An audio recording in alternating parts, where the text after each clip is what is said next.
cast an image into your mind.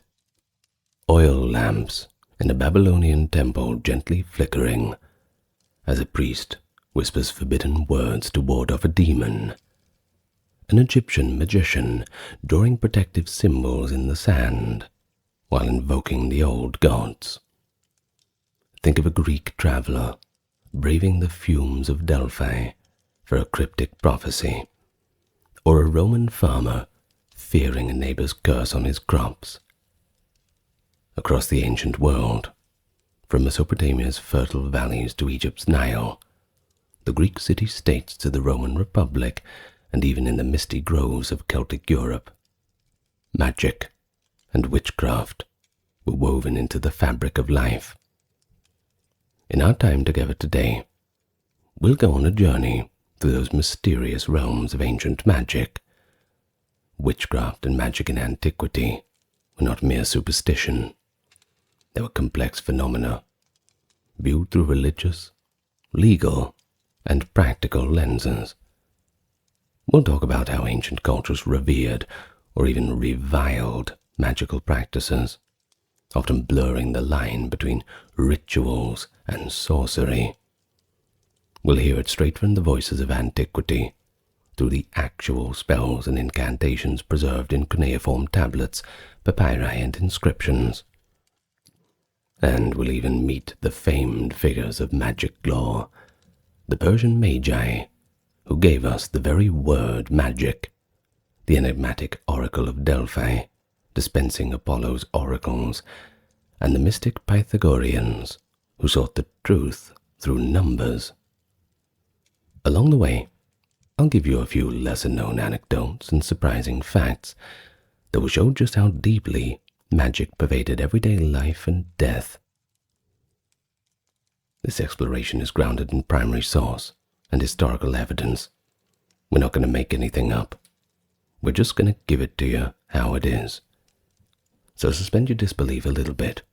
Step back in time, from spells of protection and curses of vengeance to laws condemning sorcery. The ancient world's approach to magic was rich and multifaceted. So, I invite you to close your eyes, dive in, and discover what witchcraft and magic meant to the peoples of the ancient world. But I'll first welcome you. To anyone new to the channel, thank you for coming, and those returning, thanks for coming back. Supporters on the Patreon and those who visited the merch store, you have my thanks. Now, let's begin with a click of the like and subscribe. We take off on our journey. What is magic? Is it sacred? Is it sinister? Perhaps we walk a blurred line. In the ancient world, magic often walked hand in hand with religion. Many practices that today might be called magic were then part of official worship or healing rites. In ancient Egypt, for example, magic, called Heka, was regarded as a fundamental force of the universe, a gift from the creator god to humanity. Egyptian priests were thus trained as magicians. The very word for priest, heri-heb, could denote a ritualist who knew powerful spells. But far from being heretical, using magic was a dutiful way to enlist divine help, no different to a prayer. An Egyptian funerary text like the Book of the Dead is essentially a spell book for the afterlife, full of incantations to secure the soul's safe passage. One such spell implores, "O you who open the ways and govern the roads, I am come to be glorious," aiming to grant the deceased authority when they face the next world. And Mesopotamia, too, the land between the two rivers, the Tigris and the Euphrates, temple priests doubled as exorcists and healers. Babylonians and Assyrians didn't see a clear divide between religious ritual and magical incantation. In fact, it was all in the same thing. If a person fell ill or sensed an evil omen, they turned to specialists. The asipu, exorcist priest, would recite sacred formulas to banish the demons, while the asu, physician, might mix herbs and spells together. These incantations invoked the gods by name to combat witchcraft. The classic Mesopotamian ritual text, the Akkadian series, Maklu or burning, reveals an exorcist praying to the sun god Shamash to destroy a witch's spell. One Maklu tablet adjures the fire. Burn, set alight, incinerate my witch. May my warlocks and witches' life quickly come to an end. Words such as this were chanted as effigies of the suspected sorcerer were burned, symbolically destroying the evil influence. And by contrast, the Greeks and the Romans tended to draw a line between sanctioned religious rites and illicit magic, magia in Greek and magica in Latin, practices like sacrifice, prayer, and divination, well, they were just part of the state religion. But they drew the line at secret love charms or curse tablets. They, on the other hand, were viewed with suspicion. But this was a boundary, sure, albeit a porous one.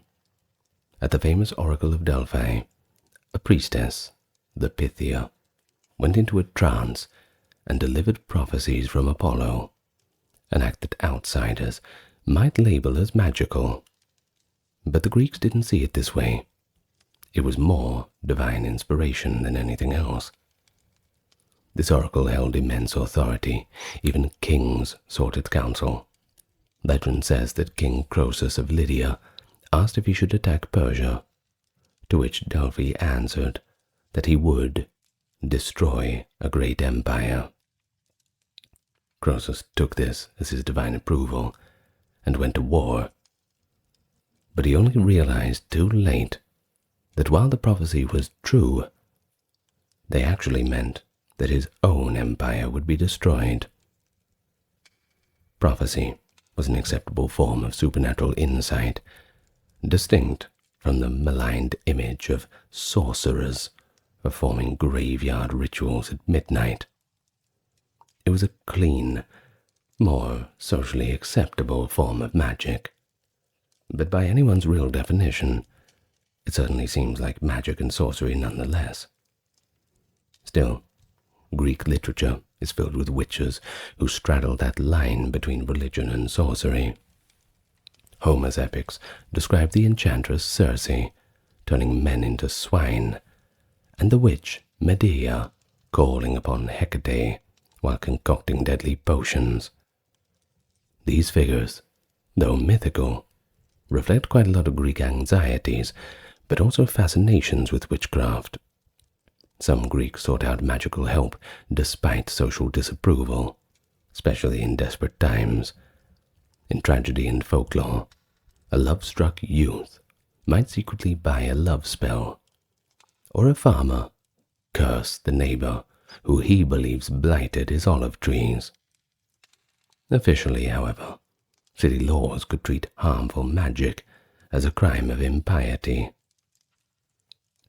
And then, of course, we have the Celts. Magic was deeply embedded in religion throughout the revered class of Druids, albeit they are extremely mysterious. Classical authors portrayed the Druids as priest mages of Gaul and Britain, conducting complex rituals and teaching doctrines of the soul.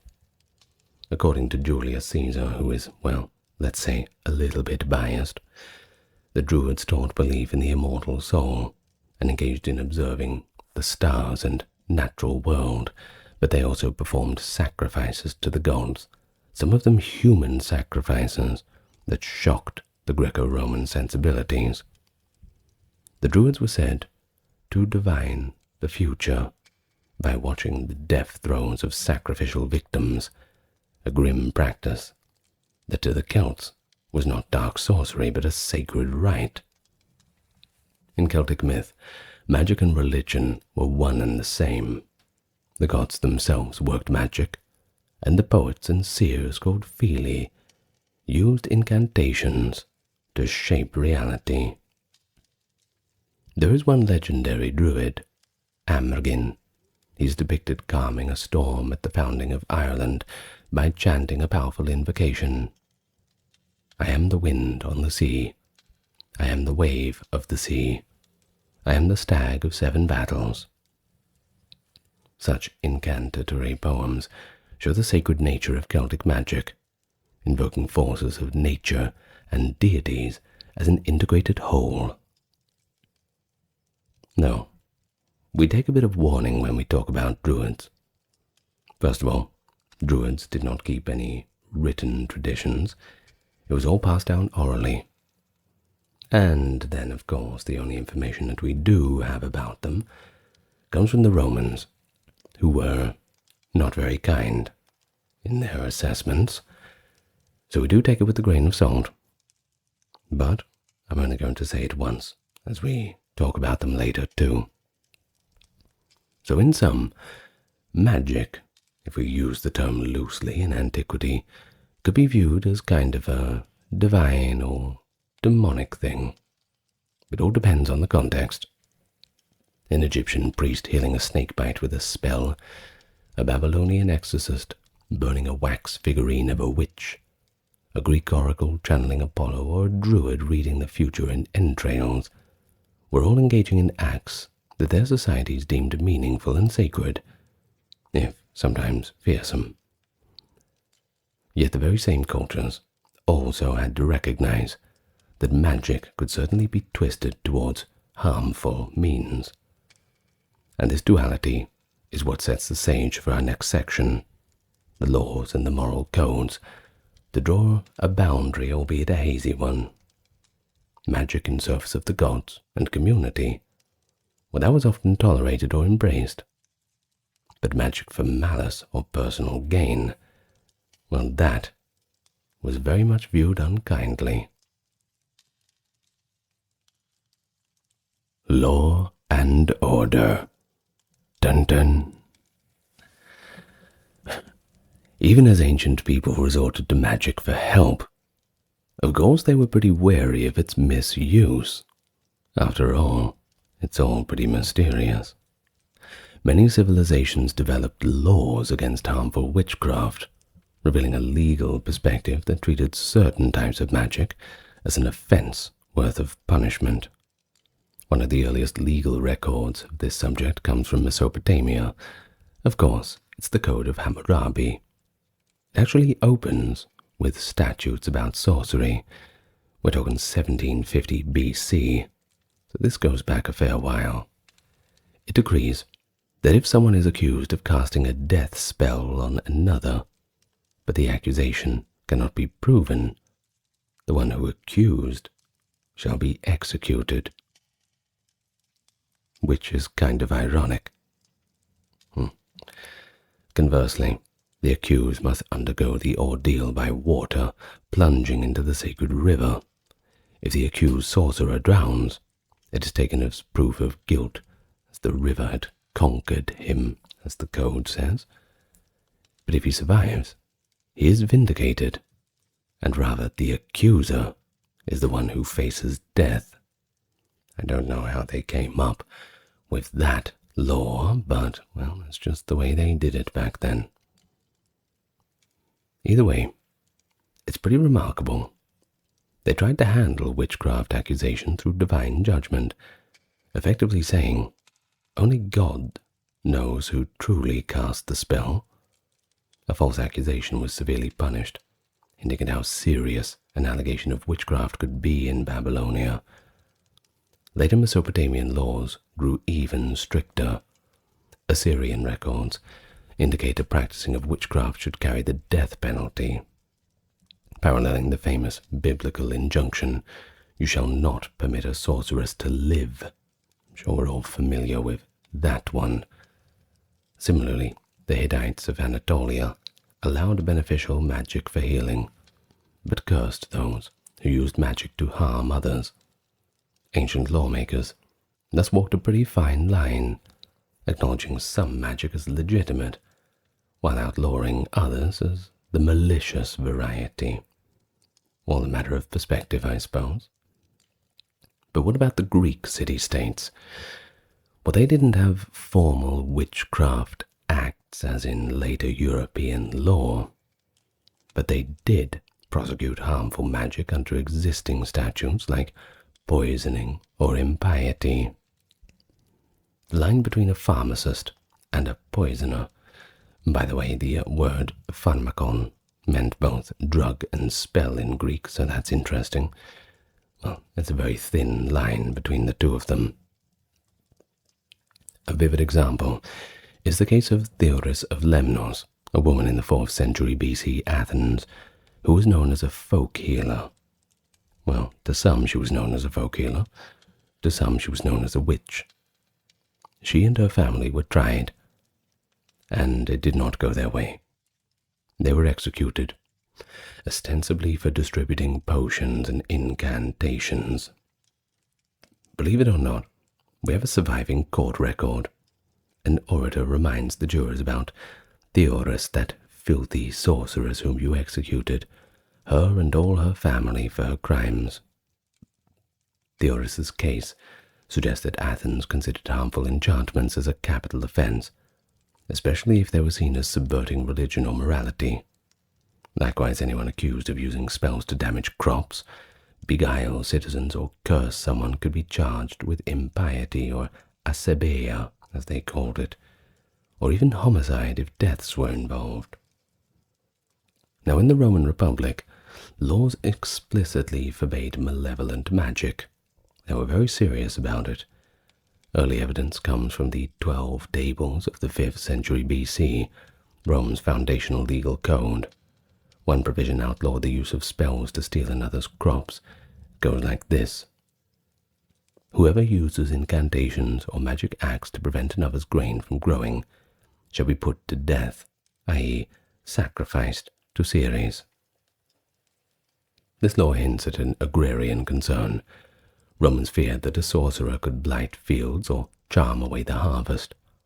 Another part of the 12 tablets forbade malum carmen, an evil chant or curse against others. But we see here that the idea that words themselves could be weapons deserving punishment is certainly one that existed in ancient Rome too. And so as Rome expanded, as did their laws, and as the laws expanded, so did those on magic. By the late Republic, the 1st century BC, accusations of veneficium, a term covering poisoning and sorcery, were not uncommon. In 81 BC, the dictator Sulla passed a law that targeted assassins and poisoners, which also encompassed harmful magicians. Under this law, those who used enchantments or brewed deadly potions could face either exile or execution. The Romans, as practical as ever, lumped witchcraft with murder. If you killed or harmed someone by occult means, you were as guilty as if you had just walked up and stabbed them in the head. But interestingly, the Roman Republic's fear of magic sometimes left to mass hysteria. Livy relates episodes in 331 BC and 184 BC, where hundreds of people, mostly women, by the way, were executed or punished for allegedly poisoning or bewitching other citizens during times of plague. These events resemble witch hunts, sure, though couched in terms of rooting out poisoners. It shows that although in crises, Romans readily suspected supernatural foul play. The Celtic societies, well, they didn't leave written law codes. Rather unfortunate, just like the Druids not leaving their records. But Roman reports, when they encountered them, implied that the Druids had authority to judge and punish within their tribes, perhaps including cases of harmful sorcery. But ironically, it was the Romans themselves who eventually criminalized Druidic practices. During the early empire, emperors like Tiberius and Claudius simply banned the Druids. partly because of their use of human sacrifice and the perceived magical influence over the people. While this occurred after the Republican era, it does give us a pattern. The ruling powers often outlawed rival religious magical practitioners to consolidate authority. For the Celts under their own rule, magic was not so much a crime, just a sacred duty of the priesthood. Unless it was used treacherously, of course. That's where we draw the line between self-interested magic. In Irish mythic lore, I know I say mythic lore, we hear of druid curses laid upon oath breakers, suggesting that using magic against one's community was condemned. So across these cultures then, don't you see a common thread? Magic became illegal when it threatened lives or social order. As far as divinatory or protective magic, that might be tolerated. But if someone was suspected of cursing neighbors, murdering by spells, or undermining state religion, the law would come down with a heavy hand. These ancient anti-witchcraft measures remind us that the fear of dark magic and the impulse to prosecute it is far from a modern invention, deeply rooted in our ancient past. So, who really had control? The witches, the priests, or the magicians? Who were the practitioners of magic and witchcraft in the ancient world? As far from a single stereotype, they range from respected temple priests to wandering charm sellers, and even on the extreme end, feared sorceresses. Each culture had its own terminology and hierarchy of magical workers. In Mesopotamia, the chief practitioners were professional classes, often affiliated with the temples themselves. The asipu, which we've mentioned, were essentially a wizard-priest dual class, educated in ritual texts to diagnose spiritual afflictions and perform exorcisms of demons. If a Babylonian, heaven forbid, had nightmare of a demon, an asipu would be summoned to recite the appropriate incantation and burn offerings to banish the evil away. But on the other hand, we have the baru, diviners, who inspected animal livers or watched celestial omens to predict the future, a pretty accepted science of the time. And then there were the unnamed witches.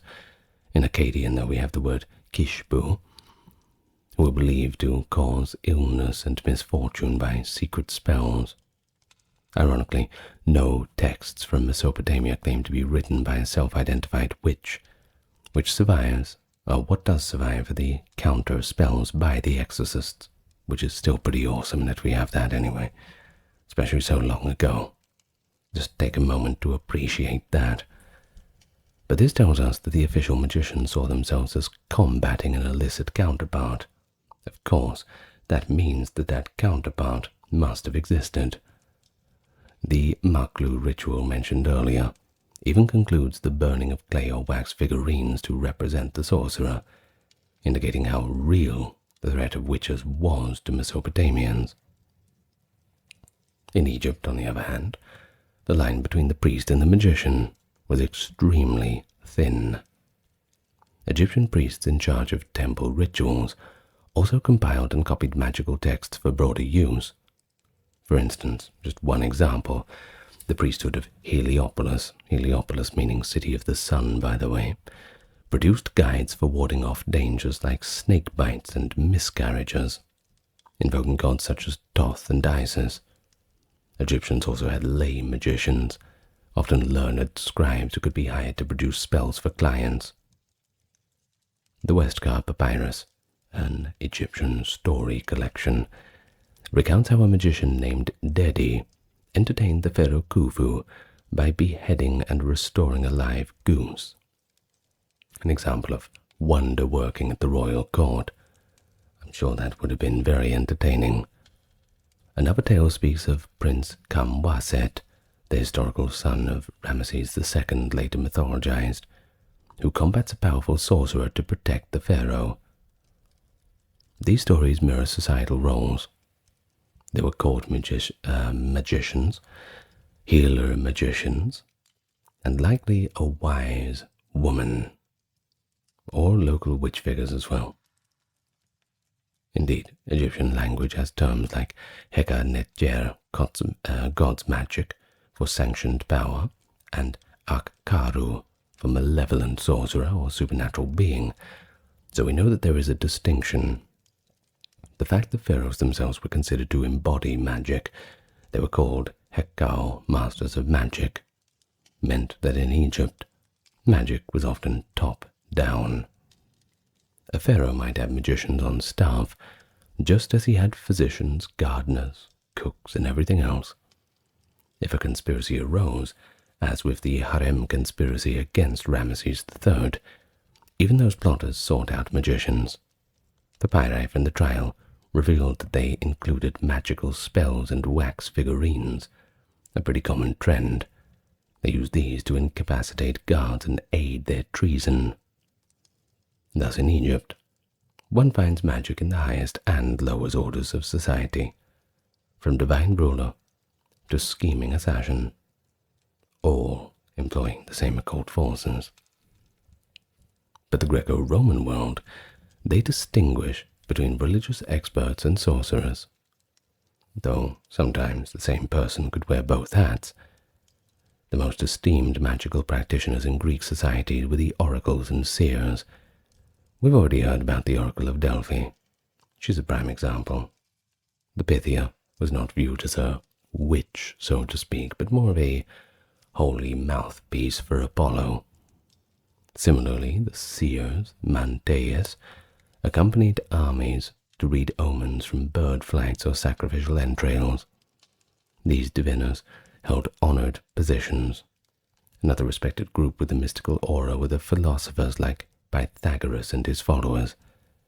The Pythagoreans engaged in plenty of esoteric practices, observing strict purification rites, studying numerical mysticism, and believing in the transmigration of souls. While they pursued what we'd call philosophy and science, ancient writers also ascribed miracles to Pythagoras himself. Aristotle, for example, called Pythagoras a wonder worker, noting legends that he had a golden thigh and he could show up in two places at once.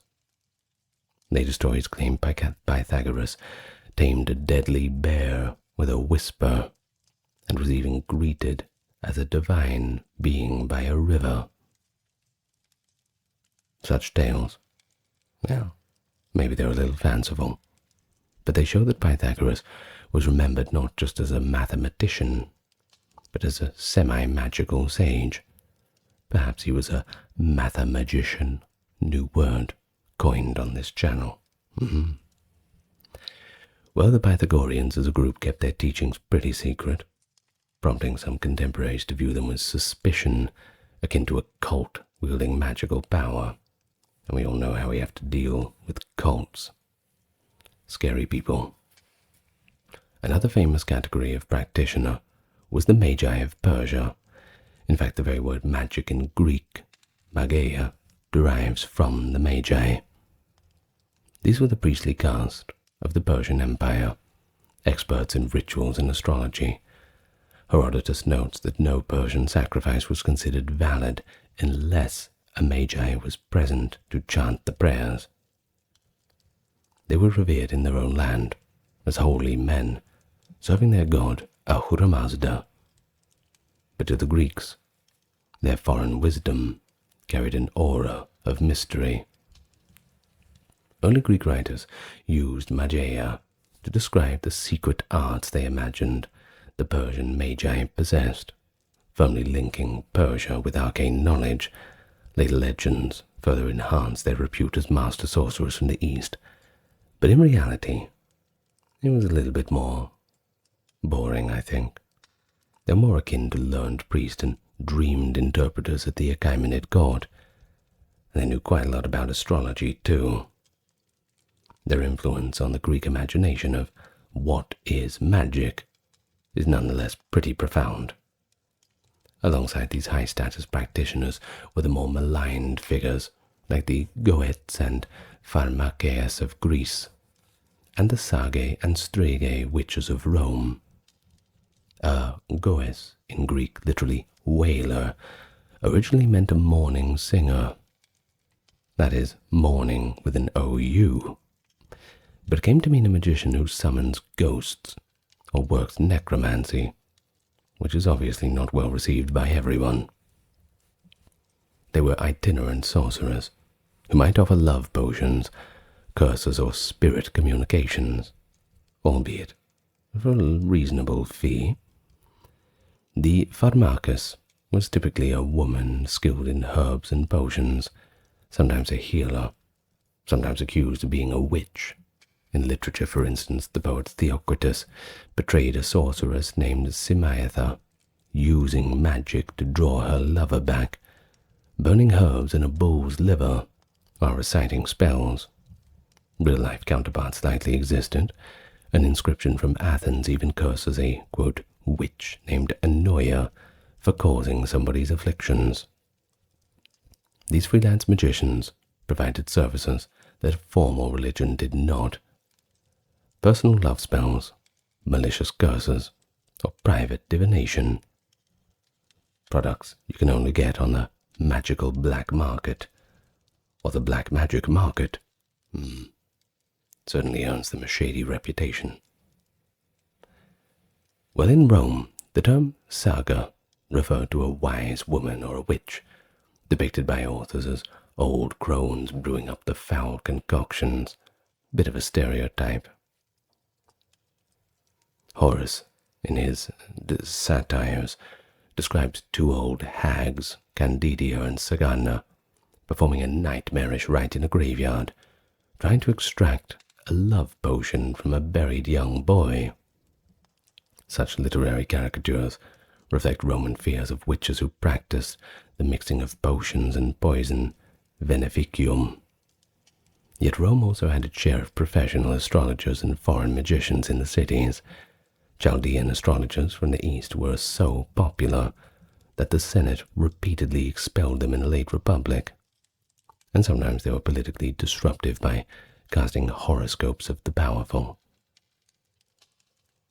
Despite laws, Romans of all classes consulted astrologers, or bought curse tablets to influence the chariot races and legal trials, sometimes seeking a witch's help to concoct a love charm. As for the Celts, once again, our information comes from outsiders, but it does suggest that druids, bards, and seers, also called vates, covered most spiritual needs, from conducting sacrifices to divining omens and reciting lore.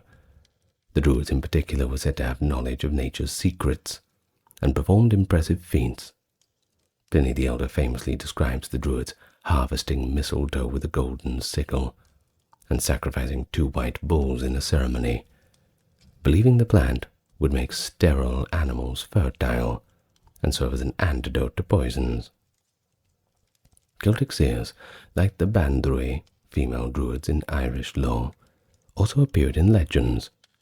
For example, the warrior queen Boudica was said to have had her prophetess on her side, and in Gaul, a druidess named Veleda was revered as a seer by her tribe under Roman rule.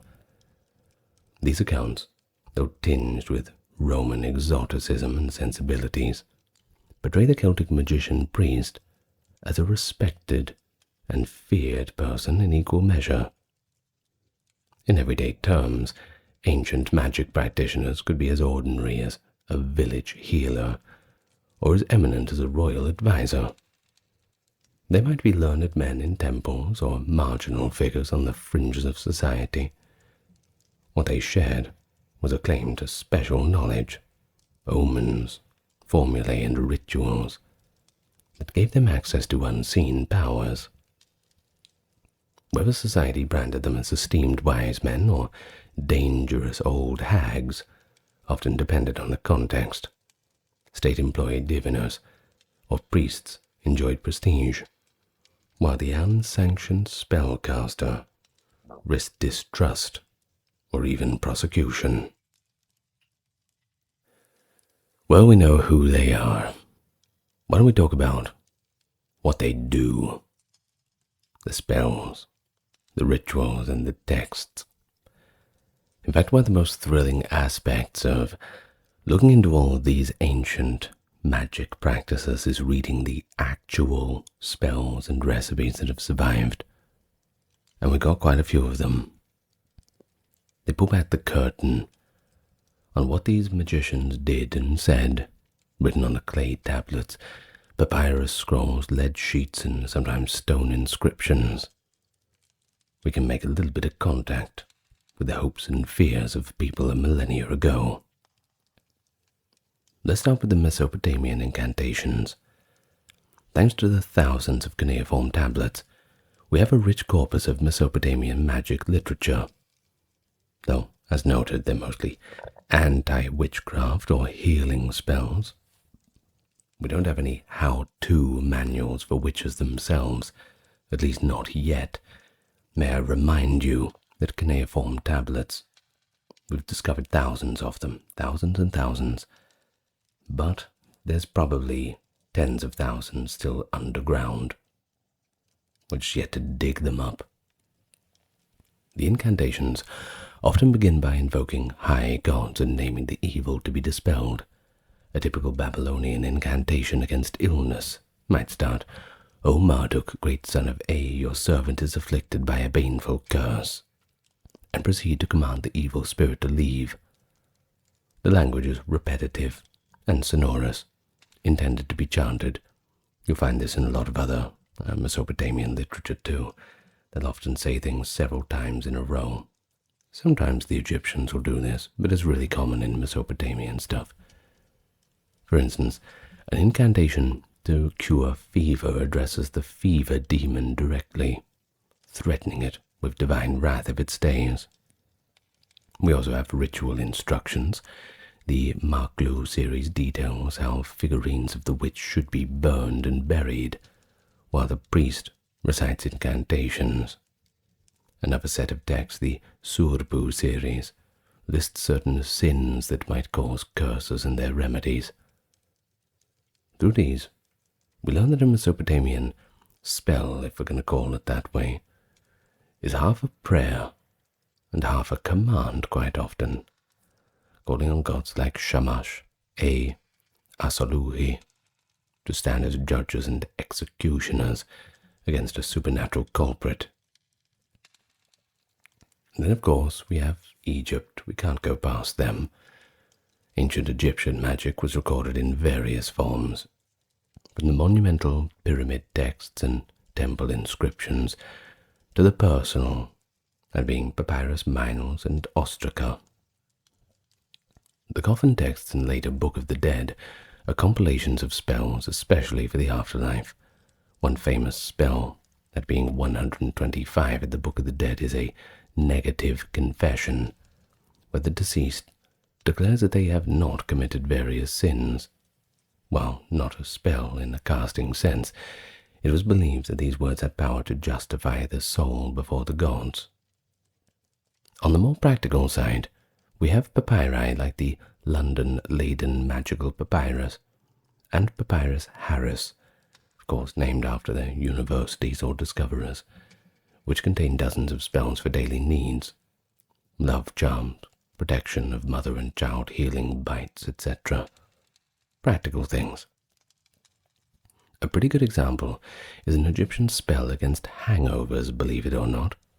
It hails the beer goddess and includes the line, "Truly effective, proven 1,000,000 times," to assure the user of its potency. I love this. It's sort of like it's trying to sell itself as a miracle cure. Another is a remedy for a fish bone stuck in the throat. The magician would recite, "The unique one, Creator is my servant. My bread is in the town, my beer is in the field. Bone begone." Bone begone. Now that would be a good name for the product. Well, you're then meant to have a little cake and swallow it, and the cake is meant to take the fish bone down with it. That is the theory. It's probably more the cake doing the heavy lifting than the spell itself. Well, we even find a spell for protecting books, an inscription threatening dire curses on anyone who steals or damages the magical book of a sorcerer. It warns that any violator will lose their burial, their afterlife offerings, and even their name on earth. It shows that magicians safeguarded their own spell collections, with spells on top of that. In fact, the magical texts from Egypt often mix myth with command too.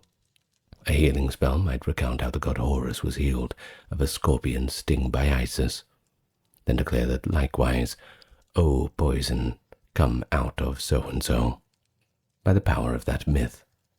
Reenacting these divine stories, the magicians would attempt to harness the same power. And many Egyptian spells were spoken over figurines, amulets, or potions. We still have recipes like instructions to inscribe certain hieroglyphic symbols on a strip of linen and tie it around a patient's head to cure a headache, as in a spell invoking Isis and Nephthys for Horus's migraine. All these give us an intimate glimpse of Egyptian belief that correctly spoken words, often in combination with ritual actions, could have a pretty good influence on reality. And what of the Greeks? Well, they had their own magical papyri and curse tablets. Perhaps the most eclectic trove of spells comes from the Greco-Egyptian magical papyri, a collection of texts mostly from the 2nd century to the 5th century, that being 2nd century BC to 5th AD, written in Greek and bits of Egyptian and Demotic. These papyri were essentially the handbooks of practicing magicians. They contain everything from invocations to Egyptian, Greek, and Jewish deities, to spells for love, subjugation of enemies, gaining luck and summoning the spirits. And they show a fascinating syncretism. A single spell might call on Zeus, Helios, Serapis in one breath. For example, a love spell might begin by invoking the jackal-headed god Anubis, with some arcane, barbarous names, strings of mysterious words thought to compel spirits, then state the magician's intent on brutal clarity. One such spell by a woman named Sophia calls on a, quote, fire-breathing corpse demon, hell yeah, to inflame the heart of a female target, Gorgonia, and give her no peace until she returns Sophia's love. The text reads, "Burn, set on fire, inflame her soul, heart, liver, spirit with love for Sophia, drive Gorgonia, torment her body, night and day, not letting her rest until she loves Sophia, giving herself and all her possessions, because this is the command of the great god." The intensity of this spell is pretty palpable. It was written on a lead tablet to be placed in the bathhouse where the victim would frequent, hoping the demon would find a place to enter her there. Greek curse tablets are another primary source, and they're pretty interesting. These are typically thin sheets of lead inscribed with curses, then buried in graves, wells, or nailed to temple walls, nailed to temple walls, to put the spell into effect. Thousands have been found, from Athens to Rome, all the way to Britain. Usually they start with a formula, like, I bind whatever name, and go on to wish misfortune on the target unless some condition is met. For instance, a 4th century curse tablet from Athens, aimed at a resentful ex-lover, says, "May he not be able to sleep or eat until he takes me back." In the city of Cyrene, one tablet even curses a figure in a legal case. Quote, "Bind the tongue and thoughts of so-and-so, so he cannot testify against me." These show the practical side of magic, people trying to get an edge in love, romantic affairs, or lawsuits, or even just business by supernatural means. On the flip side, there were also protective spells inscribed on amulets.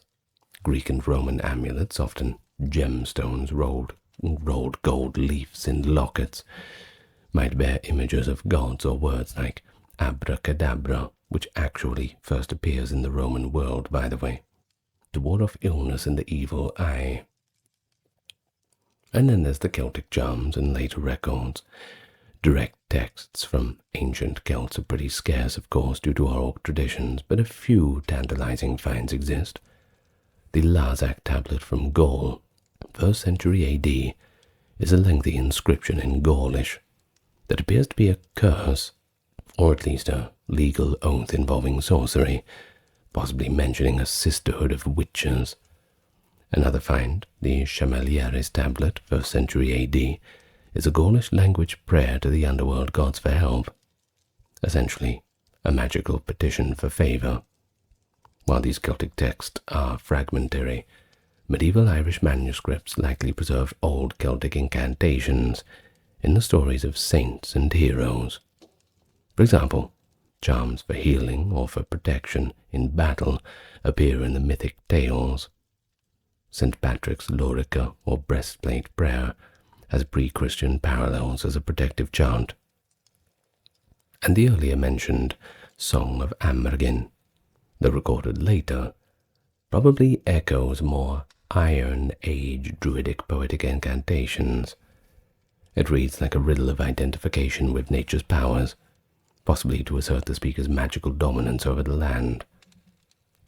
And so by comparing these texts across cultures, we notice both differences and common threads.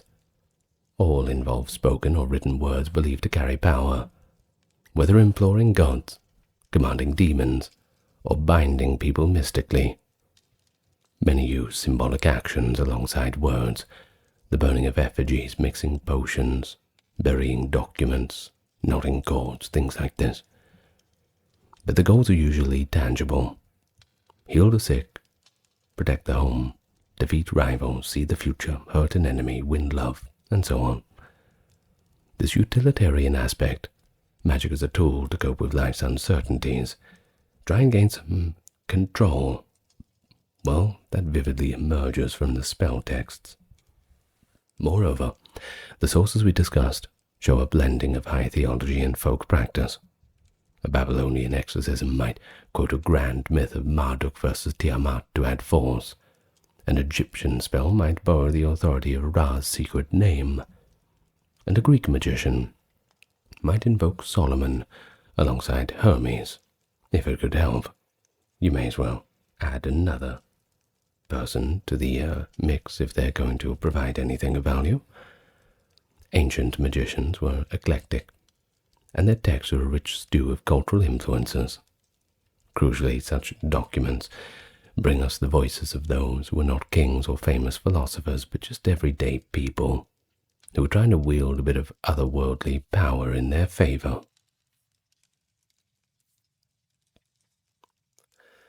If you want to truly appreciate ancient magic, you must see how seamlessly it blended into daily routine. Far from being an isolated cult activity, it permeated the lives of ordinary people in overt and subtle ways. In the households of Mesopotamia and Egypt, protective magic was everywhere. They placed clay demon masks or figurines under the house foundations in rooms to ward off evil spirits. For example, Pazuzu figurines to scare away Lamashtu, a female demon who attacked infants. They hung amulets inscribed with protective incantations over cradles. Newborns and mothers were safeguarded by spells and goddess figurines, kind of like those of Lamashtu, not as a demon, but as a apotropaic image. And in Egypt's family kept little ivory wands or magic knives carved with deities and symbols, drawing a protective circle around a mother and child at childbirth.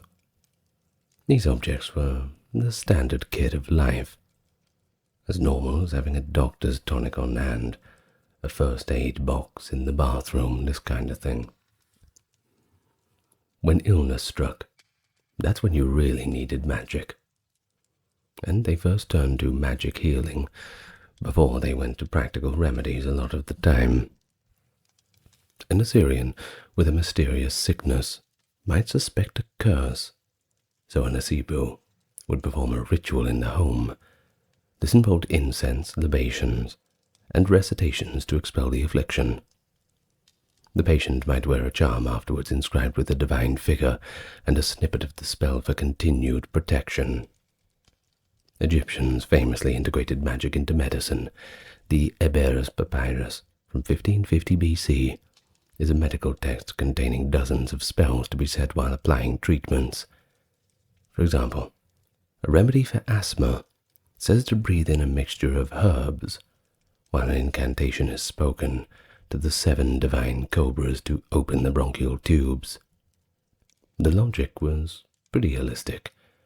Physical and spiritual aspects treated alongside each other. In the workplace and economy, magic also had a role. Miners in Roman Egypt invoked Bes, a protective deity, to safeguard them in the dangerous mines. Merchants might wear a mercury amulet for luck and eloquence in trade. Farmers in all cultures practice a kind of low magic, uttering blessings over seeds, using scarecrows or figurines with apotropaic markings in the fields, and performing little rituals to encourage rainfall. And at the same time, they feared the evil eye, the idea that envy or ill will could cause real harm to their livestock or children. To counter this, people in Greece and Rome wore eye-shaped pendants or phallic charms to divert the malign glance. Pliny the Elder records that even Roman generals would have a phallic amulet hung on their triumphant chariot to ward off the envy of the onlookers. Love and family life offered prime occasions for magical help too. Throughout the Mediterranean, individuals resorted to love spells and erotic magic to either attract a desired partner or rekindle an old passion. We find Egyptian love spells promising to ignite the heart of a woman like a torch. And then we have Greek binding spells, intended to prevent a rival from consummating a marriage. In a way, these are ancient counterparts to love potions in fairy tales when you think about it. Sometimes they were benign, where a charm of 2 love gods embracing, other times pretty cruel, curse a suitor to lose his virility. Fertility magic was another common need. Barren couples in Mesopotamia might seek a charm or plead to Ishtar for a child. Celtic lore suggests rituals involving holy wells and special herbs to promote conception. Divination was a routine practice for many, and not just kings. A Babylonian businessman might consult a diviner on which way to start a journey, watching the pattern of oil drops in water for an omen. A Roman might cast lots by shaking marked sticks or bones in a container and interpreting how they fell. In the European Celtic world, simple methods like listening to the fall of acorns or the shapes of clouds were employed on holy dates to get a few hints about the future. Dream interpretation, too, was a democratic form of divination. Manuals for interpreting dreams existed in Egypt and Assyria, so that anyone could look up what seeing a snake or flood in a dream actually meant. Magic was also present in legal and political spheres, albeit somewhat covertly. We have letters from ancient Mesopotamia where officials accuse each other of employing witches or curses in court intrigues. In Rome, electoral candidates occasionally were rumored to use sorcery to eliminate opponents or win favor, for instance, by enchanting the populace. This was, of course, frowned upon. It's not the typical way of winning elections. But the fact that rumors existed speaks to how people thought magic could influence even state affairs. And finally, death and the quest for an afterlife was certainly as drenched in magic as anything else. Nowhere is this more clear than in ancient Egypt, where every tomb was effectively a fortress of magic spells. Mummies were interred with scrolls or walls painted with spells to guide their soul. Amulets, such as scarabs placed over the heart, were inscribed with spell 30b from Book of the Dead, imploring the heart not to betray the deceased during judgment. In Mesopotamia, although afterlife beliefs were more bleak, families still placed plaques and figurines in tombs to protect the dead from hungry ghosts or demons below. The living might pour libations and recite incantations on certain days to soothe ancestral spirits. Essentially, magic to maintain harmony between two worlds. Greeks and Romans, too, had gravesite spells. Curse tablets show up in graves, not just to harm the dead, but to often enlist the dead spirit to carry out a curse, the logic being that a restless ghost might be persuaded to coerce or haunt somebody. But on a gentler note, the Orphic tradition gave us the gold tablets buried with initiates, tiny gold leaves etched with the instructions for the soul in Hades. Say to Persephone that Bacchus himself released you. A secret passphrase for a blessed afterlife.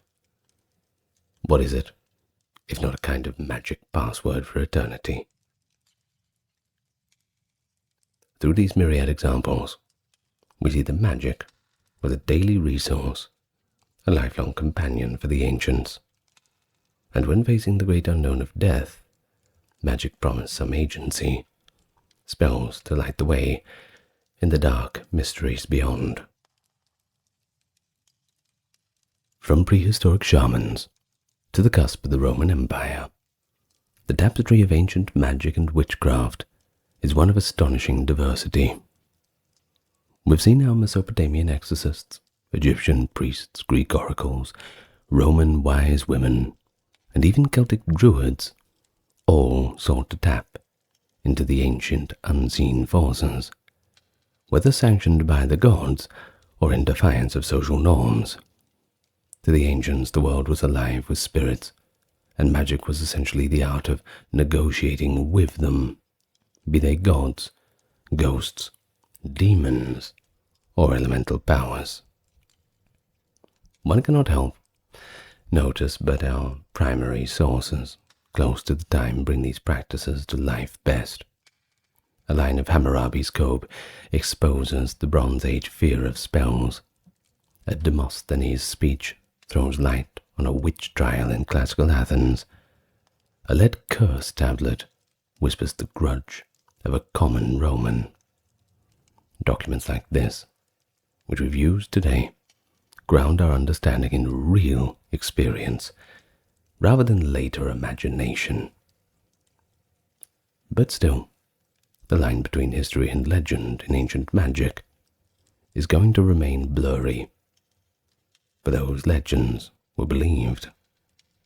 When a Roman general believed a druid's prophecy, or an Egyptian peasant inscribed a few hieroglyphs on a potsherd to ward off harm, they acted on the same impulse, to enlist the supernatural in the very tangible struggles of their daily life. So in the end, our journey through ancient witchcraft and magic reveals a world that's not so alien to our own. The context and cosmologies differ, of course, but the fundamental drivers, hope, fear, curiosity, the desire for control over one's fate, they're utterly human and timeless. The academic in us analyzes the spells and the laws, sure, but the storyteller is fascinated and at times awed by the creativity and daring of these early people. And so our time today comes to an end, and as you leave this video and return from the lamplit temples and the old groves of our ancestors, consider how the legacy of ancient magic lives on. In our languages, alchemy, magic, enchantment, in our literature and fantasies, even in our subconscious, rituals for luck and love are still there, were not so far removed from those Mesopotamian sorcerers and Celtic druids, crossing our fingers behind our backs, hoping and praying. The ancient world's witches and wizards have cast a long spell across history, and still captivates us today. What did ancient Egyptian priests do? It's a good question. They were actually surprisingly diverse in their roles and expertise, and today we'll explore the daily life and duties of these servants of the gods from the Old, Middle, and New Kingdom eras, from the high priests who oversaw mighty temple cults, to the ritual and wild priests who toiled in the sanctuaries, the lector priests who chanted spells from delicate papyri, and the sem-priests in their leopard skins, presiding over funeral rites. But we'll also see how priestesses, women like the god's wife of Amun, played vital roles too. You'll discover priests not just as dry functionaries, but as flesh and blood individuals, astronomer priests charting the stars for the calendar, magicians performing healing rituals, and even part-time priests tending the fields while not called to religious duty. But above all, you'll understand how their every task, from the morning offering of incense to the evening closing of the temple doors, was infused with profound cultural significance. All these actions kept the gods nourished, the universe in balance, the kingdom stable. So let's dive right in, shall we? I'm sure you're excited. Into the sandals of an ancient Egyptian priest, and we'll explore a day and a lifetime in their ancient world. But first, let me welcome you to the channel. Good to meet any newcomers. If you've not yet subscribed, how about you click the button that's right next to the like button?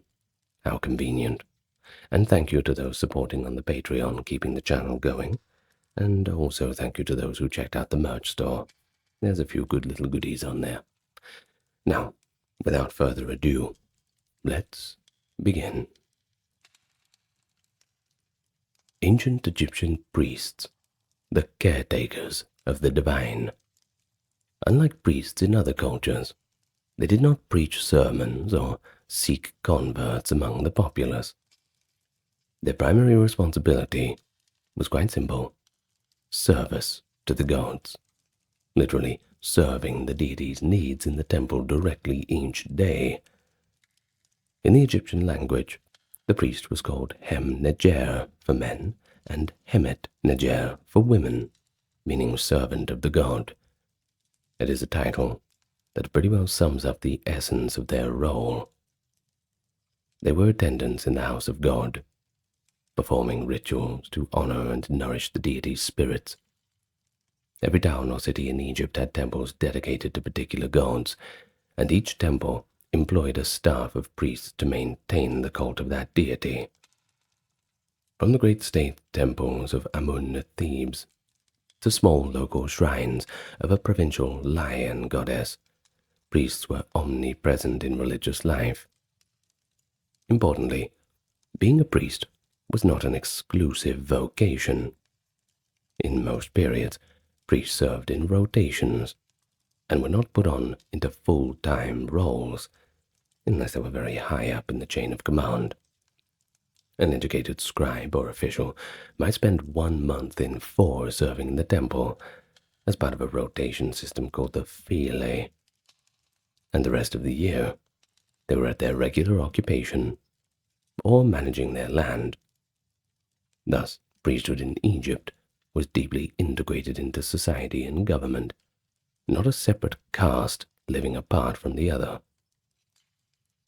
But over roughly 2 millennia of pharaonic history, the Old, Middle, and New Kingdoms, the institution of priesthood evolved in some ways, while remaining remarkable continuity in others.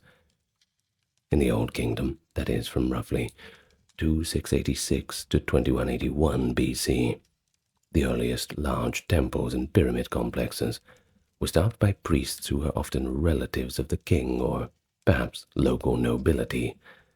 Many high officials held priestly titles concurrently, serving, for example, as a, quote, priest of Re at Heliopolis, or a priest of the pyramid of a deceased pharaoh.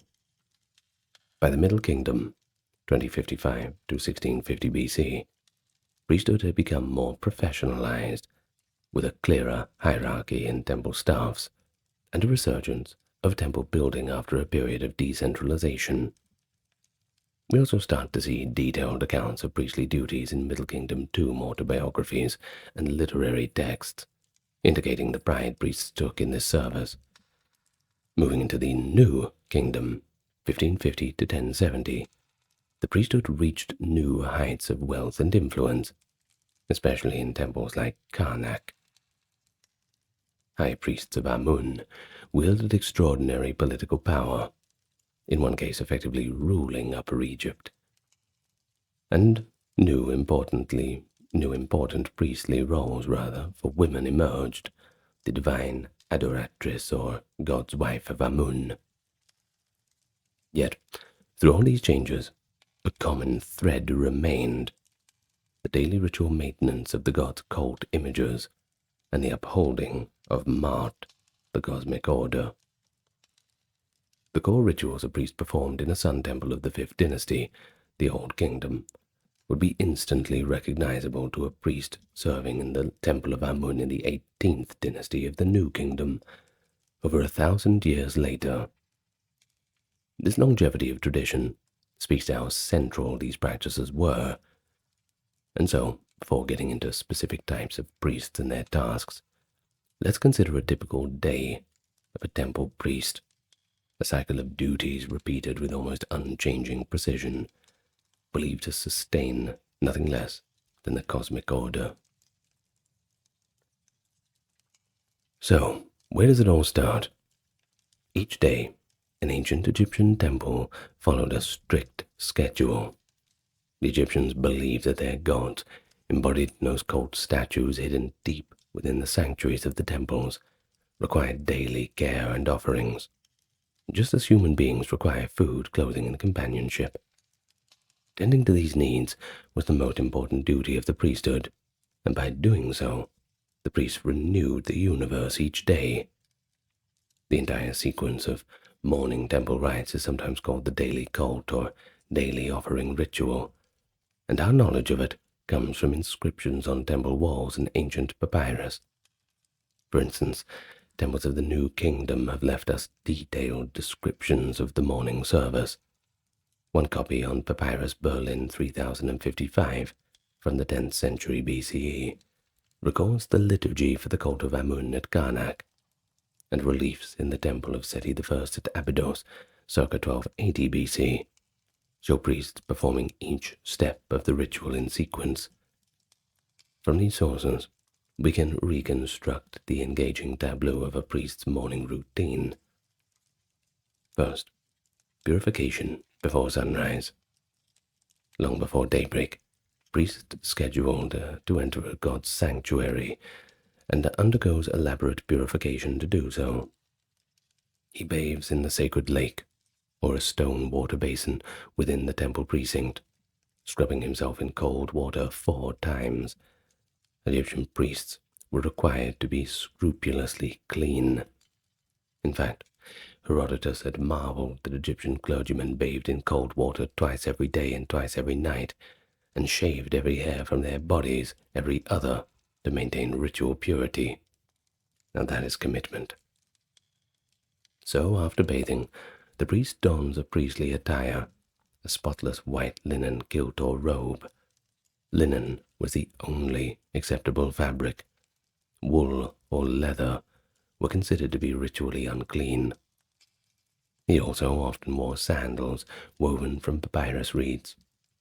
Personal grooming itself was a sacred duty.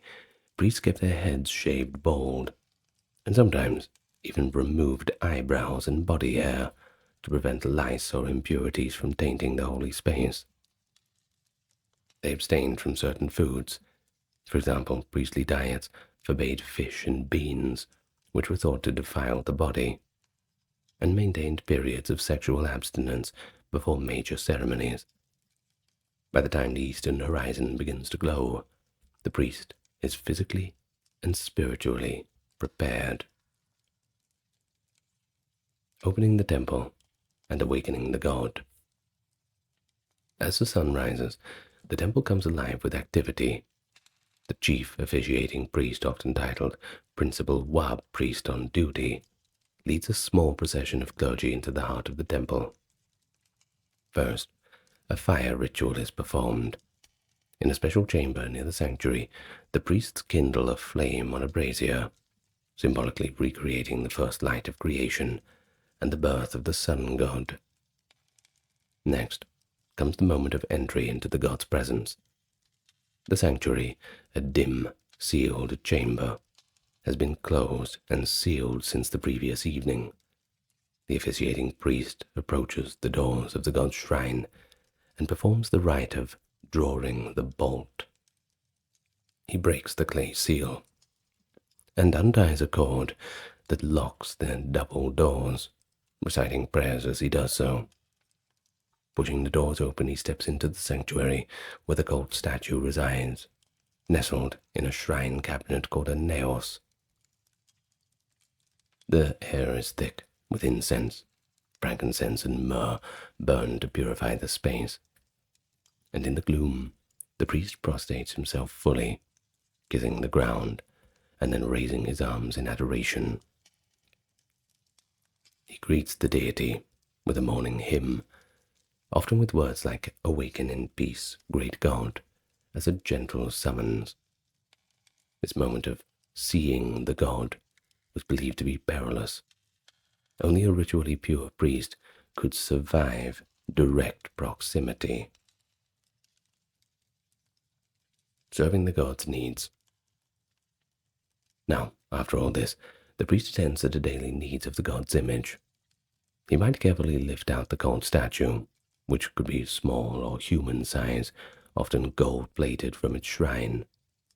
He murmurs ritual words while performing actions much like a servant caring for a king, washing the statue with water and natron salt, thus cleansing the deity, anointing it with sacred oils and unguents, and even applying cosmetics like green and black eye paint to the statue's face. He then dresses the statue in fresh, fine linens, in the same way one would dress a revered pharaoh each morning. In some temples, 4 different fine linen garments were draped on the image, each with a symbolic color and name. Once the god is refreshed and dressed, it is time to present the offerings. Trays of food and drink that have been prepared at dawn are brought in by lower-ranking priests. These offerings typically include bread, beer, cuts of meat, fowl, vegetables, fruits, and incense, everything that a living being could need. The priest presents these before the deity with prayers, inviting the god to partake of their essence. It was understood that the gods consumed the spirit of Ka of their food. Afterwards, the physical food would revert to the priests as their wages, in a practice called the reversion of offerings. Now, one particularly poignant offering was the presentation of maʿat, often a small figurine or image of the goddess Maat representing truth and order, offered by the priest to the god. The symbolic gesture meant that they effectively gave the order and justice that the god required, a reinforcement that the temple's service is keeping the universe in balance. Closing rites. After the deity has been worshipped and fed, so to speak, the priest performs the closing rites.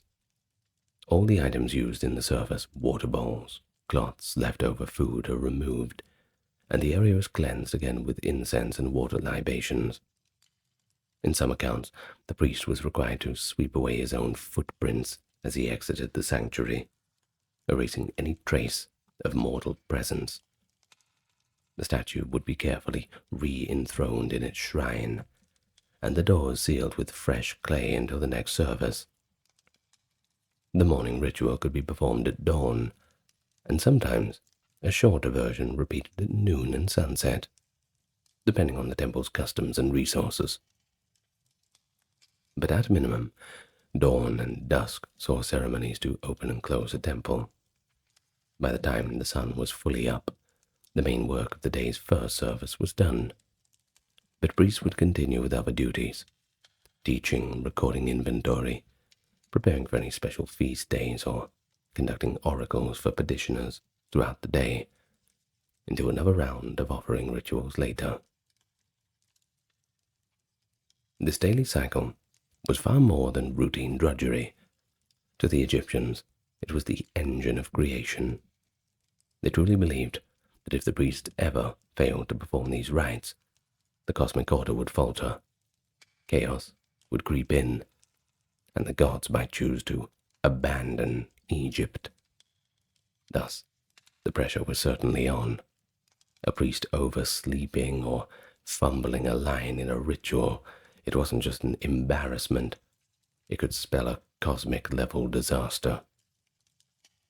Of course, human nature being what it is, some days surely went more smoothly than others. But the overwhelming evidence is that Egyptian priests maintained an astonishing level of consistency in their service over the centuries. Temple records from the Old Kingdom onward indicate a strong sense of duty. For example, the Abusir papyri, accounts from a 5th century Sun Temple and Royal Pyramid Temple, show meticulous rosters of priests performing daily offerings, rotating in their service shifts without a break.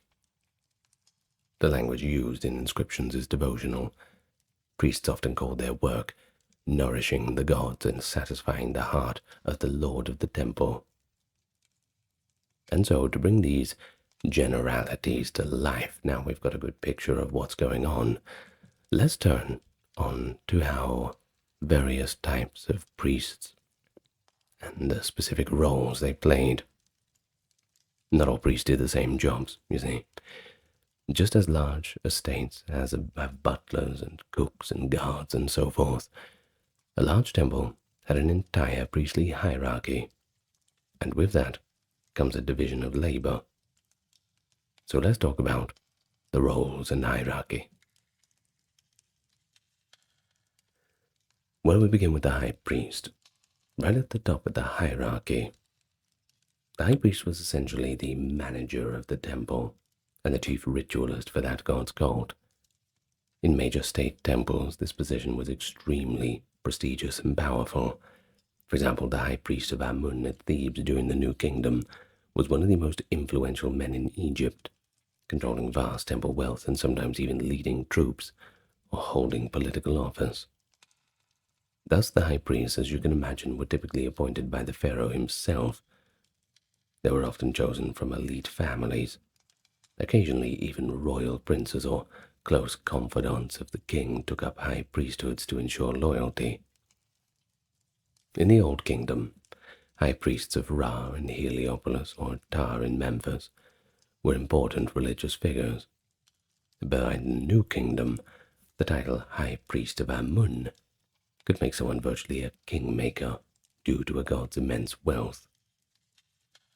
In terms of daily life, a high priest oversaw all temple operations. He would perform the most important rituals himself on significant feast days or if a king was absent. On ordinary days, he might delegate the dawn offering ritual to a deputy, but he remained responsible that all was done correctly. Any mistakes would come back to him. High priests also managed the temple's economic affairs. They supervised the scribes, who kept inventory of the temple's granaries, cattle, and craft workshops. Temples were major landowners. The high priest had to ensure that the harvest from temple fields was collected and redistributed to support the staff and offerings. Many high priests prided themselves on piety and efficiency. We have inscriptions where a high priest boasts that during his tenure, the god's statue was well cared for and the temple income had increased. For example, from Dendera, we hear of an overseer of priests who ensured the goddess Hathor's statue was adorned with the finest new clothing. Obviously, a quite tangible point of pride. High priests often held multiple titles, such as overseer of all priestly divisions, or keeper of the sacred vestments, emphasizing their comprehensive authority. And here's something interesting for you. In periods of strong centralized royal power, high priests tended to be closely watched by the throne, sometimes rotated or replaced to prevent a local power base.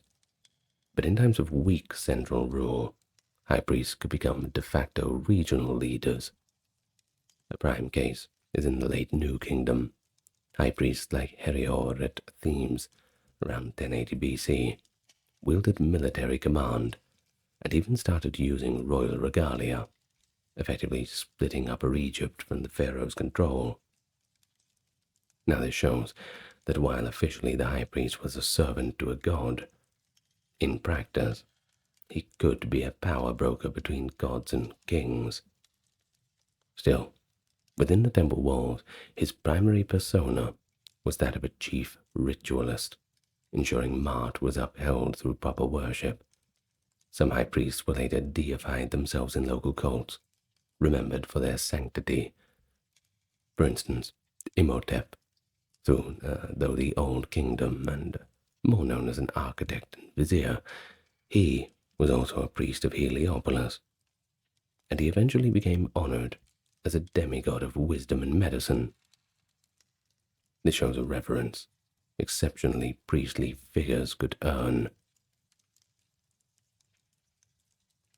Beneath the high priest were ranks of ordinary priests who carried out the bulk of the daily chores and rituals. The most common title was the Wab priest, sometimes meaning pure one. Wab priests were essentially the general clergy, those who had undergone purification and were qualified to enter the temple's courts and assist in ceremonies. So how do you become a Wab priest? Usually you had to be of good character, pass purity requirements, but often it just ran in the family. They were the ones who, for example, might carry the offering trays, sweep the floors of the sanctuaries, ring the sacred ritual rattles called sistra in certain hymns, and perform lesser rites like burning incense or pouring libations when the high priest or lector priest recited the formulas. A large temple could have dozens of Wab priests on duty at once, divided into files or crews that rotated service.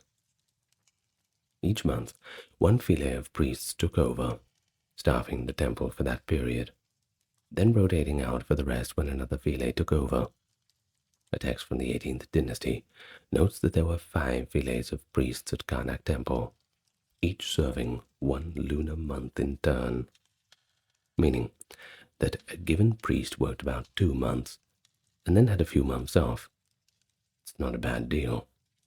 But despite this part-time service, the Wab priests during their month of duty led a very regulated life, staying within temple housing, observing dietary rules and abstinence, and spending much of their day in ritual or in preparation for ritual. But beyond Wab priests, the title God's Servant, which could apply generally to all priests, and specific functional titles existed. For example, some priests were tasked with temple administration, like shrine bearers, stewards, or storehouse keepers, essentially doing managerial tasks but still considered priests because the temple's operation was sacred. Even professions like kitchen staff or butchers for the temple offerings were considered a type of priest, since slaughtering a sacrificial ox in a ritually pure manner was a holy act. In large institutions, we encounter roles like keeper of the sacred cows, baker of the offerings, and many more like this. Every person who worked in a temple service, even if they never recited a single spell, was formally part of the clergy due to their contribution to the cult. And one fascinating subset were the hour priests. That is, hour as in a unit of time, not hour as in belonging to us. Now these priests were trained in astronomy and timekeeping, and they observed the stars to determine the hours of the night and the proper timing for temple rituals. They compiled calendars, noted lucky and unlucky days, an important task since Egyptians consulted priests to start ventures on auspicious dates, and interpreted omens like eclipses or unusual celestial events. The hour priests ensured that festivals were held on the correct lunar day, and that rituals coincided with cosmic cycles. Well, that's a good example of how science and religion blended in with the priestly duties. Tracking the heavens, that was part of maintaining the cosmic order too. And now we come to the lector priest, which in Egypt it was kerheb, meaning carrier of the book.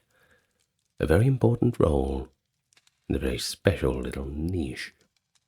Lector priests were actually scholars and ritual experts. I suppose they were the nerds of the temple. They could read and write hieroglyphs, and were trusted with the scrolls of temple rites, magical texts, and funerary spells. In ceremonies, a lector priest would stand by holding a papyrus or tablet, intoning the necessary incantations. Essentially, if a ritual had spoken components, which most of them did, by the way, it was often the lector priest who delivered the authoritative utterance, while other priests performed the physical actions. Because of this, lector priests were also often the teachers and trainers of the junior clergy, instructing them in liturgy and sacred texts. The figure of the lector priest appears frequently in Egyptian art and literature. You might recognize them in tomb paintings, typically depicted as bald like most priests, sometimes wearing a diagonal sash across the torso. They often are shown reading from a scroll. One famous statue from the Old Kingdom, a wooden statue of Ka-Aper, also nicknamed Sheikh al-Balad for its lifelike appearance, represents a chief lector priest.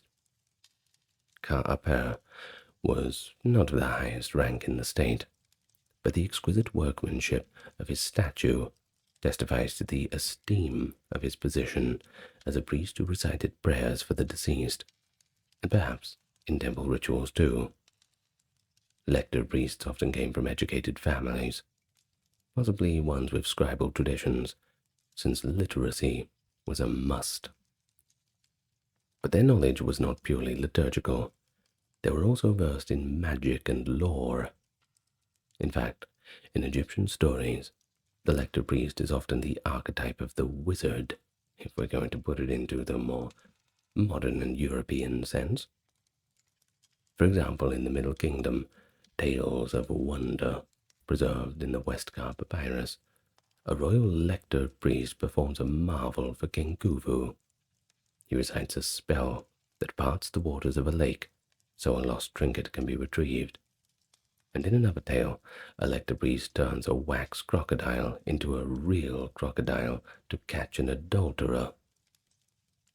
These stories, while no doubt fictional, well, I suppose there's no way to prove it otherwise, but they still reflect the genuine belief that lector priests commanded powerful magic called Heka. In daily temple life, a lector priest might have composed hymns for special festivals, or updated the wording of rites when needed, within the conservative limits of tradition. They also played a big role in funeral ceremonies for private individuals. Wealthy Egyptians often hired a lector priest to read spells during the opening of the mouth ceremony at their tomb, ensuring the deceased could breathe, eat, and speak in the afterlife. Thus, lector priests bridged temple and tomb. Some lector priests served the state directly as well, for instance, accompanying the army to perform rituals or oracles on campaign. The position was often hereditary. Inscriptions sometimes mention chief lector priest, son of the chief lector priest, indicating families who passed down their esoteric knowledge. While we have no record of female lector priests, as almost all known are men, likely because formal literacy was a male-dominated sphere, women in temples could memorize and sing hymns, So a few scholars think that there might have been female counterparts in certain cults, but it's unproven by the surviving titles. At least for now. Perhaps we'll find something later. When it came to rituals surrounding death and burial, the Sem-priest took center stage. That's what we're going to talk about for the next few minutes. The Sem-priest is instantly recognizable in Egyptian art by his distinctive costume. Leopard skin cloak draped over his shoulders. In one hand he might carry a pot of water, and in the other the adze tool used in the opening of the mouth ritual. His primary domain was funeral ceremonies and mortuary temples. In many depictions of the opening of the mouth, a ritual performed on the mummy statue of the deceased to restore its senses, a Sem-priest is shown officiating, often with the deceased's son acting in that role, if possible. The Sem-priest would touch the mummy's mouth and eyes with special instruments, utter spells, offer incense and milk, and ritually open the senses, so the person could eat, drink, breathe, and see in the afterlife. But I know what you're thinking, what's with the leopard skin? It's a bit random, isn't it? Well, it was thought to symbolize the priest's role in overcoming death, because you see, the leopard spots could represent stars, tying the priest to the sky and eternity, and the conquering of chaotic forces represented by a wild animal's pelt. The Sem-priest likely also had a role in the mummification process. Some texts and reliefs indicate that Sem-priests oversaw embalmers, or even performed parts of the wrapping ritual, reciting spells at critical junctures, like the laying on of amulets. In a sense, they were the equivalent of funeral directors combined with chaplains, ensuring the deceased's body was properly prepared and the soul properly guided. Sem-priests were highly respected because they made burial transfigurations effective, essentially, as far as the Egyptians were concerned, granting an immortality in the afterlife by their rites. Well, it's also notable that Sem-priests weren't exclusive to death-related functions. They could also serve in temple liturgies, especially those related to Osiris or other gods connected with rebirth. But their hallmark was the funeral. For example, in scenes from Tutankhamun's tomb, the young pharaoh's successor, Ai, is depicted wearing the Sem-priest's leopard skin as he performs the opening of the mouth on Tutankhamun, a politically charged image, as it helped legitimize Ai as both the spiritual heir and rightful king.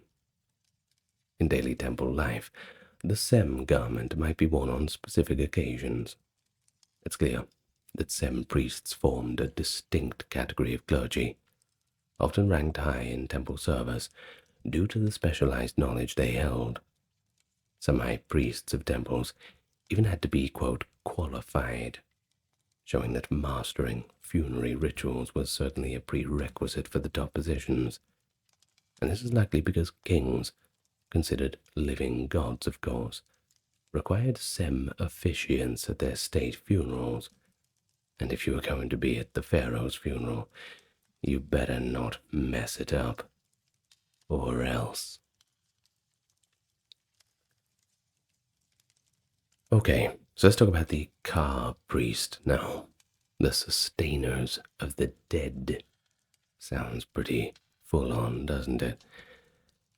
Well, the responsibilities of the priesthood, of course, extended beyond serving the gods. They also served humans who were already on their way out of the world of the living. In the Egyptian belief, the souls of the dead, the Ak and the Ka, needed ongoing nourishment from the living. Thus, developed the role of the Ka priest, sometimes also called the Ka servant. Now, what was a Ka priest? Well, first of all, they were not attached to a deity's temple, but rather a tomb. Wealthy individuals in all periods made endowments for priests to perform offerings at their tomb or mortuary chapel on regular intervals, daily or sometimes festival days.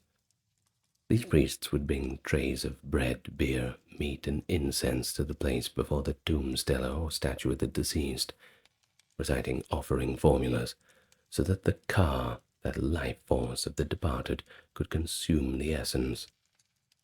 Often, the ka priest for a tomb was a relative. Typically, the eldest son was expected to perform his duty for his parents. In cases where no family member was available or local, people hired or provided payment in land or goods to a professional ka priest to fulfill the ritual obligation. During the Old Kingdom, it was common for tomb owners to list on their stelae that they had assigned fields for whose produce would fund the bread and beer for their afterlife offerings, with specific priests named to carry it out. These ka priests might serve multiple tombs if the endowments were small, essentially making the rounds in the necropolis to recite the standard offering formula. In effect, they maintained the cult of ancestors. But ka priests did not enjoy the same social standing as temple priests of major gods, unless they coincidentally held those roles too. You could dual class, that's for sure. In fact, sometimes a ka priest could be fairly of humble origin, essentially a caretaker paid in bread or a small plot of land. Nonetheless, their role was absolutely crucial to Egyptians' concept of eternal life. Without those offerings, a soul could go hungry, perhaps even become restless. Some tomb inscriptions even implore passers-by, "O living ones upon the earth, all who shall pass by this tomb recite an offering for the owner." Now this suggests that while ka priests were hired, Egyptians also somewhat, how can I put it, crowdsourced prayers, I suppose. That's one way of putting it. They were crowdsourcing from any pious visitor who would go by.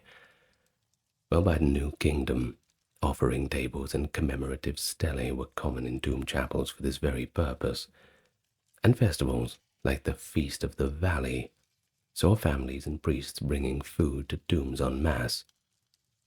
The ka priest, in summary, was the vital link to ensuring that the dead continued to partake in the fruits of the living world. It's a side of priestly life that was more intimate and familial compared to the grandiose state rituals. Just a priest quietly pouring a libation on a silent tomb, whispering prayers for someone's beloved father or mother to rest in peace and receive sustenance. While much of the high-profile priesthood in Egypt was male, women also served in religious offices, particularly in the worship of goddesses and as musicians in temples. In the Old Kingdom there are references to priestesses of Hathor and priestesses of Neith, often royal ladies or noble women who held honorary positions in the cults of those goddesses. For example, some queens of the 5th and 6th dynasties were titled Priestess of Hathor or Priestess of Thoth, indicating that they performed, or at least symbolically held, cult roles for those deities. These might have included leading women in ritual dances or music during festivals, or managing certain temple properties. However, the nature of the female priestly role is often different from men's. A very common title for women in the New Kingdom is Singer of Amun or Chantress of a deity. These women were part of the temple choir, so to speak. They would sing and play instruments, like the harps or the lutes or the sistrum, that old sacred rattle, during ceremonies. Music was an essential component to temple ritual to please the gods and create an atmosphere of holiness. Some of those chantresses were married to male priests or were daughters of the priests. It could be a family's women joining in temple service in a musical capacity.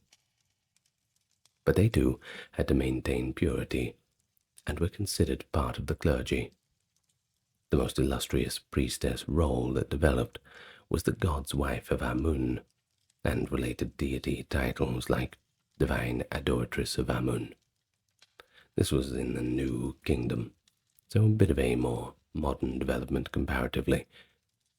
Initially, God's wife was a ceremonial title given to a queen or princess who had participated in Amun's rituals at Karnak, for instance, standing behind the king in ceremonies, shaking the sistrum before the god.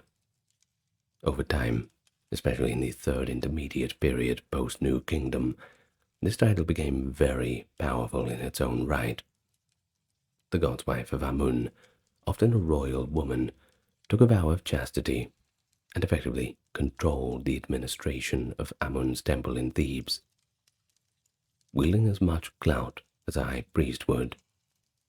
Women like Ahmose Nefertari in the early 18th dynasty and Nitocris in the 25th to 26th dynasty were god's wives, who are recorded as controlling land, appointing priests, and being treated almost like reigning monarchs in Thebes. They even adopted heiresses to succeed them, mimicking royal succession. And this was an exceptional development. Female clergy with autonomous power, and largely unique to the cult of Amun. It shows that while Egyptian religion was patriarchal in many aspects, it had room for powerful priestesses, when circumstance allowed for it. But apart from Amun, women served as priestesses of Isis, Nephthys, or Hathor in funerary contexts, especially during mummification rituals, where women were known as hawks or mourners of Osiris, and took on the roles of Isis and Nephthys by the bier of the corpse, mourning and reciting laments. These may not have been formal priestesses in peacetime, but during the funeral they were ritually empowered as such.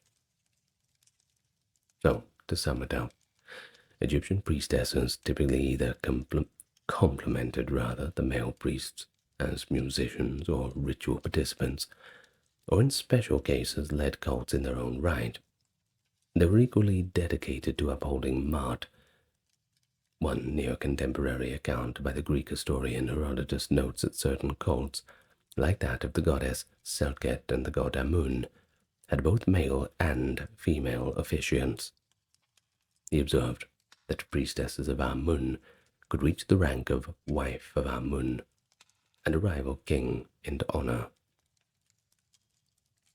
So, while the spotlight often falls on the high priest Manetho or Ta-Mose, we should remember the voices of women too were there, just not in that much of a capacity as the men.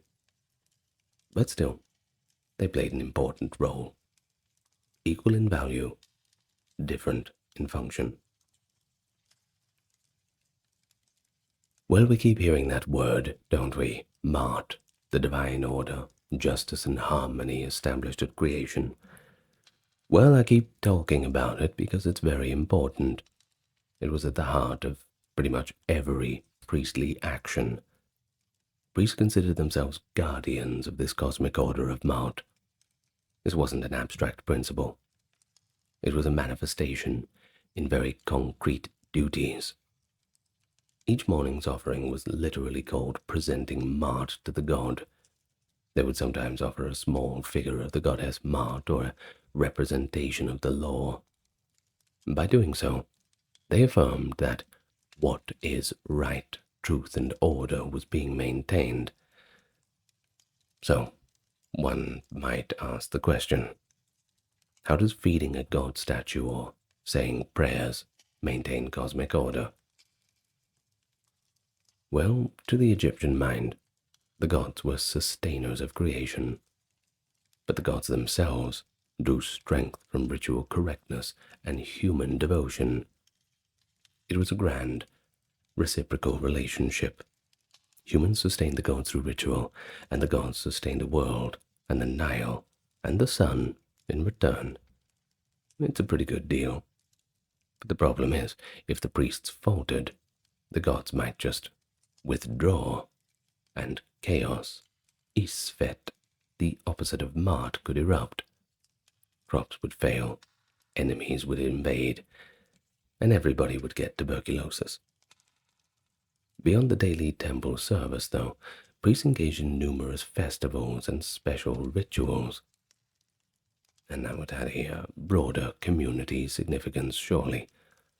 For example, during the annual Opet festival in Thebes, the priests carried the bark, a boat-shaped shrine of Amun, in procession from Karnak to Luxor Temple, accompanied by music and pilgrims. But it wasn't just a parade for show. It was a renewal of the king's divine power, and a celebration of fertility and maʿat for the whole land. Likewise, the beautiful festival of the valley involved priests ferrying Amun's statue across the Nile to visit the West Bank tombs, linking the gods with the honored dead, reinforcing maʿat by integrating life and afterlife, city and necropolis. In each case, priests had to perform complex liturgies at various stations, ensuring that the god was pleased and accessible to the people. We do have first-hand accounts from stelae, like that of Incarnofret, an official in the Middle Kingdom who acted sort of a priestly master of ceremonies for the Osiris festival at Abydos.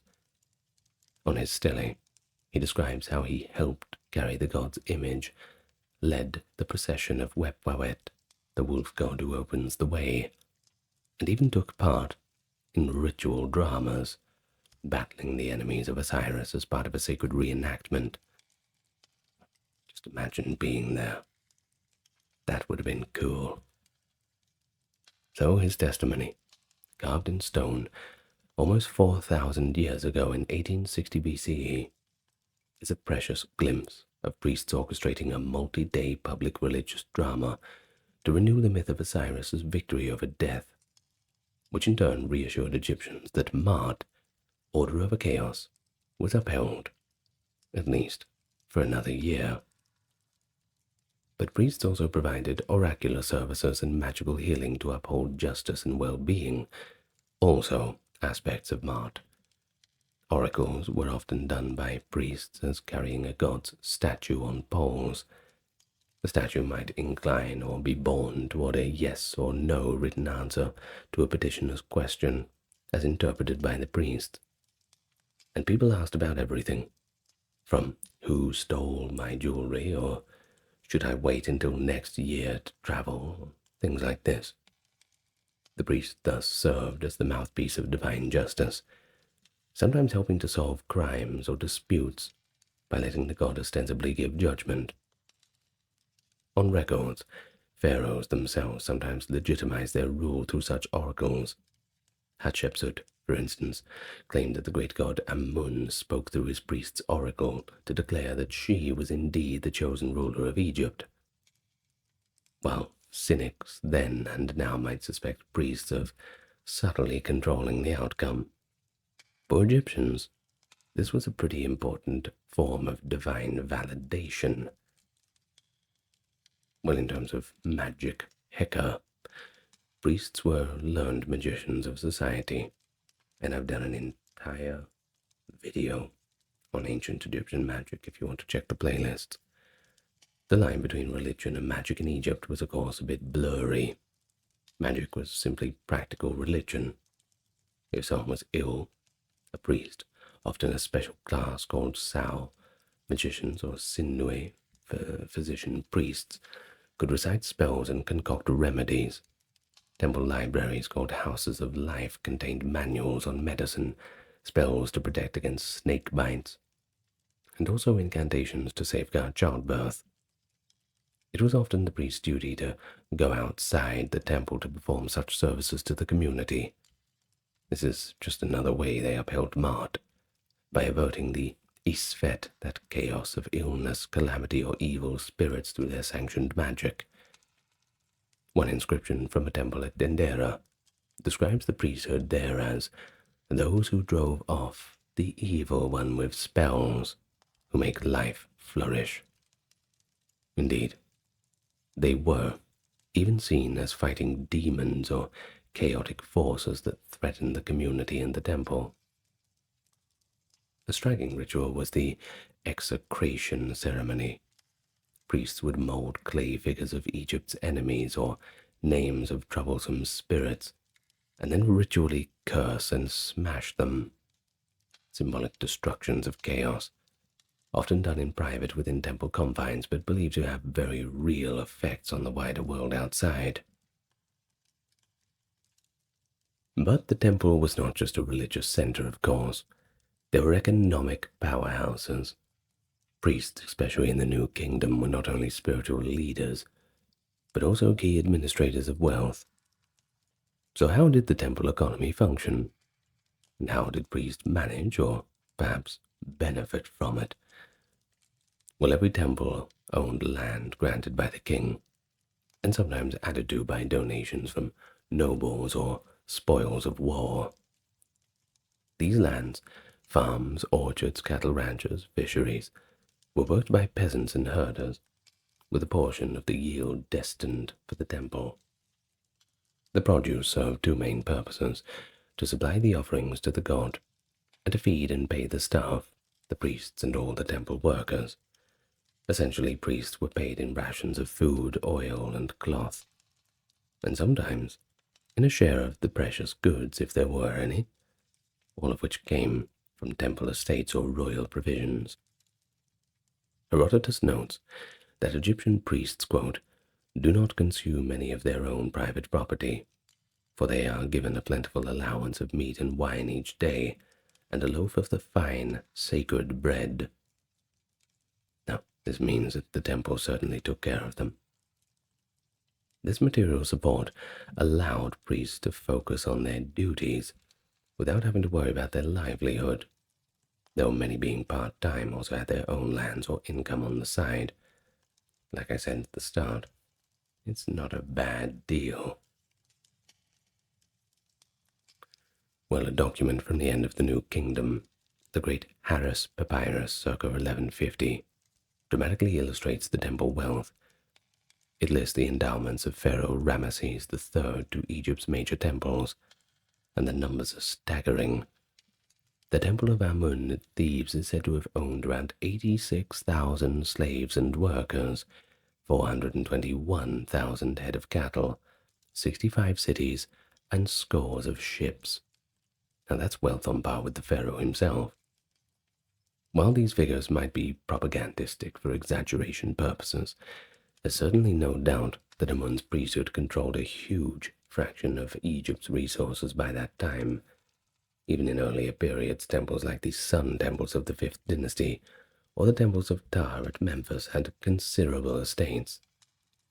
The priests, as managers of these estates, inevitably gained secular administrative skills and influence in local affairs. The pharaoh was officially the head of every temple cult, sure. In theory, he was the high priest of all the gods. But the pharaoh can't be everywhere, and the local high priests had to act in his stead. In return, the pharaoh expected loyalty and a smooth running of the cult that legitimized his rule. It was a symbolic relationship, symbiotic, rather. Kings lavished wealth on temples, and priests conducted rites that affirmed the king's divine mandate. And when that balance broke down, conflict could arise. For example, the heretic pharaoh Akhenaten, 18th dynasty, dramatically cut off the traditional priesthoods by proclaiming a new god, and the only god, that being the Aten. He also shut down and defunded the temples of Amun and others. This was likely motivated by a mix of genuine religious zeal and a political attempt to curtail the Amun priesthood's power. The result was a temporary collapse of those institutions, but after Akhenaten's death, the traditional temples reopened, and the priests of Amun in particular rebounded with even greater power.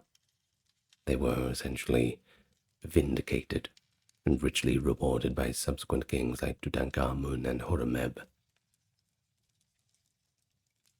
In day-to-day terms, priests interacted with government frequently. Many high priests held titles like royal treasurer, governor of the city at the same time, blurring those lines between religious and state authority. In some eras, priestly families formed an aristocracy of their own.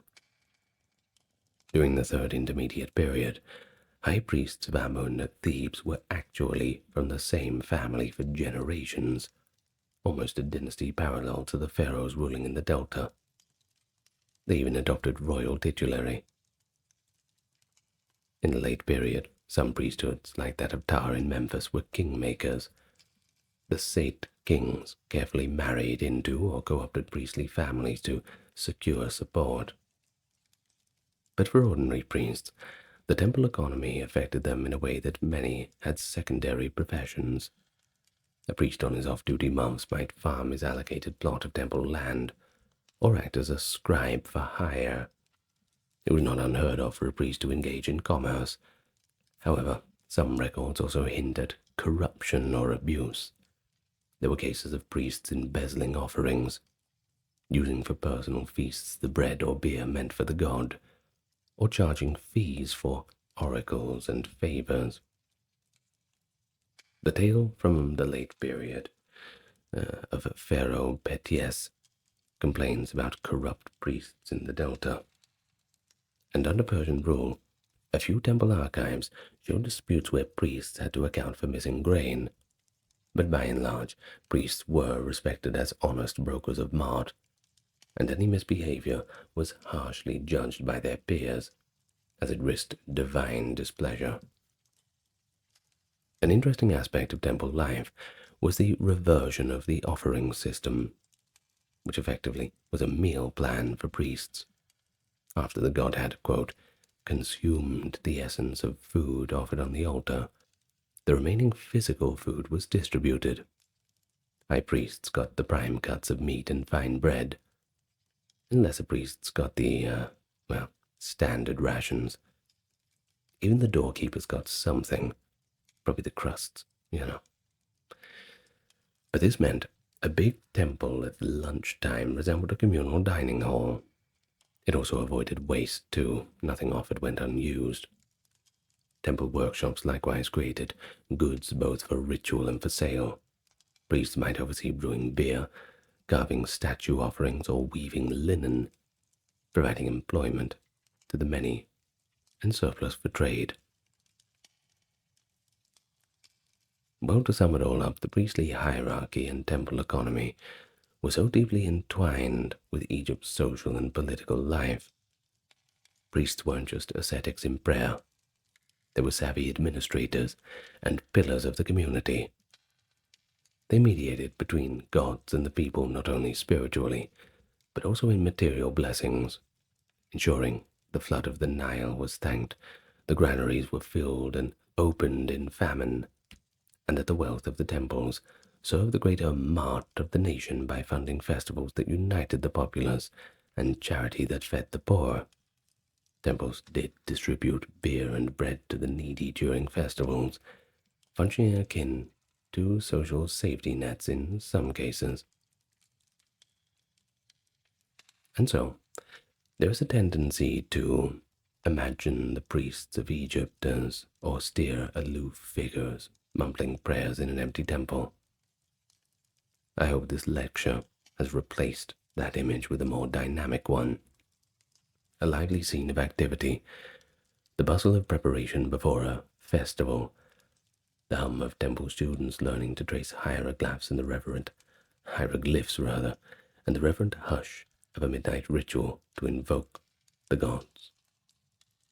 Priests had families, ambitions, worries, just like normal people. In some periods, they wielded more influence than generals of the army, and in others they just humbly served under the firm royal oversight. But in all periods, they were essential. The Egyptians summed it up simply: if the gods are happy, the country prospers. And it was the priests, day in, day out, who were charged with keeping the gods happy. Italy. It's hard to imagine it without Rome. But before Rome came along, there were the Etruscans, a mysterious and ancient civilization, centered in the region of Etruria, modern Tuscany, western Umbria, and northern Lazio, they established vibrant city-states with a rich culture, profoundly influencing the Roman kingdom and republic that succeeded them. Classical authors recognize the Etruscans as early rulers and cultural benefactors of Rome. Indeed, even Livy and many others record that several of Rome's early kings were Etruscan by origin. So why not come with me and trace the Etruscans' development from their mysterious origins to the formation of their city-states, through their political and economic zenith, and to their military struggles and eventual assimilation. Along the way, we'll take a look at their governance and legal institutions, artistic achievements, their trade networks, linguistic legacy, and even a little bit about their religious rites. Well, we'll see by the end that all of these facets of Etruscan civilization certainly left a permanent mark on Roman culture. All assertions, of course, are supported by primary sources and reputable historical analysis. We're not going to go too far into speculation, and if we do, which sometimes we must due to the mysterious nature of the Etruscans, we'll be doing strictly within the confines of academia. So, just briefly, the chronology of Etruscan civilization spans roughly from the 9th to 1st centuries BC, and that's what we'll be talking about.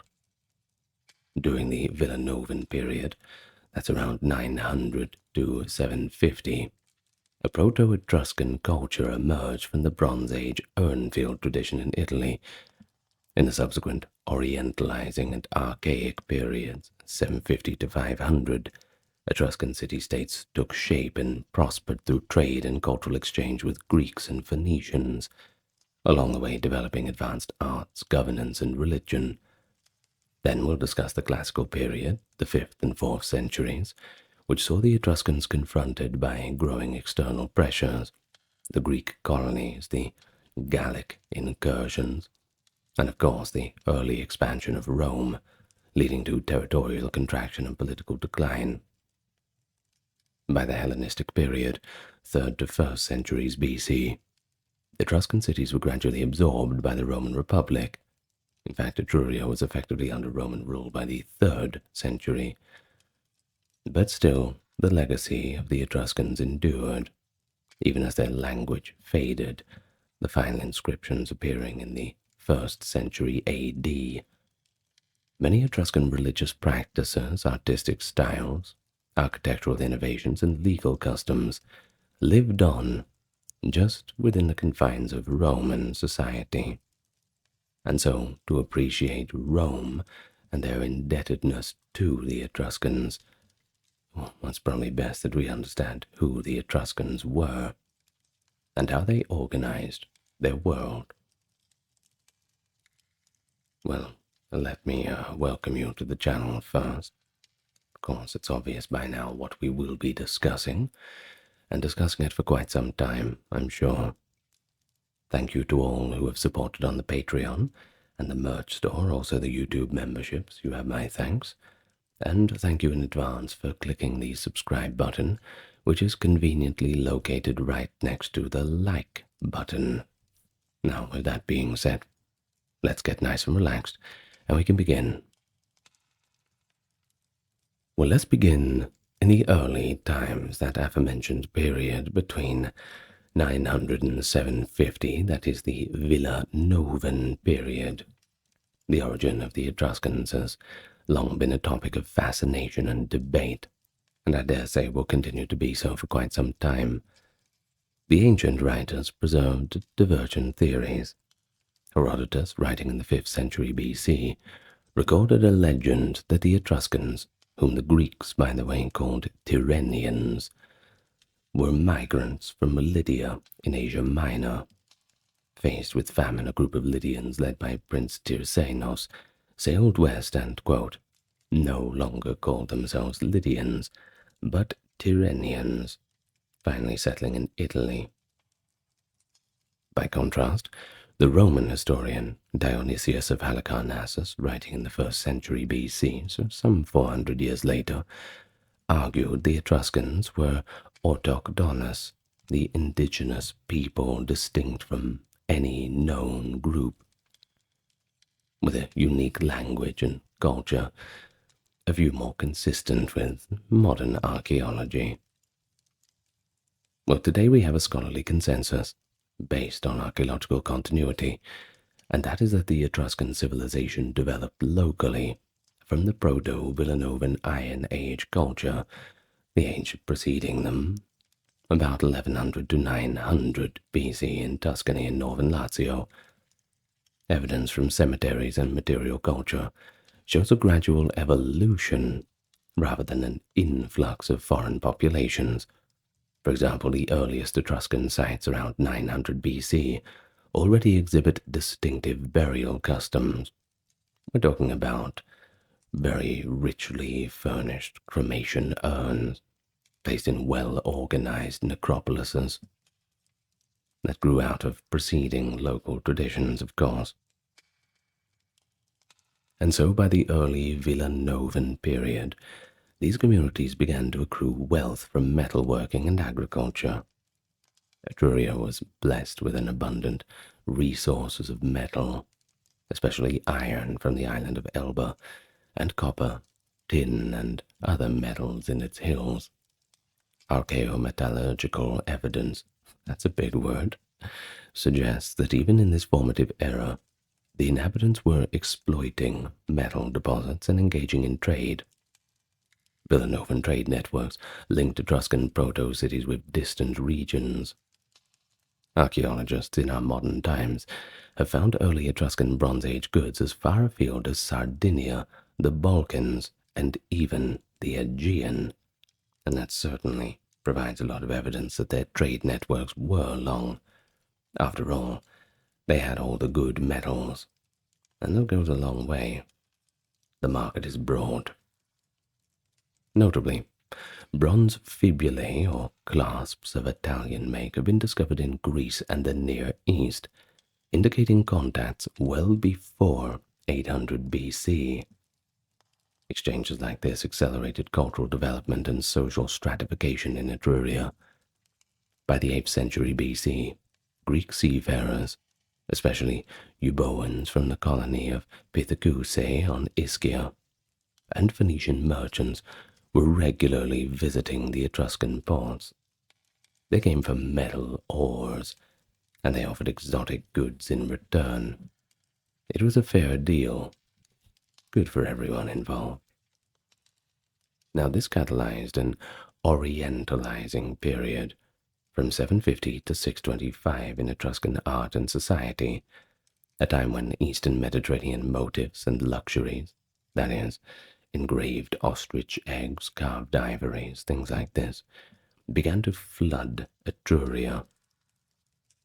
Excavations of Etruscan tombs from the 7th century, etc. at Ve, Care, and Tarquiania, reveal imported Greek pottery, Egyptian scarabs, and Levantine jewelry, alongside locally produced items, attesting to Etruria's integration into broad Mediterranean trade networks. During this early period, the Etruscans had begun developing their writing system, which would become one of the most significant contributions to Rome.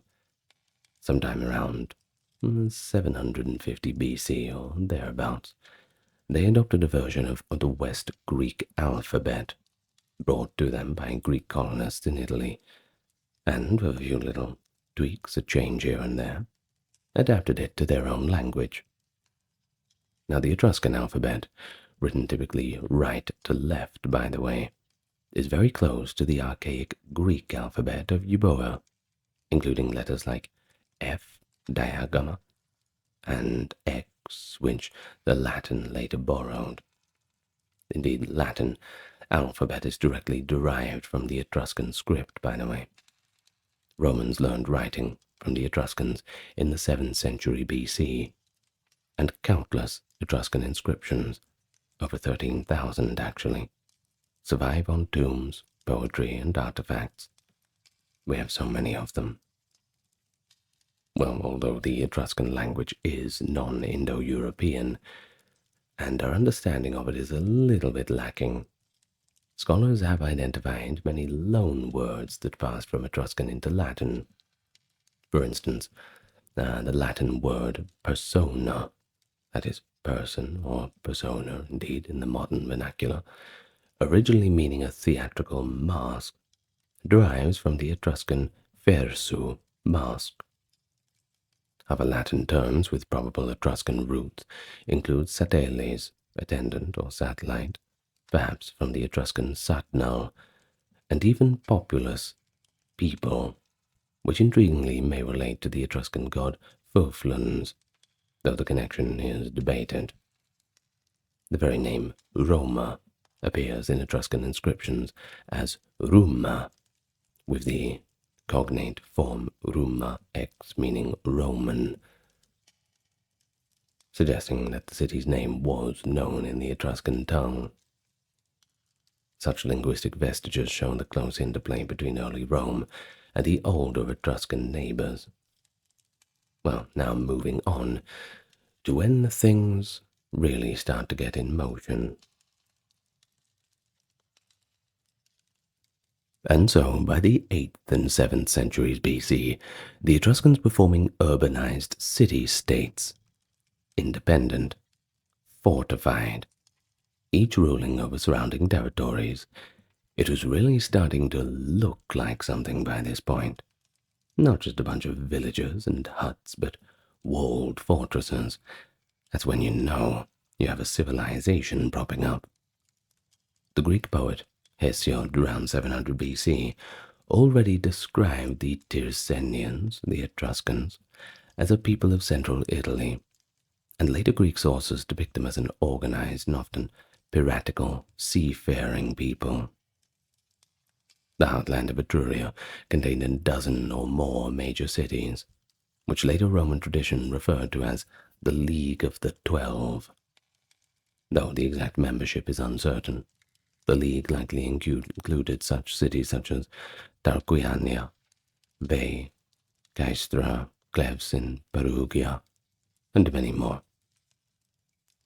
These cities shared a common language and a religion, and met annually at a holy sanctuary, the Fanum Voltumane, near Volsini, for religious festivals and mutual council. So according to Livy, at this annual council, a leader, perhaps a ceremonial Zilath Mekrasnal, or chief of the Etruscan people, could be chosen to represent the League. However, this Etruscan League was not a centralized nation-state, one must remember. It was more of a loose confederation along religious and economic lines, akin to the Greek city leagues, and individual cities retained their sovereignty. Unity was often fleeting. Etruscan cities might ally for mutual defense or projects, but there was no permanent capital or unified military command. Now, in political terms, the Etruscan city-state, mac or civitas, was governed by first kings and later magistrates. Early on, prior to the 6th century, each city was ruled by a king, possibly called Lucumo in Etruscan. These kings were also high priests, reflecting the theocratic nature of Etruscan rule. The government was seen as a central authority, with the power of life and death over citizens. A power symbolized by the image of the Gorgon's head, and apotropaic emblem often appearing in Etruscan art and regalia. That's pretty threatening, to have a Gorgon's head as your symbol. Yeah, that's pretty good. I mean, the Roman eagle is good too, but the Gorgon's head is also pretty cool. While in Etruscan tomb paintings and decoration, the frightful visage of the Gorgon signified sovereign authority and served to ward off evil. But over time, Etruscan governance evolved. By the 6th century, many Etruscan cities transitioned from monarchy to an oligarchic republic, just as Rome basically did around 509 BC. the same process. Archaeological and inscriptional evidence suggests that councils of aristocrats and elected magistrates took on governing roles in some cities by the late Archaic period. For example, inscriptions from Etruria lists titles of magistrates like Zilath, Parnik, Gamthi, and Maru, etc., indicating a complex republican administration. Although we don't know the precise functions of each office, but we know they were there doing something at least. Notably, Etruscan society was dominated by powerful aristocratic families. These noble lineages accumulated wealth via trade, and they held great sway because of it. Money is power. Much like in Rome, they were kind of similar to the Roman patrician class gentes. In fact, the Roman concept of gens or clan and the importance of familial lineage may be modeled after the entrenched Etruscan aristocratic system. Families who built large tombs and emphasized dynastic continuity. Etruscan law and custom were deeply intertwined with religion and social ritual, and there is evidence that many early Roman legal and political institutions had Etruscan roots, prototypes, or at least influences. Now, for instance, the fasces, a bundle of rods with an axe, carried by attendants, the lictors, as a symbol of magistrates' power to scourge and execute, was borrowed directly from Etruscan royal insignia. Etruscan tomb art has even yielded an actual bronze set of fasces, rods, and axe from Vetulonia, confirming the symbol's Etruscan usage. The Romans attributed to Etruscan kings the introduction of other state symbols and rituals. We're talking the golden crown, the ivory throne, or sella curulis, the purple bordered robe, that being the toga praetexta, the scepter, and the triumph ceremony, all said to have their roots from Etruscan tradition. It's been described, for example, as the first Roman triumph. Now that is a victory parade, if you're not familiar, was modeled on Etruscan processional customs. Even Roman law in its earliest form was heavy sacral and ritualistic, a feature that scholars link to Etruscan influence. The 12 Tables, Rome's earliest law code around 450 BC, came about in a context where legal procedure involved formalized rituals and symbolic acts, such as the ritual of mancipatio, or the chanting of precise verbal formulae. This emphasis on ritual in law is reminiscent of the Etruscan approach, where religious sanction underlay political power. While our knowledge of specific Etruscan laws is scant, Roman writers acknowledged an indebtedness to the jurisprudence of the Etruscan tradition. For instance, the concept of the pomerium, a sacred boundary of which the city magistrates could not cross with arms, and that was an Etruscan practice that was adopted by Romulus himself. Roman augural law, the requirement to take auspices, that divine approval before official acts, likewise stems from Etruscan doctrines that governments must heed the will of the gods. Economically and culturally, the 7th and 6th centuries BC were the heyday of Etruscan power, really the golden age. Etruscan cities grew wealthy from the Mediterranean trade, which was booming. They exported metal ingots, finished bronze wares, wine, and pottery, and imported luxury goods to enjoy. Also, you'll find fine ceramics absolutely everywhere in their tombs, all from this time. Greek pottery in particular was prized as a status symbol in Etruria, so much that Greek workshops in Corinth and Athens created special vase designs catering to the Etruscan tastes. The customer is always right in matters of taste, of course, as that is the full quote. Vast quantities of Attic red figure and black figure vases have been unearthed in Etruscan tombs, indicating that vast trade network with Greek markets. Meanwhile, the Etruscans developed their own distinctive black glossy pottery known as bucero, which became an export good in its own right. Bucero table work, with its elegant shapes and lustrous finish, has been found at sites in southern France, Spain, North Africa, and the Near East, evidence of Etruscan merchants or the far-flung exchange of gifts. Etruscan metalwork, from fine jewelry to large bronze sculptures, was also renowned. Indeed, Etruscan bronze cauldrons, armor, and votive figurines have been discovered in the Celtic tombs north of the Alps and at Pan-Hellenic sanctuaries in Greece, that is, Olympia and Delphi, where they were dedicated as prestigious offerings, only the best for the deities.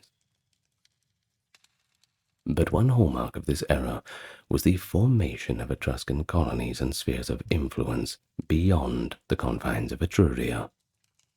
Etruscan adventurers and traders established themselves in the Po Valley to the north, founding or perhaps taking over cities like Felsina, later Bononia, and later, in our modern vernacular, Bologna, and as far south as Campania.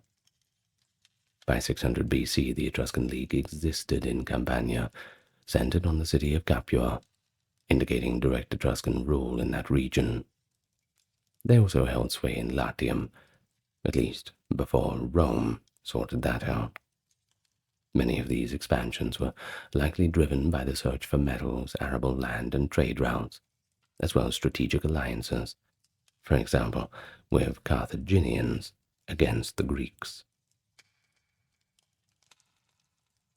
And now we arrive to the Archaic period, during this time between 6 and 500 BC, where Etruscan culture produced extraordinary art and architecture, the majority of it with religious or ceremonial purpose. Etruscan art is especially known for its vibrant wall paintings, intricate metalworking, and terracotta sculpture.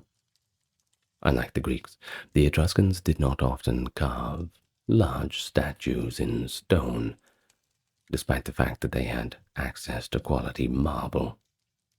If you ask me, it's a bit of a waste. They should have used it. Oh well. But instead, they excelled in terracotta sculpture, creating life-size statues that adorned temples and tombs, and also in bronze casting. Now, we do have a famous example of this, as the splendid terracotta statue of Apollo at Veii, that is around 500 BC, which once stood on the roof of the Portonaccio Temple. This stylew, now in the National Etruscan Museum, Rome, shows Apollo in dynamic motion, reflecting a blend of Etruscan vitality and Greek stylistic influence. While the Apollo of Veii, a painted terracotta statue about 5'10" tall, originally stood on the temple roof, it exemplifies Etruscan archaic art, with a stylized smile and almond eyes similar to the Greek Kouros figures, yet it was rendered in terracotta rather than stone. Etruscan tomb paintings provide a vivid window into their life and beliefs too. In sites like Tarquinia, and Chiusi, aristocratic families built elaborate tombs carved into rock, whose walls they decorated with frescoes of banquets, dances, sports, and mythological scenes. One striking example is the Tomb of the Leopards around 480 BC at Tarquinia, named for the leopards, of course, painted guarding a banquet scene on the back wall of the tomb. The frescoes portray reclining diners, men with dark skin, women with light skin in the artistic convention, servants, musicians playing flutes and lyres, and dancers, all celebrating what appears to be a funerary banquet in honor of the deceased. The joyful, almost exuberant depiction of the afterlife feast reflects Etruscan belief that death was a transition to another form of existence, where one could enjoy earthly pleasures as long as the proper rites were observed. Many tomb paintings also have religious or mystical elements, For instance, tombs at Tarquinia show scenes of augury, or a figure called the Versu, masked man in a ritual game that might be an early form of gladiatorial combat performed at funerals. These funeral games, which the Etruscans held to honor the dead, are believed to be a direct precursor of the Roman gladiatorial games, later staged in the Great Colosseum. A Tarquinian tomb painting found in the 6th century, the Tomb of the Augurs it is called, actually depicts two men engaged in wrestling or boxing as part of a funeral ceremony. Romans themselves acknowledged that their munera, gladiatorial shows, began as Etruscan funeral rites adopted by the early Romans. And the design of Etruscan temples and cities also had lasting influence. Etruscan temples, as described by the Roman architect Vitruvius and evidenced by excavations, differed from Greek temples in several ways. They were typically built on a high podium, with a deep front porch, and had a mostly wooden superstructure with terracotta decorations, and were arranged with a clear frontal orientation, that is, steps only at the front. The great temple of Jupiter Optimus Maximus on Rome's Capitoline Hill, erected in the late 6th century BC during Etruscan rule, was built in the typical Etruscan style, featuring a triple cellar plan for the Capitoline triad of Jupiter, Juno, Minerva, a deep columned porch, a rich terracotta statuary, possibly crafted by an Etruscan artisan from Veii. Archaeology confirms that the earliest monumental buildings in Rome, that is, about the 7th to 6th centuries BC, certainly were executed by Etruscan builders, or, if not, heavily influenced by their know-how. Either way, Etruscans were masters of engineering and architecture, at least by the standards of their day. They understood arch construction and vaulting well before the Romans did. Well, the Etruscan city of Voltre's Gate and the stone art of Perugia are from pre-Roman times. They also excelled at hydraulic engineering. The famous Cloaca Maxima, Rome's central sewer canal, was, according to Roman tradition, constructed in the 6th century BC under the Etruscan king Tarquinius Priscus. This massive drain, which began the process of reclaiming the swampy Forum Valley, is a testament to the Etruscan engineering skill. They also dug drainage tunnels called cuniculi to irrigate fields and drain water. Many such tunnels survive in the countryside of Tuscany. To this day, really, you can still see them. They also pioneered the use of the Tuscan column, a strong, unfluted column derived from the Doric order, which the Romans later adopted especially for military architecture. But religious rites, that was the core of Etruscan private and public life.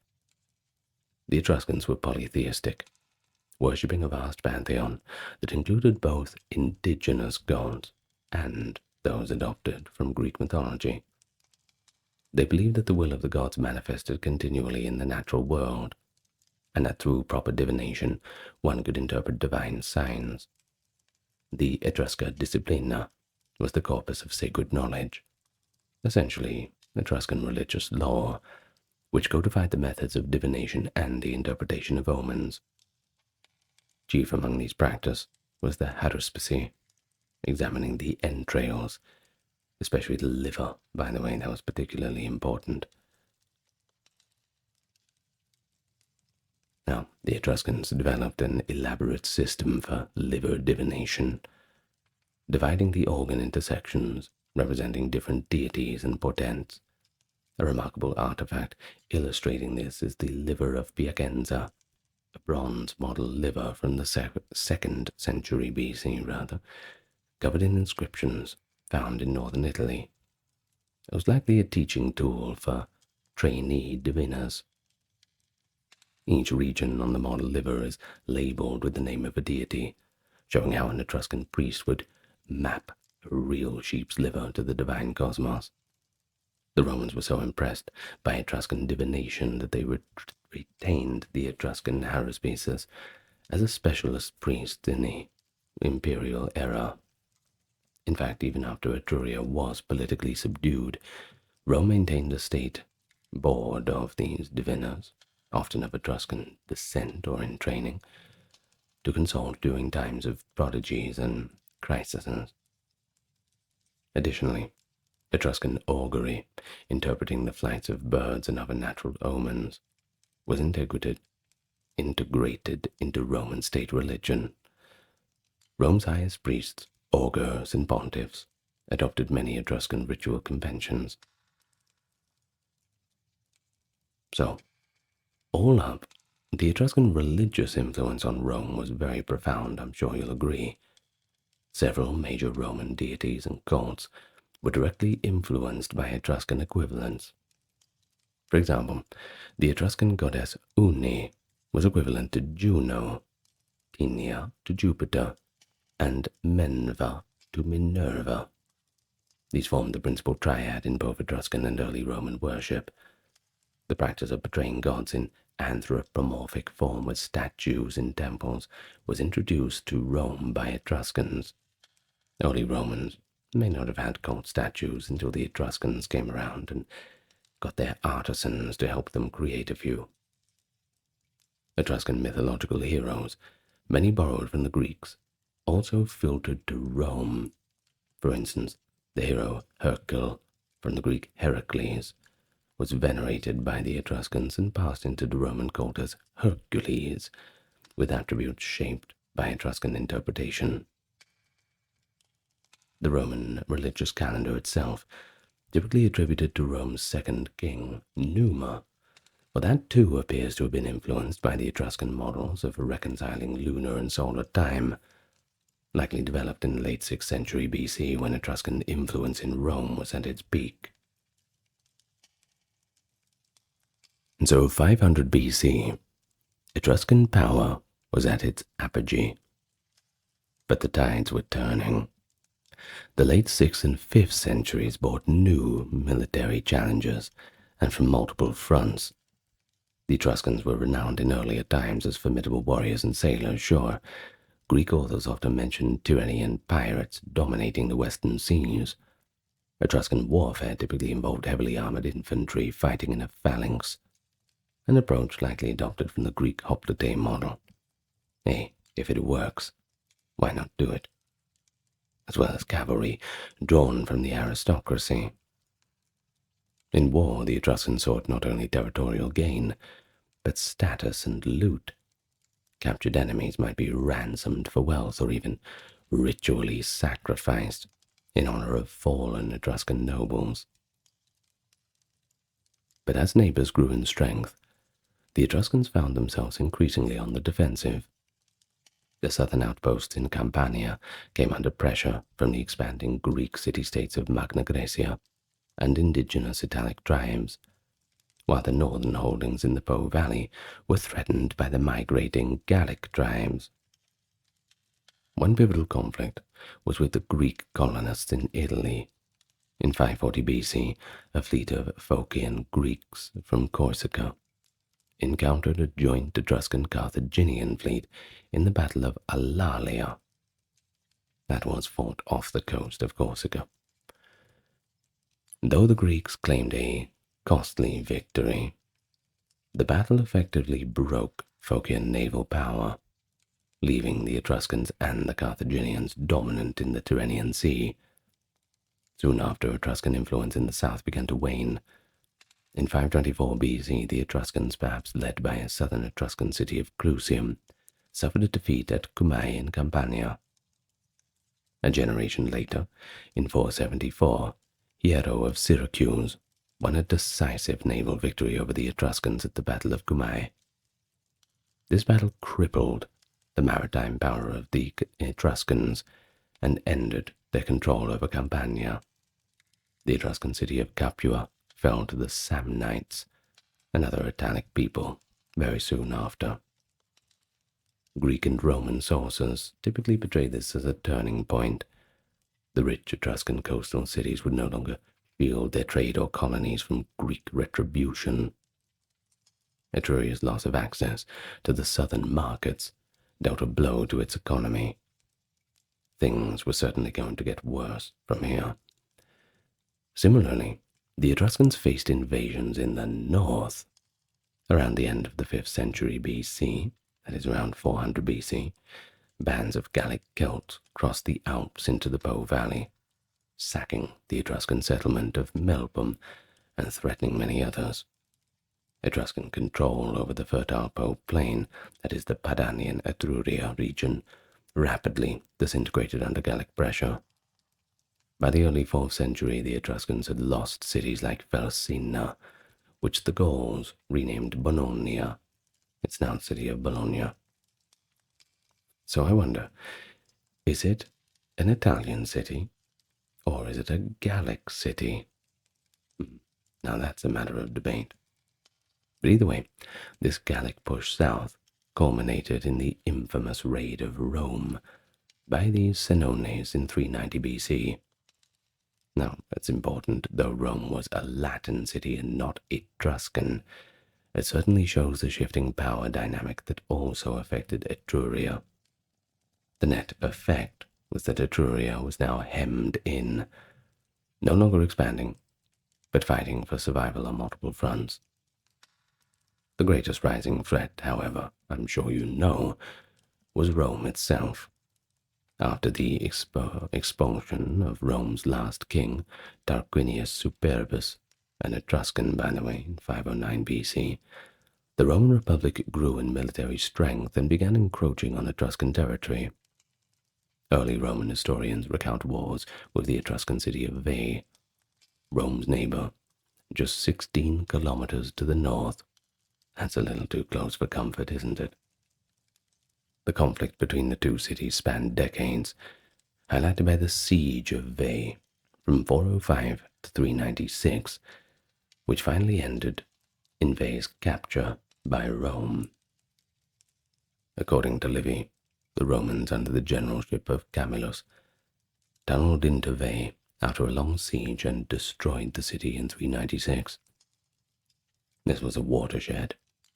Rome doubled its territory and sent shockwaves through Etruria.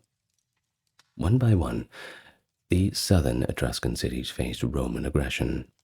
Tarquinia, Caere, Volci, Volsini, and others engaged in intermittent wars with Rome during the 4th century. Notably, a coalition of Etruscan cities mustered against Rome in 310, but they were defeated in 310 at the Battle of Lake Vadimo. Better luck next time, kids. And that was a battle that Roman annals celebrate as really breaking the Etruscan resistance. Further Roman victories in 308 and the subsequent decades reduced Etruria to a subordinate status. By the early 3rd century, Rome had effectively dominated all of Etruria south of the Apennines. It is important to stress, too, that Etruscan military power did not collapse overnight. Some cities showed resilience. For example, Volsini remained influential and had to be decisively crushed only in 264, when the Romans brutally sacked it. The final act of Etruscan autonomy, that's for sure, going down in flames. Yet, internal strife and class conflict may have weakened some Etruscan cities from within, as hinted by Roman stories of civil discord in Volsini before its fall.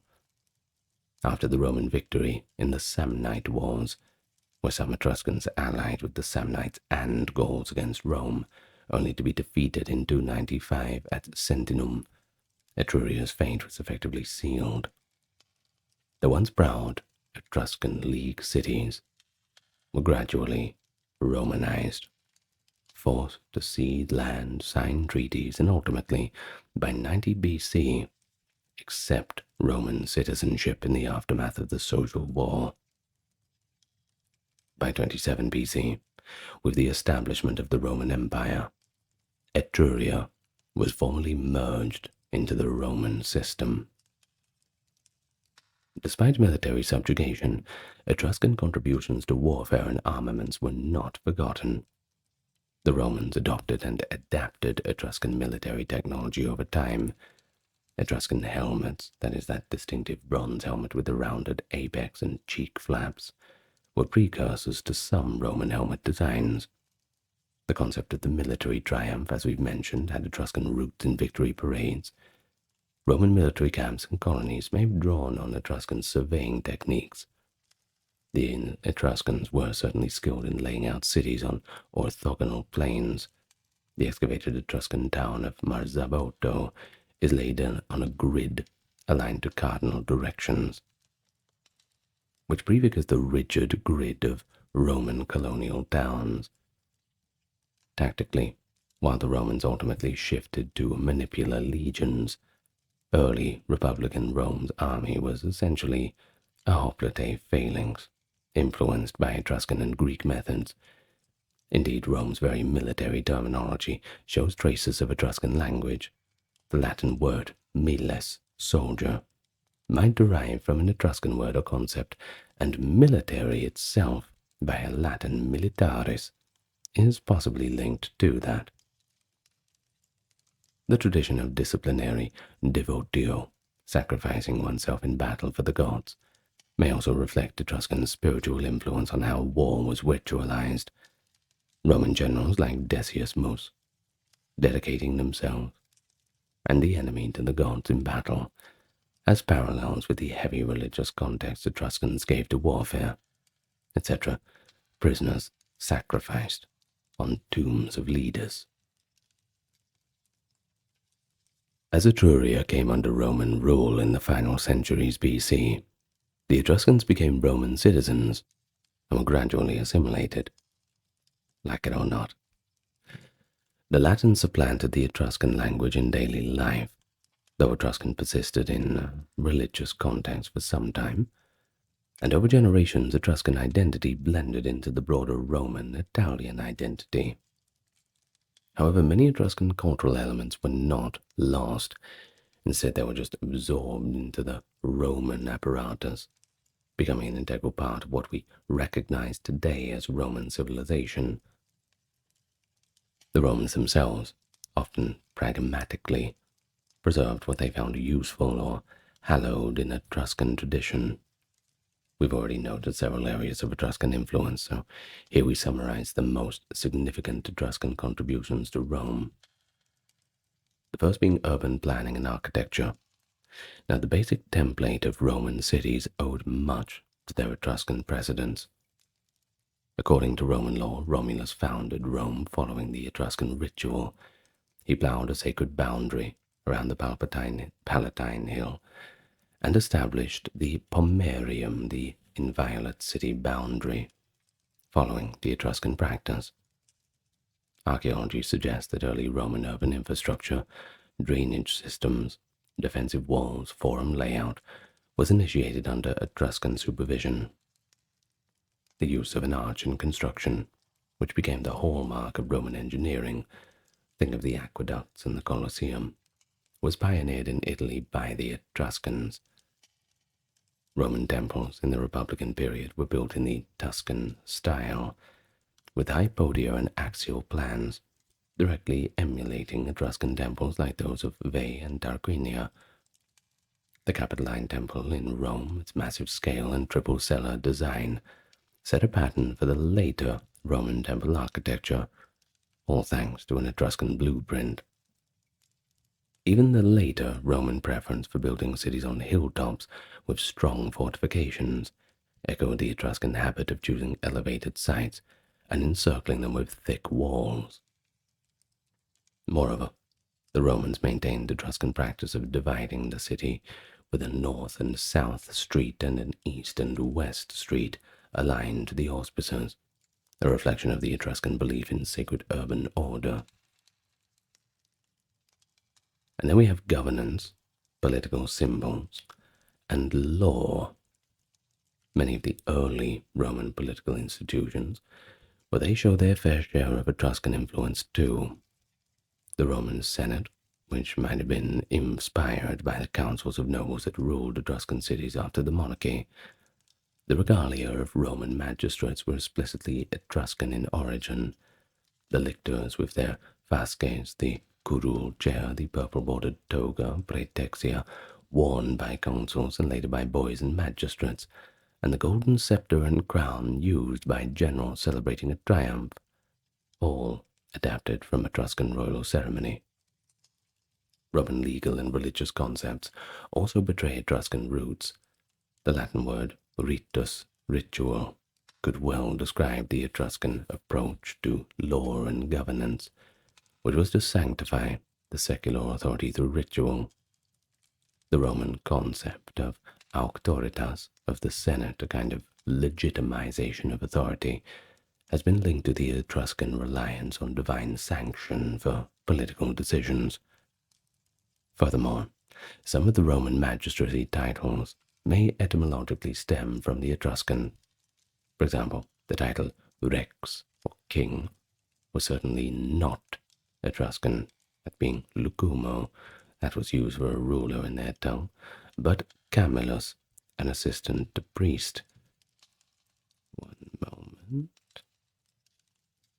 An assistant priest, rather, excuse me, and possibly praetor, if it related to Etruscan prefect roles, show cross-cultural links. When the Romans instituted the position of dictator, an extraordinary magistrate with absolute power for a limited time, don't think of it too much in our modern term, they granted him 24 lictors with fasces, that is, double the normal consul's allotment, a detail that might also hark back to Etruscan notions of kingly power, as Etruscan kings perhaps had 12 lictors, a number later standard for Roman kings, at least according to Livy. In law, the persistence of Etruscan religious law, the Etrusca disciplina, meant that Romans, even as they codified secular laws, continued to consult the inherited Etruscan rules for interpreting prodigies, consecrating temples, and dividing territory. Of course, we can't go past the religion and ceremony. Roman religion was so suffused with Etruscan elements that one ancient sentiment was that the Etruscan discipline encompassed the whole of Etruscan knowledge, implying Roman sacred law was largely inherited from Etruria. The College of Augurs and the College of Haruspices in Rome perpetuated Etruscan divination. Roman generals on campaign and emperors in Rome would often call on diviners to interpret unusual occurrences. Think of monstrous births and lightning strikes, this sort of thing, a tradition directly descendant from the Etruscans. The ritual of the triumph, the highest military honor, that had Etruscan trappings too. The triumphant general wore a gold-embroidered toga, called a toga picta, and a laurel crown, and his face was painted red, just as the Etruscan kings may have done. This was mainly done to represent Jupiter, by the way. Some sources suggest that even the word triumph might derive from an Etruscan shout of exultation, or a name of an Etruscan procession. The gladiatorial games, as mentioned, were introduced in 264 BC at a funeral in Rome specifically as a revival of an old Etruscan custom of blood offerings to honor the dead. In everyday life, Romans continued to observe many superstitions and customs of Etruscan origin. For example, the practice of making dies fat et nefas, that is, auspicious and inauspicious days on the calendar, from Etruscan priestly law. Well, that was also one of the gods permitted public business. So, arts and culture now. As Romans absorbed Etruscan territory, they were also absorbing the Etruscan craftsmen, performers, and artisans. It came as a package deal. Etruscan art forms influenced early Roman art, especially in the centuries where Rome had not yet developed its own monumental art tradition. The earliest Roman bronze statues.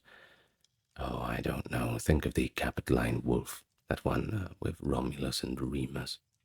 If genuinely ancient, that is, there's a bit of debate about that, were likely Etruscan works, or heavily influenced by the Etruscan style. Etruscan music and entertainment, that also left its mark. The Romans enjoyed their styled performances, and tradition says that the first stage performers or dancers in Rome were imported from Etruria to appease the gods during a plague in 364 BC. Whether or not that stopped the plague is a bit of a mystery. The Roman love of spectacle, chariot racing, and athletic contests at religious festivals had Etruscan parallels or origins. The Ludi Romani games held in the Circus Maximus traced back to games introduced by Rome's Etruscan kings, featuring chariot races and boxing matches in Etruscan fashion. And Roman funerary customs, like the lavish tombs of the elite in the late Republic and Empire, think of the monumental mausoleums, things like that, might be seen as an extension of the Etruscan aristocratic emphasis on elaborate tombs and ancestor veneration. And then we have language.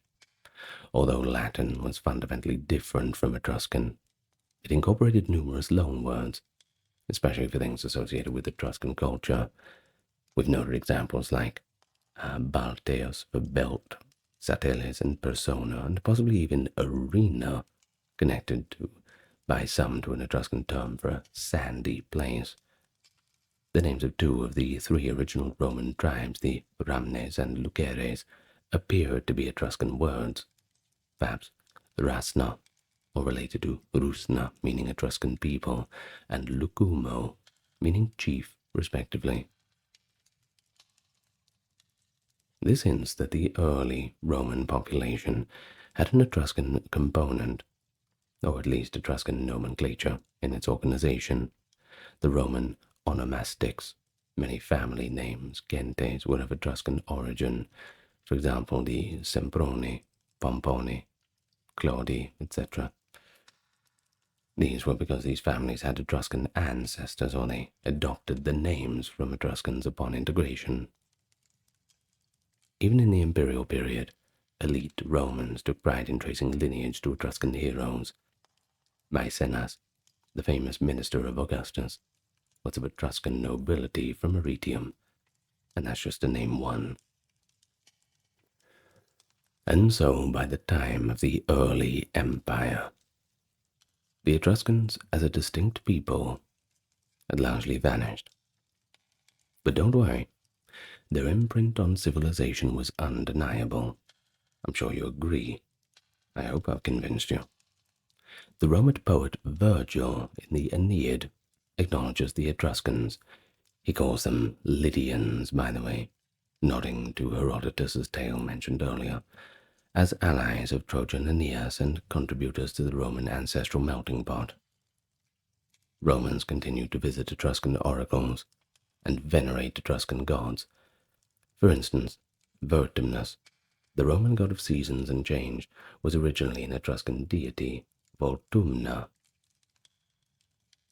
So in summary, nearly every facet of Roman culture, political institution, religious doctrine, engineering, art, military ritual, and even fashion carried an Etruscan fingerprint. The Roman author Cicero paid tribute to Etruscan expertise in divination in his treatise, and Livy and Dionysius documented Rome's indebtedness to the Etruscans. Modern historians concur that without the Etruscans, Rome would have been a very different place, if there had been Rome at all. The Etruscans functioned as a conduit through which the elements of Greek and Eastern Mediterranean worlds flowed into Rome, and they were also innovators in their own right, giving the Romans truly original contributions, from the grandeur of the Capitoline Temple to the dignified ceremony of the Senate, all the way to the layout of the Roman Forum to the gladiatorial games in the arena. They passed on a torch of civilization to Rome, and later Rome passed on that torch to Western culture. It's a legacy that ensures the Etruscans, though often overshadowed by the Romans in popular memory, are rightly recognized by scholars as a foundational predecessor to Rome. Fire and blood. This is how a conqueror announces itself. a sky glowing bright red above a defeated city's ruins, and the screams of the vanquished mingle with the blare of Roman trumpets. Thus was the scene in 146 BC. After a bitter siege, the great city of Carthage is no more, its buildings smashed, its people slaughtered or put in chains. The ancient sources tell us that 50,000 survivors of Carthage were dragged away, kicking and screaming, sold into servitude. This was Rome's grim calling card to those who defied her will. It is a scene that would replay across centuries as the Roman Republic, and later the Roman Empire, expanded across the Mediterranean world. Yet Roman conquest was not always a story of unending carnage alone. In the wake of the legionary boots came new roads, aqueducts, law and order. Towns sprouted from forums and baths. Some of the very people who survived Rome's fury would later walk in Roman togas and converse in Latin in their new markets. How did the Romans truly treat the people that they conquered? Today, we'll journey from the broken cities of Rome's enemies, along the paved highways and marble temples of the new provinces, examining the treatment of these conquered peoples, not just from the Roman perspective, but that of their subjects too. And we'll confront the brutal realities of enslavement, massacre, and oppression without dressing it up. But we also need to consider the governance, infrastructure, and opportunities that Roman rule brought. Our aim is to explore critically the both sides of the coin, I suppose, the iron fist and the gentle hand, drawing on primary accounts from Romans and those who had to endure the conquest. So, prepare to step into a world where mercy was often scarce, but government, however harsh, was systematically imposed. A world where the Pax Romana, the Roman peace, was built on the foundation of the bones of the fallen. But first, let me welcome you. Before we begin, let's get acquainted. If you're new to the channel, I invite you to click that subscribe button. And how about you tell me where you're listening from? What time is it in your part of the world? For those supporting on the Patreon and those who checked out the merch store, you have my thanks. Now with that out of the way, let's settle in for a deep dive back to ancient Rome. There's no gentle way of putting it. Roman imperial expansion was simply born in violence. When Roman legions overran an enemy, the immediate aftermath for the defeated could be catastrophic. Ancient chroniclers are replete with references to entire populations being slain or enslaved in the first throes of conquest. Nowhere is this grim reality clearer than in Julius Caesar's own account of his wars in Gaul, 58 to 50 BC. Over less than a decade, Caesar subjugated Gaul with ruthless efficiency. Plutarch, summarizing Caesar's campaigns, records staggering figures. In those wars, Caesar, quote, took by storm more than 800 cities, subdued 300 tribes, and fought pitched battles with 3 million men, of whom 1 million were slain and another 1 million taken prisoner. Of course, many of these prisoners were just sold into slavery, effectively erasing entire communities from their homeland. These numbers may be inflated, of course, by ancient drama or Roman pride, but even if we allow for generous exaggeration, they certainly still managed to convey the scale of devastation. Primary accounts offer vivid episodes that underpin these statistics. For example, after capturing the Gallic stronghold of Avaricum in 52 BC, Caesar allowed his soldiers to sack the town with virtually no restraint. some 40,000 men, women, and even children were killed in a single day. Not even the elderly, women, or children themselves were spared, as one of Caesar's commentaries describes. Caesar himself justifies such actions as harsh reprisals and even deterrents against rebellion to the Romans.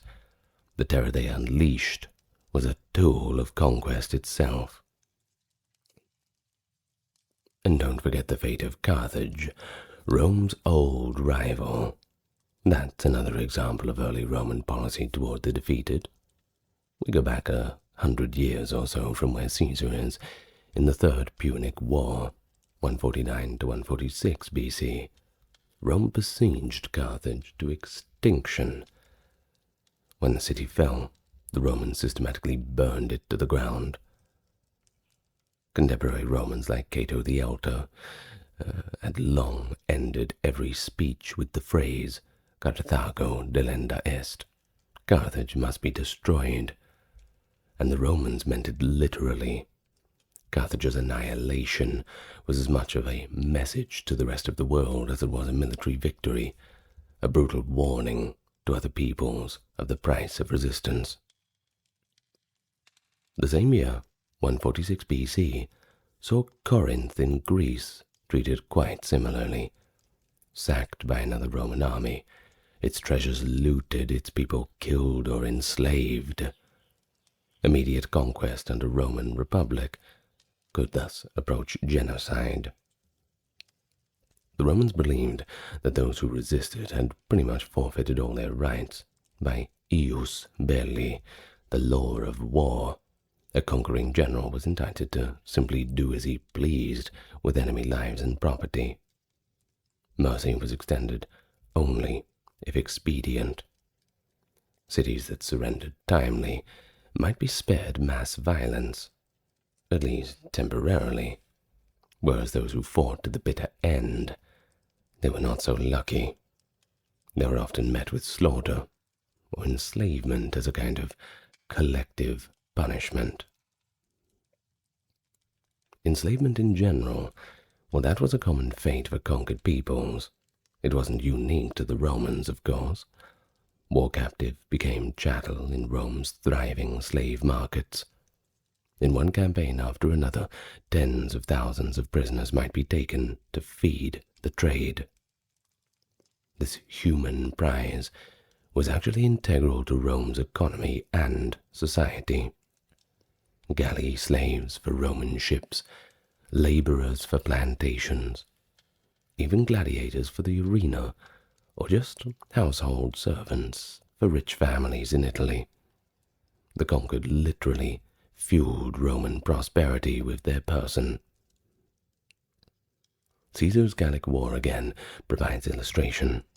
After defeating the Gaulish chieftain Vercingetorix, not only were many of his warriors sold off, but Vercingetorix himself was paraded in Caesar's triumph in Rome and then executed as a sacrifice to Roman victory. The provinces of the empire eventually became a vast mosaic made up of subjugated civilizations, many of whom had ancestors who entered the empire in chains.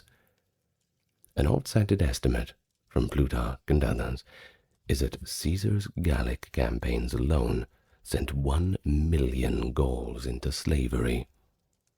Even if partially accurate, the single-decade-long conquest fundamentally altered demographics and lives on an enormous scale.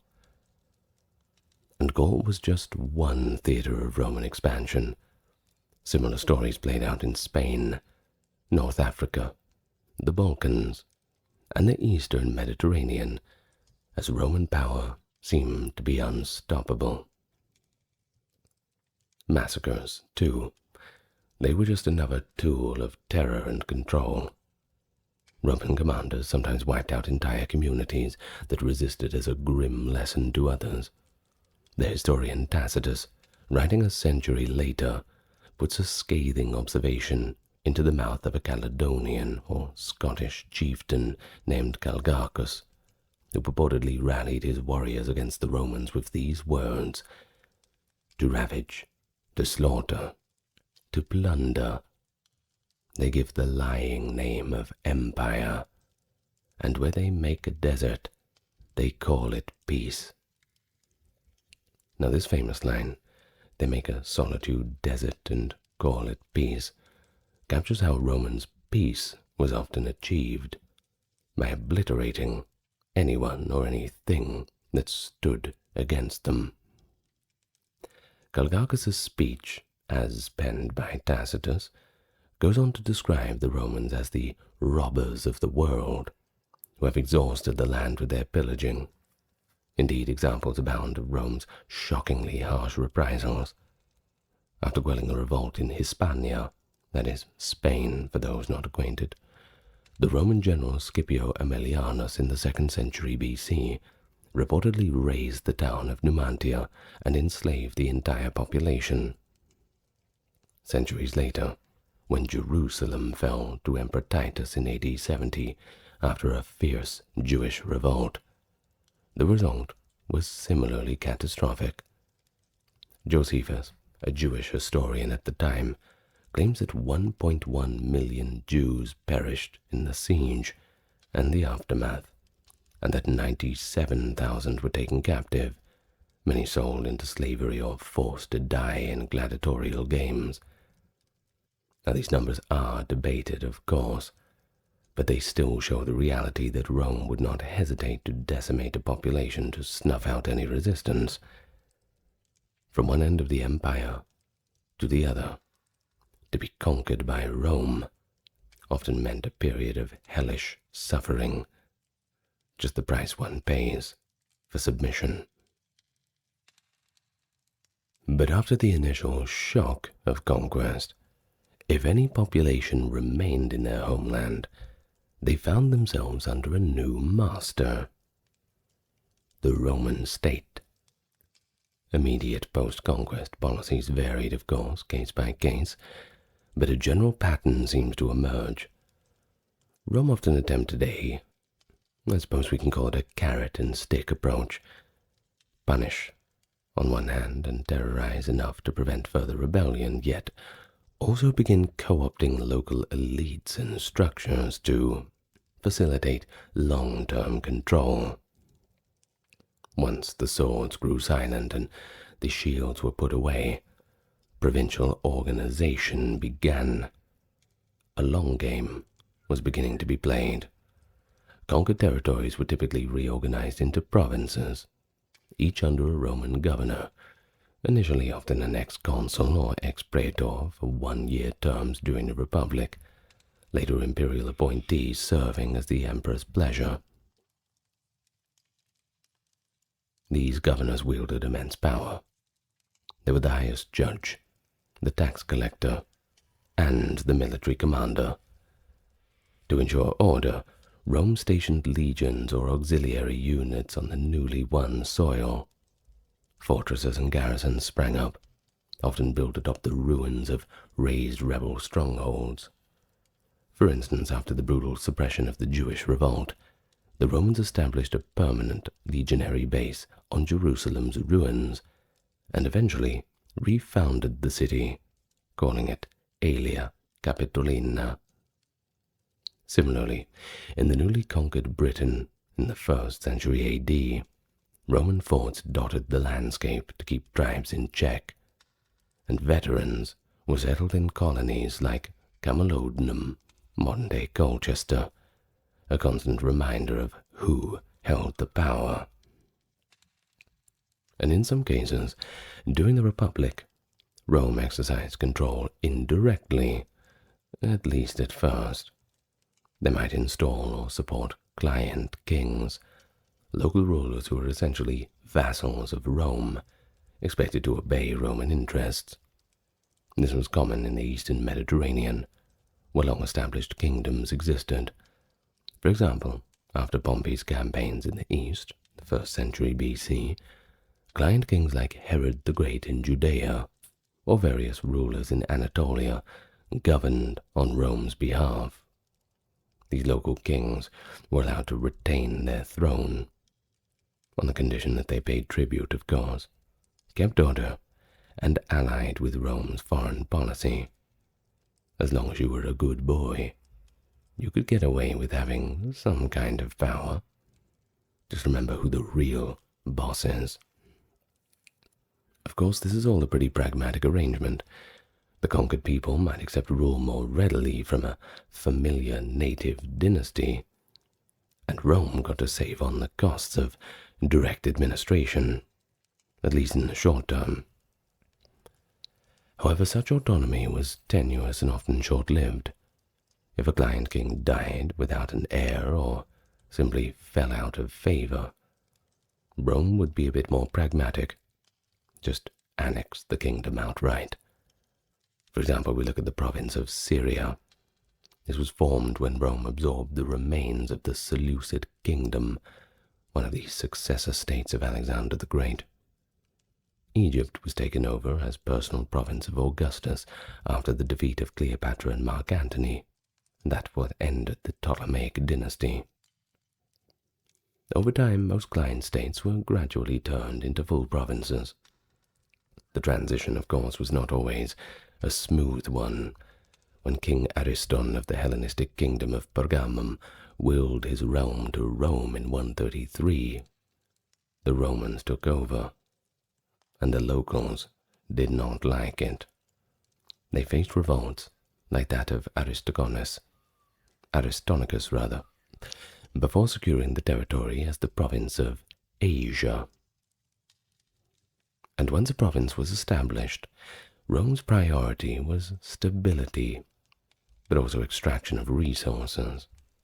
In practice, this meant setting up a provincial administration that blended Roman oversight with local collaboration. The governor, backed by a small staff, could not rule alone over millions of provincials.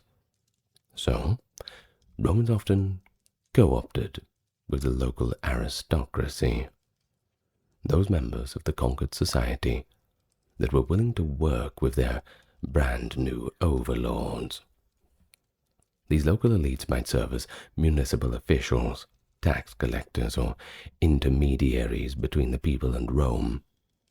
In return, they received a few privileges, protection of their status, a share of the tax revenues or graft, and often the fastest path to Roman citizenship, not just for themselves, but for their families.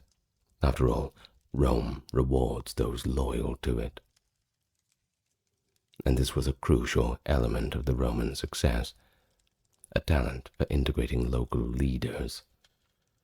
For example, many of the Gallic chieftains who had initially fought Caesar ended up within a generation or two as Roman senators after their submission, their sons educated in Latin and serving in the Roman army or military service, or civil service rather. And so in this way, Rome gradually transformed former enemies into stakeholders within the imperial system itself. Nevertheless, Roman provincial governance was not benevolent by any modern standards, if we're going to judge by modern standards at all. But even just by general good manners, perhaps we can judge it by that. Governors held the proconsular imperium. What is that? Essentially absolute authority in their province, limited only by the fear of reprimand or prosecution upon return to Rome. During the late Republic, some governors notoriously abused this power, viewing provincial postings as a license to extort wealth, especially being so far away from Rome. You know, while the boss isn't watching, you can get away with pretty much anything, can't you? A famous case of that is Gaius Verres, the governor of Sicily in the 70s BC. His misrule was so extreme that the Sicilians appealed to Rome. Well, Rome didn't want any revolts.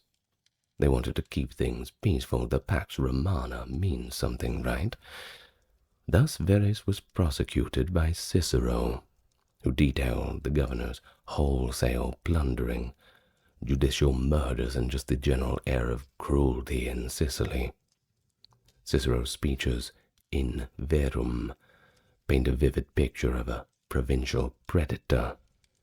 Verres allegedly stole priceless art and temple treasures, forced farmers into ruin with excessive grain requisitions, and get this, he even crucified a Roman citizen trader to silence dissent. And by the way, crucifixion was usually, well, some different sort of exceptions, but it was reserved for the lowest of the low, the worst criminals. To do it to an actual Roman citizen, that was actually an act illegal under Roman law at the time of Verres, so this was certainly a big deal. While Verres fled into exile to escape conviction, his example shows the oppression provincials could face under officials who were unscrupulous. A dark underside of Roman rule. Provinces existed to be exploited, and until the imperial period bore tighter oversight, many governors did exactly that. Even under the empire, corruption and brutality did not vanish. They were simply somewhat more restrained by the emperor's watchful eye and a more professional bureaucracy of equestrian procurators handling finances. Of course, military occupation was the backbone of control. Nothing says subjugation like soldiers patrolling the streets.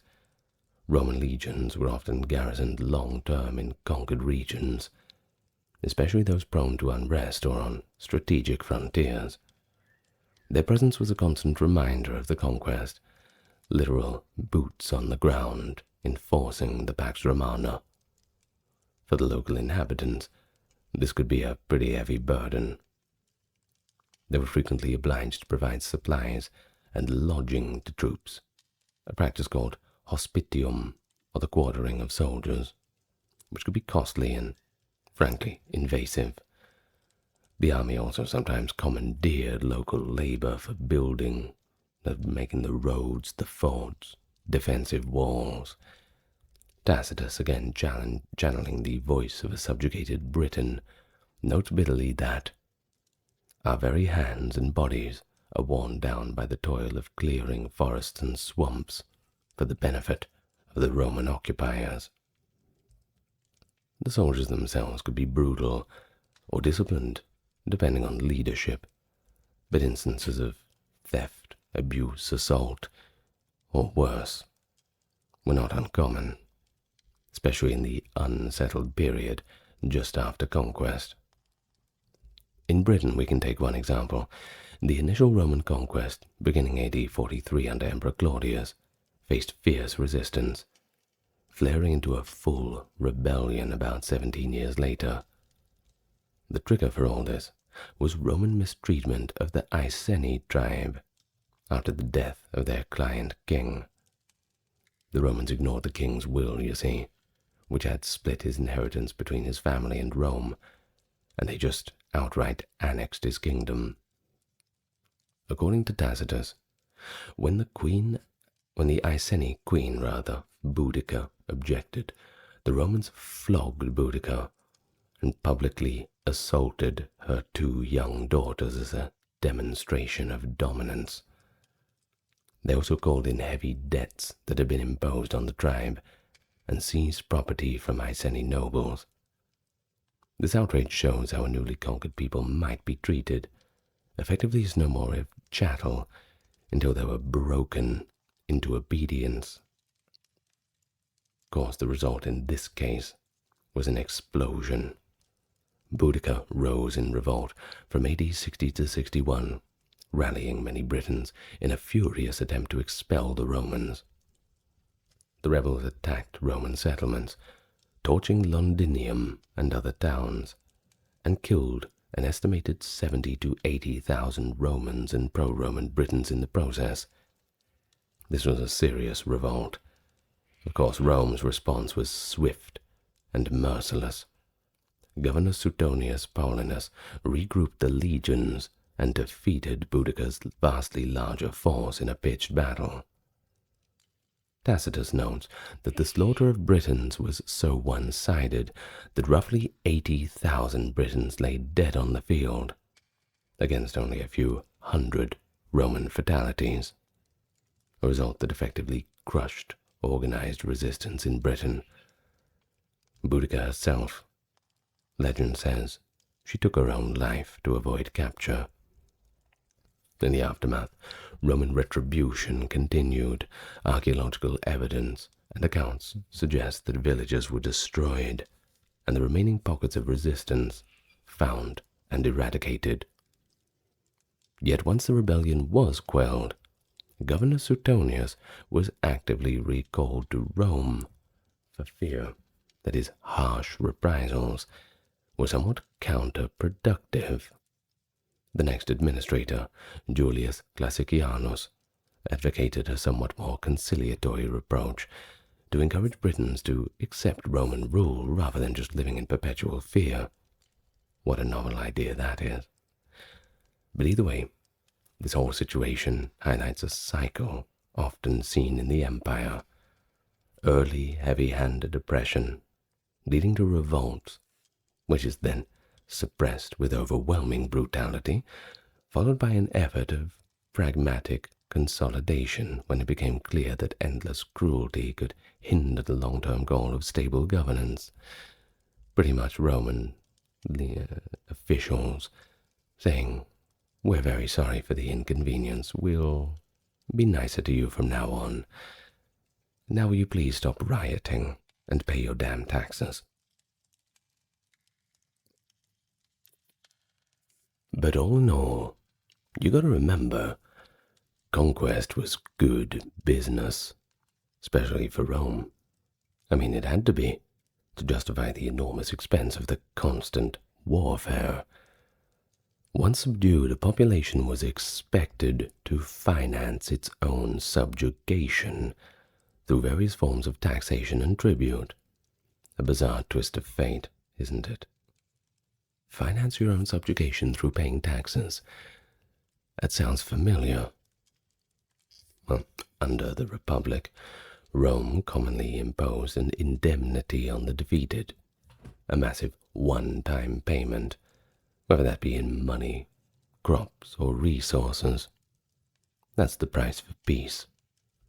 Carthage, for example, after the Second Punic War, had to pay a huge indemnity for over 50 years, until the Romans just decided to destroy it anyway in the Third Punic War. But that's a story for another time, isn't it? Well, in the empire, regular taxation of provinces was the norm. The fiscal systems varied by region and time, but typically included taxes on land, produce, and persons.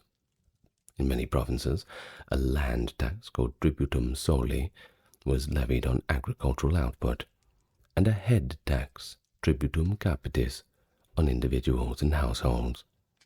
Additionally, customs duties, mine royalties, and other taxes might apply. The conquered peoples thus became contributors to the Roman treasury.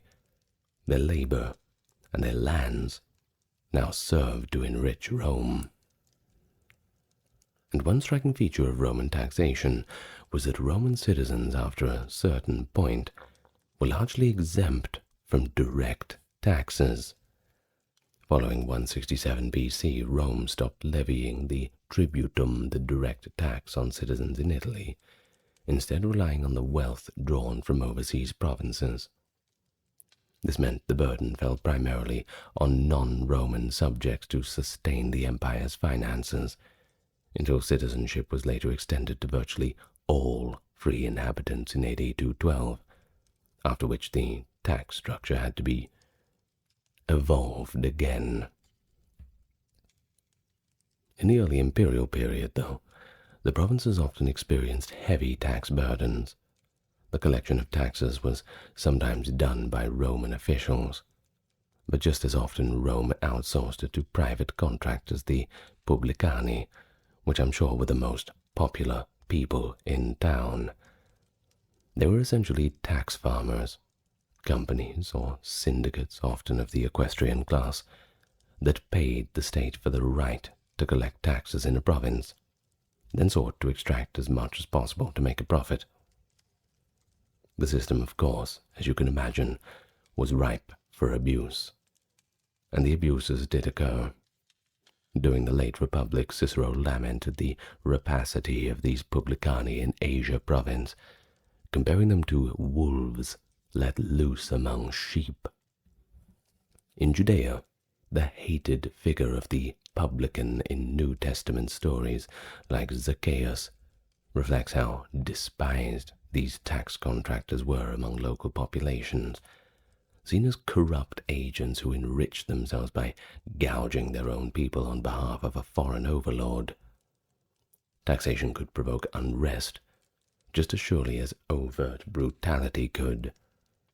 One notable example, in AD 6, a Roman census and a new tax assessment in Judea after it came under direct Roman rule sparked a brief revolt of Judas of Galilee, as recorded by Josephus. People bristled at having to register their property and all of a sudden pay tribute to these pagan conquerors. It was both an economic strain and an insult to their autonomy. Throughout the provinces, heavy taxes could lead to bankruptcies of farmers, and they did, abandonment of villages, or migration to escape tax districts. Roman authorities were aware of these dangers. The sensible governors tried to strike a balance between gathering revenue and not completely destroying the economy, which could reduce productivity, of course, and incite rebellion, and we can't have that. But not all governors were sensible. Some regions suffered under what amounted to systematic plunder. For instance, when Julius Caesar conquered Gaul, he not only looted a vast amount of gold to pay off his debts and enrich Rome, but the Gauls thereafter were subject to regular levies to support the legions that occupied them, once again paying for your own subjugation. Beyond official taxes, provinces were exploited for resources in kind of less formalized ways. Conquered lands might be confiscated by the state or given to Roman colonists. For example, in North Africa, large swaths of fertile land seized from the Carthaginians and Numidians became estates for Roman and Italian landowners, forcing locals into tenant farming or day labor. In Spain and the rich mines of silver, gold, and other metals fell under Roman control. Local people often ended up as the labor force extracting those resources for their new masters. That combination of tribute, taxes, and resource extraction meant that a significant portion of a province's output was siphoned off to benefit Italy or the armies of Rome. A prime example of that was Egypt under the Empire. It was considered the personal estate of the emperor, with its grain harvest largely destined to feed the masses in Rome, shipped across the Mediterranean every single day. Egyptian farmers, in effect, were working to fill the Roman public granaries. Any failure in Nile floods or overzealous tax collection could mean famine for them, while the quota to Rome remained inflexibly high. The provinces thus experienced Rome's rule in their daily bread. A peasant in Gaul or a peasant in Syria, a few years after the conquest, might not encounter Roman soldiers too often, but he would notice that each season a chunk of his crop would be carted off as tax, or that he's paying in coin now to a tax collector at a rate fixed by distant authorities whose names he cannot even pronounce. For urban dwellers, Roman rule might bring new tariffs at the market gates and requisitions of supplies for officials or troops passing through. Sometimes communities were required to provide a nonne, a regular supply of grain, oil, or other goods to support the war machine. When extraordinary needs arose, let's say during a campaign, or if the emperor was raising funds for some kind of construction project, additional levies could also be imposed. And I don't think I need to say it that these impositions were rarely popular. Heavy taxation is cited by ancient authors as a cause for several revolts or disturbances. For example, excessive debt and taxes in Gaul contributed to unrest in the decades after Caesar. And later, around AD 175, a peasant rebel in Egypt known as Isidorus led uprisings in part due to fiscal oppression. I mean, I can think of worse reasons to riot. In extreme cases, populations dwindled. Some farmers sold their children into slavery to pay taxes, or they simply fled. Over time, Rome did adjust certain policies. Emperor Augustus, for instance, implemented a more standardized census and tax system to curb the worst abuses of tax farmers, shifting to direct collection by imperial agents in many regions. And this brought some regularity and maybe a little relief, but the fact remains: conquered peoples were now just a part of an imperial machine, largely designed for the benefit of Rome and its own citizens, and their economic output was a resource to be managed for imperial prosperity. But don't worry, the conquest doesn't stop at taxes and swords. It extended to identity and culture. The Roman Empire was not just content with ruling the lands, you see, it sought over time to mold them in its own image.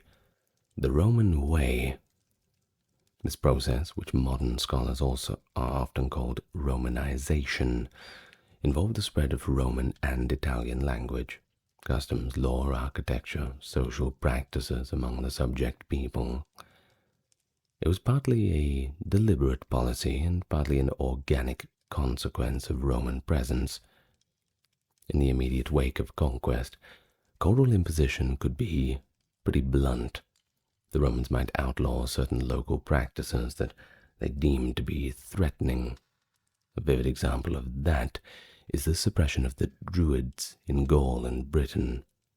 The Druids, as native priests and leaders, were focal points of the Celtic cultural resistance. Roman authorities under the Roman Emperor Claudius, banned Druidic rites and reportedly slaughtered Druid priests.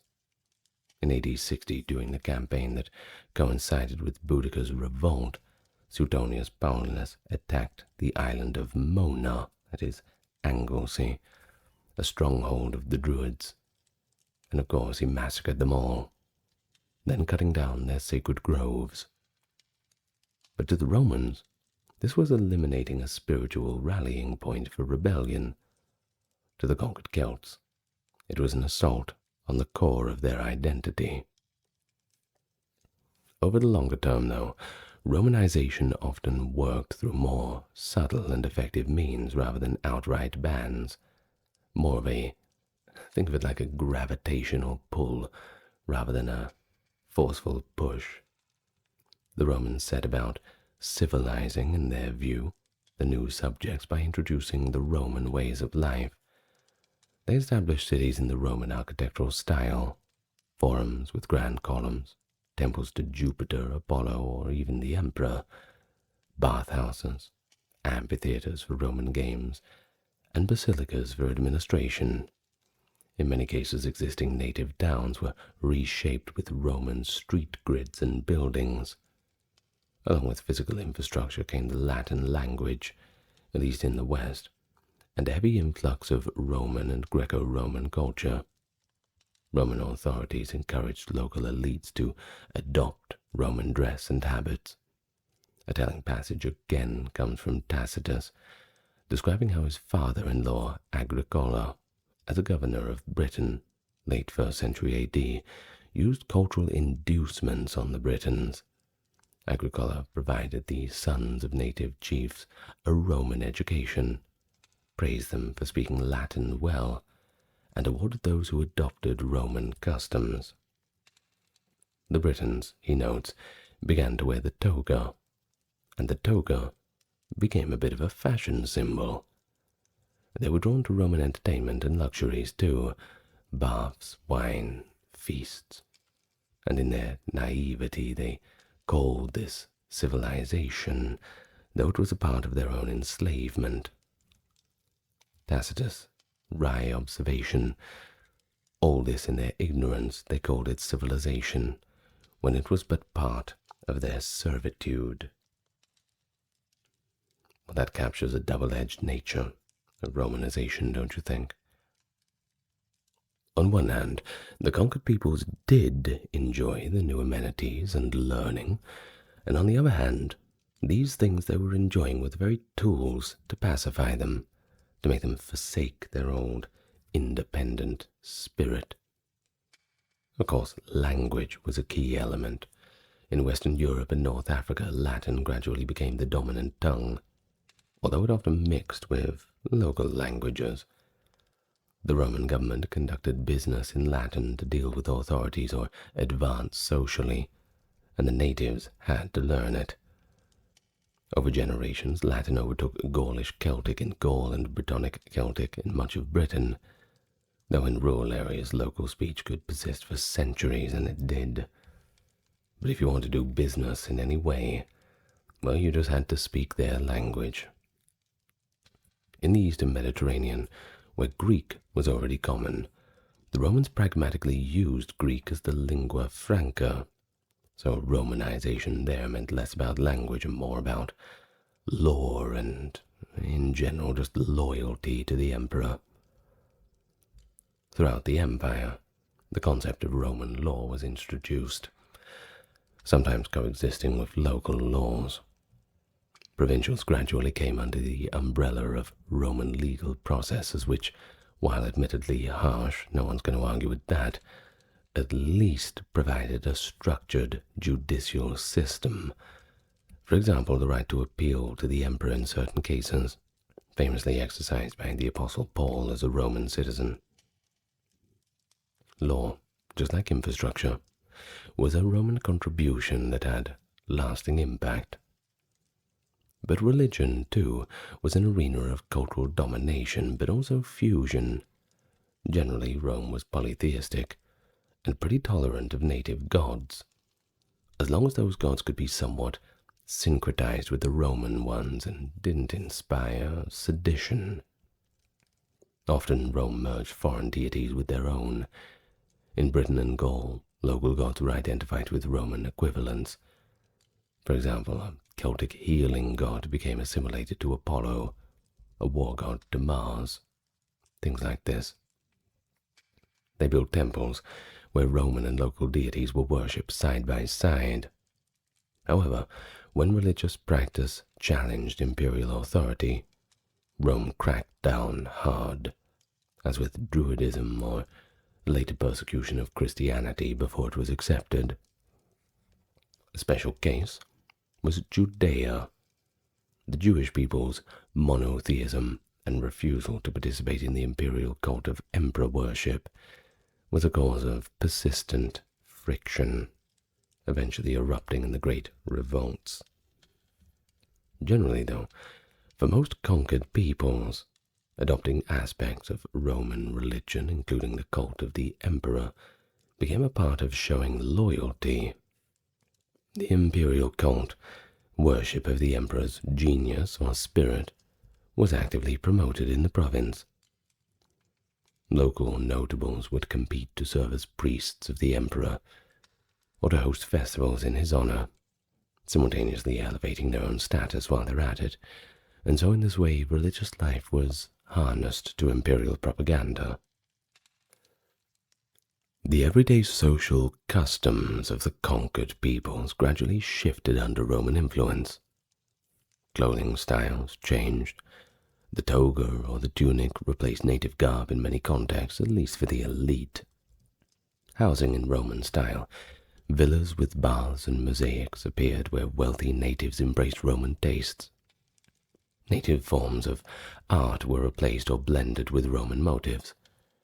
Education in the Roman curriculum, rhetoric, philosophy, literature, largely a Greco-Roman content, became available especially for the sons of elites, producing new generations who thought like Romans. These changes were more pronounced in the urban centers and among the upper classes. Out in the countryside, an Iberian or Syrian peasant might still follow the traditional ways. But the direction was set. Rome strove to make its subjects culturally Roman, to cement their political subjugation. Despite this, cultural domination was never absolute. In many cases it was a two-way exchange. The Romans, as practical as ever, allowed local traditions to continue if they posed no threat. In Egypt, for example, the priesthood of Isis and local religious rites continued alongside the cult of Augustus. In Gaul, the common people likely still spoke Gaulish for generations, even as the aristocrats Latinized. There was also resistance in subtler forms, you see. People clung to their identities under the Roman veneer. Yet by and large, Romanization succeeded in many regions, to the point that by the later empire, provincial-born citizens often saw themselves as proudly Roman. By the 2nd century AD, an educated Gaul like Claudius Aristarchus could write a poetic panegyric praising Rome's civilized virtues. And by the 4th century, St. Augustine in North Africa, though of Punic descent, wrote in impeccable Latin and was a Roman citizen in outlook and law.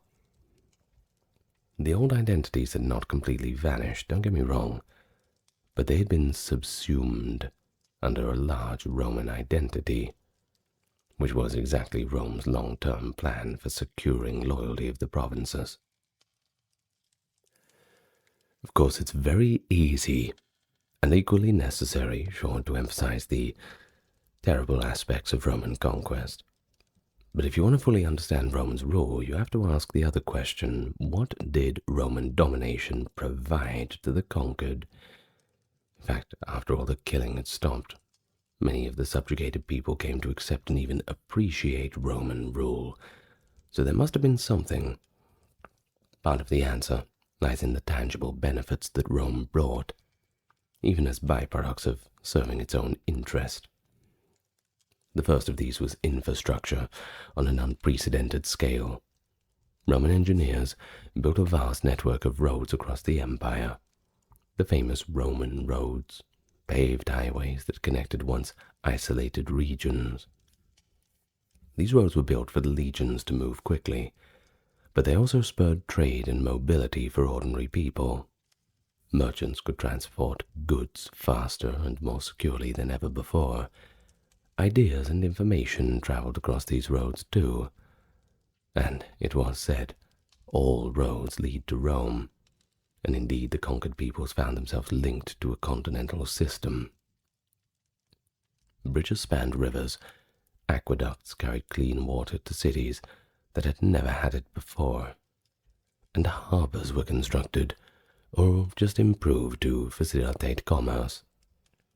The ruins of these works, by the way, roads, bridges, aqueducts, can still be seen today, all the way from Britain to Syria. Now, if that's not a testament to the empire's investment in infrastructure, I don't know what is. Then of course, there was urbanization. The Romans prided themselves on their city life, very cosmopolitan, and they dotted the empire with cities modeled after Rome. New provincial capitals and colony towns were established, from Augusta Trevorum, Trier in Gaul, to Camalodunum in Britain, to Caesarea in Palestine, often complete with amenities like bath complexes, amphitheaters for entertainment, forums for markets and civic business. The presence of these amenities did improve quality of life for those with access. A provincial inhabitant might enjoy public baths, a novelty for many in some regions, attend gladiatorial games or chariot races in a local arena, or simply benefit from the security of the brand new city walls now surrounding them. Romans also brought their advanced techniques in sanitation and construction. Some cities got sewers or a fresh water supply, reducing disease, at least within the urban environment. Economically, the empire created a huge free trade zone, within its borders, that is. Once local wars ceased and banditry was curtailed by Roman patrols, trade flourished between regions. A merchant in Asia could ship grain or wine to Gaul and receive Spanish olive oil or Egyptian linen in return, all under the protection of the Pax Romana. Many provincials prospered by tapping into these new markets. The empire standardized currency to a degree, the denarius and later Antoninianus become widely spread and used in later periods, making commerce a hell of a lot easier. A common legal framework within contract laws, protections for properties, etc. also encouraged business, and over time some provinces became truly wealthy under Rome because of these new systems. Let's take North Africa, for instance, where they became a breadbasket, exporting tons of grain. Syria and Egypt were bustling with industry and trade. The elite of these provinces grew rich and lived lifestyles comparable to Roman elites, building fine houses and endowing cities with monuments. And then in general you had security, another benefit touted by Rome. By conquering and then subduing all rival powers around the Mediterranean, Rome created an environment relatively free of large-scale warfare within the empire for over 2 centuries. This period often termed the Pax Romana, that Roman peace from 27 BC to about 180 AD. To be sure, this peace was brutally enforced. Calgacus's quote about a desert being called peace once again comes to mind, if you remember it, that Caledonian general. But for many ordinary people it did mean an escape from the constant intertribal warfare or raids that had simply been a fact of life before. A Gallic farmer in the 1st century AD, whose grandfather had been constantly caught in tribal skirmishes, might now have a much more peaceful life. His only worry now was keeping up with the taxes. Pirates that once infested the seas were largely eliminated after Pompey's campaign in 67 BC, and that made sea travel far safer. The Romans maintained a postal system too, the cursus publicus, that while for official use incidentally improved communication in the provinces. One Greek orator in the 2nd century, Aelius Aristides, lavishly praised Rome for making the world habitable and safe as follows: so that one can travel from one end of the empire to the other without fear, as if passing through a single nation. It sounds pretty good, right? This might be hyperbole, but it reflects a sentiment that many provincial subjects, especially those far from the original conquest violence, eventually held: that Rome had imposed a welcome form of order on a previously chaotic world. And Roman citizenship, well, that was another little goodie that over time blunted the sting of conquest. Initially, citizenship was reserved for Italians and a few local nobles outside of Italy. But gradually, Rome extended this privilege. By serving 25 years in the auxiliary forces, I know, right, 25 years, a provincial could earn citizenship for himself and his children. Wealthy provincials might be granted citizenship as a favor or in exchange for service. Citizenship was highly coveted because it came with social status and legal advantages. For example, the exemption from some taxes, and you wouldn't be getting crucified if you were a Roman either. They weren't allowed to do that to you. You also got the right to vote in Roman elections. although voting was pretty impractical for those far away. You still get it. But as generations passed, more provincials became citizens. Entire communities were enfranchised for loyalty. The famous Edict of Caracalla in AD 212 finally granted citizenship to all free inhabitants of the empire. By that time, the concept of Rome had expanded dramatically. A Syrian, a Gaul, a Numidian, they could all proudly call themselves a Roman, without necessarily having a drop of Italian blood between them. And this inclusion was a big step in helping to secure the empire's unity. It was a pretty long time, from being shackled, a prisoner of war, to a respected Roman citizen. But Rome made that journey possible for the conquered, a strategy to prevent rebellion by offering a stake in the system. Tacitus notes that by praising their eloquence and talent, Agricola induced the sons of British chiefs to want to be Roman more than they wanted to be British, in effect dangling the prospect that if you can't beat us, join us, and at least you'll have a share in the glory then. And finally, there is the subjective benefit of assimilation into a wider world. For those open to it, Roman rule was an entry ticket into the rich Greco-Roman civilization. Conquered people gained access to the works of Greek art and literature, the philosophy of Athens, the jurisprudence of Rome. They might partake in grand spectacles at amphitheaters, or join legions and see far-off lands. The empire, for all its oppression, created opportunities for talent to rise regardless of origin. Consider that by the 2nd century, too, emperors themselves had come from the provinces. Let's think. Septimius Severus from North Africa. Off the top of my head, Hadrian and Trajan, they were from Spain, too.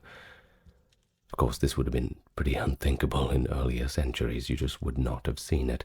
How can we have a Roman emperor that is not Roman? But of course, now, everyone gets to be Roman, as long as you're in the empire and behave yourself.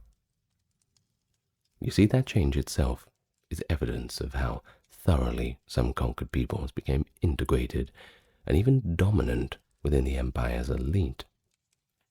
Rome's harsh conquest eventually gave way to an imperial kind of cosmopolitanism. A talented youth from Gaul could become a philosopher in Athens, or a general on the Danube, or a governor in Egypt. The sky was the limit, as long as you were in the empire. And such mobility and cultural fusion were pretty positive byproducts of empire, though they were enjoyed by a minority, but at least you still had a chance. You wouldn't get it in many other empires that conquered you, that's for sure. So while the victims of Roman conquest suffered immensely, their descendants, if they survived and adapted, might find that Roman rule brought a measure of order, connectivity, and even prosperity that in some cases exceeded what had existed before. It's no wonder that Roman historians like Livy or later authors like Aristides spoke of Rome's conquest as the spread of civilization.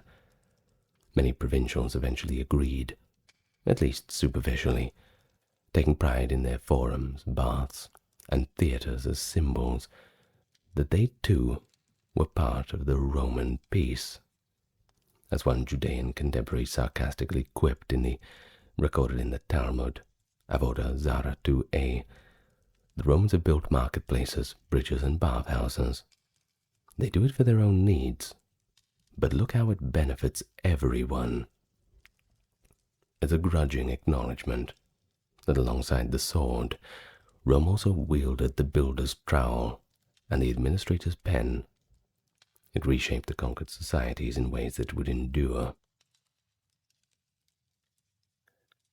Of course, despite the potential benefits of Roman rule, the oppression was never really forgotten by the conquered. Many of them were not willing to acquiesce without a good fight, either initially or generations later. and the history of the empire itself is punctuated by revolts, large ones and small ones. It serves as a testament to how harshly the rule could be felt, and how strongly and deeply people desired freedom. We've already discussed Boudicca's uprising in Britain, and of course the Jewish revolts. These were among the most famous insurrections, both fueled by multiple grievances, taxes, persecution, loss of land, all sorts of unpleasurable things, and both met with ferocious Roman retaliation. But there were others. In Gaul, only a few years after Caesar's conquest, a leader named Julius Sarcovir led a revolt of the Gaulish nobles under Tiberius's reign in AD 21, protesting heavy debts and the arrogance of Roman officials. And guess what? It was pretty well and truly crushed, but it still indicated this lingering resentment. In North Africa, Tacfarinas, a Numidian insurgent, waged a guerrilla war against Rome during Augustus's later years, rallying his people against the new taxes and garrisons. Rome had to send a legion and eventually eliminate him after several campaigns. A minor inconvenience. A blip on the radar, really, for them. In the Eastern Empire, regions like Anatolia and Egypt periodically saw local rebellions or riots, often tied to anger at greedy governors or religious tensions exacerbated by Roman interference. But perhaps the most revealing aspect of these revolts is what the rebels said about what they fought. And once again, we talk from Tacitus's point of view, and he gives us, in addition to Calgacus's stirring speech, another speech that is placed in the mouth of Boudicca, where she allegedly reminded her people that the Romans who, quote, called themselves the masters of the world will spare neither our children nor our old men, and that Britons were essentially fighting for their very existence and liberty. Cassius Dio, a later historian, similarly describes Boudicca exhorting her warriors to consider how much better it is to die free than to live as slaves under the Roman rule. In Judea, rebel leaders like Simon Bar Kokhba in the Second Jewish Revolt, AD 132-35, cast their struggle as a war of national liberation, trying to restore independence from an idolatrous empire that had trampled their faith and nation. So over and over we see the conquered framing Rome as brutal oppressors, which from their perspective, well, it's kind of hard to argue against. Maybe, but, some places that Rome conquered, perhaps they were as savage, and perhaps they needed to be civilized. Who knows? Who knows what they were doing? If we're going to believe some of the things we read in Tacitus about what these places were, and give it a little bit of credence, well, certainly arguments that can be made in either direction. Roman authors sometimes acknowledge the perspective of the conquered too, even if indirectly, and the fact that Tacitus, a Roman senator, pens the line, "They make a desert and call it peace," well, that's pretty telling on its own. That suggests that even Romans could critique the moral cost of building the Pax Romana. In the early 1st century BC, the Italian allies in the Social War, who had been Rome's partners, revolted when they felt the injustice of being treated as inferiors, and their rallying cry was the demand for citizenship and fair treatment, which Rome eventually granted after a fair bit of bloodshed. Thus resistance took not only violent form but also political. Peoples petitioned for rights or relief. Sometimes the threat of rebellion was enough to force concessions, and it did. But it's also important to note that not all resistance was open or military. Cultural resistance persisted in subtle ways. Secret adherence to banned religions, the oral preservation of native histories and languages, and the passive non-compliance with Roman edicts. Some provincial subjects became infamous to Romans for their stubborn clinging to barbaric ways. For example, the mountain tribes of Asturia and Cantabria in Spain were never fully Romanized despite being conquered. They would periodically cause trouble and were seen as restive. The free Germans beyond the Rhine were also a constant reminder that not everyone fell under Roman sway. In AD 9, Arminius, a Germanic prince, raised as a Roman ally, turned on Rome and ambushed 3 legions in the Teutoburg forest, completely wiping them out. This calamity halted Roman expansion into Germania. Those German tribes remained unconquered too, and Tacitus later even romanticized them as freedom-loving primitives in his work Germania. So clearly, the ideal of freedom from Rome held a powerful appeal even to those who had tasted some benefits of Roman alliance.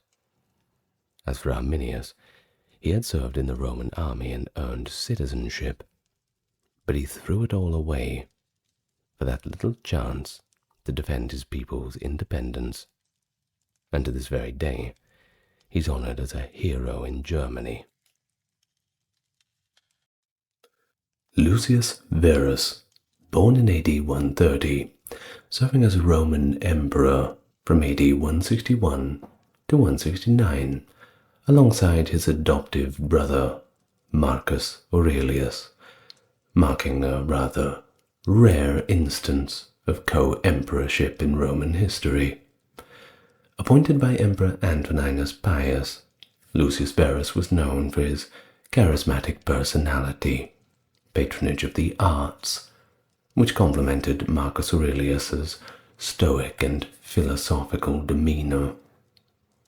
Despite lacking the same level of military skill as his co-ruler, Verus played a significant role in the successful Parthian War between 161 and 166, leading Roman forces to victory and securing the eastern borders. His reign also saw advancements in Roman infrastructure and public welfare, reflecting his commitment to the prosperity of the empire. Thus his legacy is intertwined with that of Marcus Aurelius, as their joint rule exemplified a more balanced approach to leadership, blending military campaign with cultural and administrative achievements. But his untimely death occurred in AD 169 and led to Marcus Aurelius becoming the sole emperor. He is remembered for his contributions to Rome's stability and his role in one of the empire's most cooperative and effective administrations. Welcome to the channel. Good to have you here with me today, or this evening, wherever you're watching from. Let me know where you're watching from. That's an interesting way of doing it. And of course, if you want to support the channel, you're already doing it by watching. Just hit the like and subscribe if you feel like it. And with that being said, let's get on with the video. We talk today about Lucius Verus, one that often lives in the shadow of his co-ruler. But we should talk about him, and that's what we're going to do. So, sit back and relax, we can get into it. Lucius Caeonius Commodus, later known just as Lucius Verus, was born on December 15th, 130, to Avidia and Lucius Aelius Caesar, who was Emperor Hadrian's first adopted son and designated heir.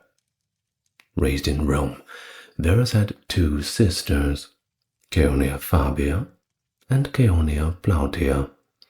His maternal lineage included the senator Gaius Avidius Nigrinus and the noblewoman Plautia, although it's important to mention that her identity remains somewhat less documented.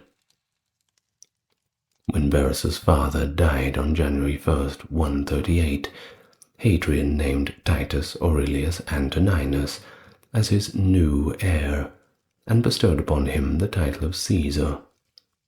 Hadrian directed Antoninus to adopt both Lucius and Hadrian's nephew by marriage, Marcus. This arrangement preserved Lucius's status as Hadrian's adoptive grandson. Additionally, Antoninus engaged his daughter Faustina to Lucius, but this did not last. Their engagement was soon annulled. Following the death of Hadrian, Antoninus proposed a change in the marriage arrangements.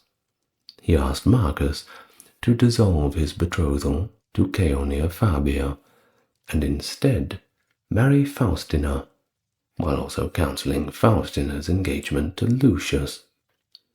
After a little back and forth, Marcus agreed to this proposal. And so, as future emperor, Verus received an excellent education under the guidance of the renowned grammarian Marcus Cornelius Fronto, known for his romantic poetry and oratory. Verus embarked on his political career early.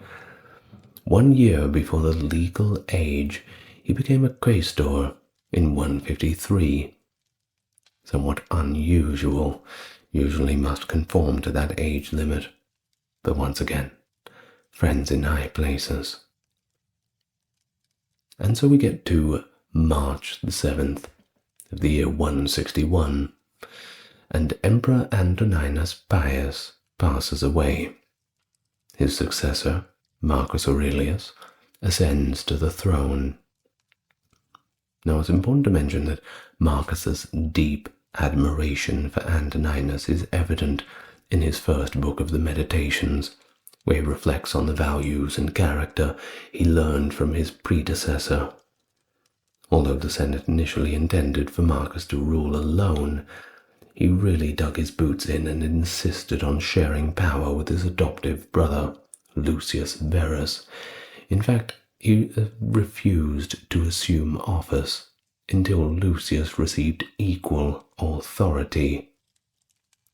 Well, the Senate really had no choice but to agree, and Lucius was granted the title of Augustus, along with the imperium and senatorial tribunal powers. In their official titles, Marcus became Imperator Caesar Marcus Aurelius Antoninus Augustus, while Lucius, previously known as Commodus, took the name Imperator Caesar Lucius Aurelius Verus Augustus. The name Verus had been Marcus's family name, and the choice highlighted their familial bond. With both men holding the title of emperor, Rome experienced a historic first. Two people in power. A first joint rule. No, they were technically equals. Marcus held greater authority due to his seniority and experience. Marcus had served as consul more frequently than Verus, you see. He'd been actively involved in the administration under Antoninus Pius and held the prestigious role of Pontifex Maximus. These distinctions made his superior position rather clear to the public. One biographer had noted that Verus obeyed Marcus as a lieutenant would obey a proconsul or as a governor would obey the emperor. And of course, Verus's respect for Marcus's leadership was visible in his deferential conduct, showing their collaborative yet hierarchically distinct relationship. Almost immediately after receiving confirmation from the Senate, the emperors made their way to the Castra Praetoria, which is the camp of the Praetorian Guard military. Lucius delivered a speech to the assembled troops, who subsequently proclaimed the two individuals to be imperiores. Then, just like every other new emperor that has come after Claudius, Lucius made a promise to the troops on a special donation. On the other hand, this donation was twice as large as those that had been given in the past. 20,000 sesterces, 5,000 denarii per person, and more was given to the officers. But as a condition for receiving this bounty, which was equivalent to several years' worth of pay, the soldiers had to take an oath to safeguard the emperors. I can't imagine that it was much of a difficult decision. I mean, that's a lot of money. Now, given that Marcus's accession had been peaceful and unopposed, the ceremony might not have been entirely necessary. However, as we usually discuss, when this happens, it's certainly a good insurance policy against any future military conflicts. Within a short period of time following the accession to emperors, Marcus's daughter, Annia Lucilla, who was only 11 years old at the time, became engaged to Lucius, despite the fact that he is technically her uncle. Well, along the same lines as earlier imperial foundations, new provisions were made for the support of children who were living in poverty during the ceremonies that were held to commemorate the event on the occasion. Marcus and Lucius were well liked by the Roman populace, who enthusiastically congratulated them on their lack of pomp, their civilitaire behavior. Now, this behavior is pretty evident in the fact that we have a writer by the name of Marullus at the time who was criticizing them without any fear of retribution. Now, if that doesn't show that you're pro-free speech almost 2,000 years ago, I don't know what does. It is possible, of course, that he would have been put to death under a different emperor and at a different time, but fortunately, he was not under a different emperor, and it was not a different time, so he was free to write whatever he liked. On the other hand, it was in general a time of tranquility and forgiveness. In light of this, Verus's biographer had wrote that no one had missed the lenient ways of Pius. Now, in the early morning hours of March 28th, Fronto made his way back to his Roman townhouse. He had left his residence in Cirta as soon as he received news that his students had been admitted. In a letter that he addressed to Charilas, the imperial freedman, he inquired about the possibility of addressing the emperors. Later on, Fronto would explain that he had not the courage to write the emperors directly. He felt an overwhelming sense of pride, however, for his students rising to such a lofty position. Well, I mean, it can't get much higher than being emperor, can't it? When Fronto reflected on the speech he had written on taking his consulship in 143, in which he praised the young Marcus, he was filled with jubilance. He said, "There was then an outstanding natural ability in you. Now there is a perfected excellence." However, Marcus was the only person that Fronto called upon. Neither of them thought to invite Lucius, which is a bit of a shame. You feel bad for him.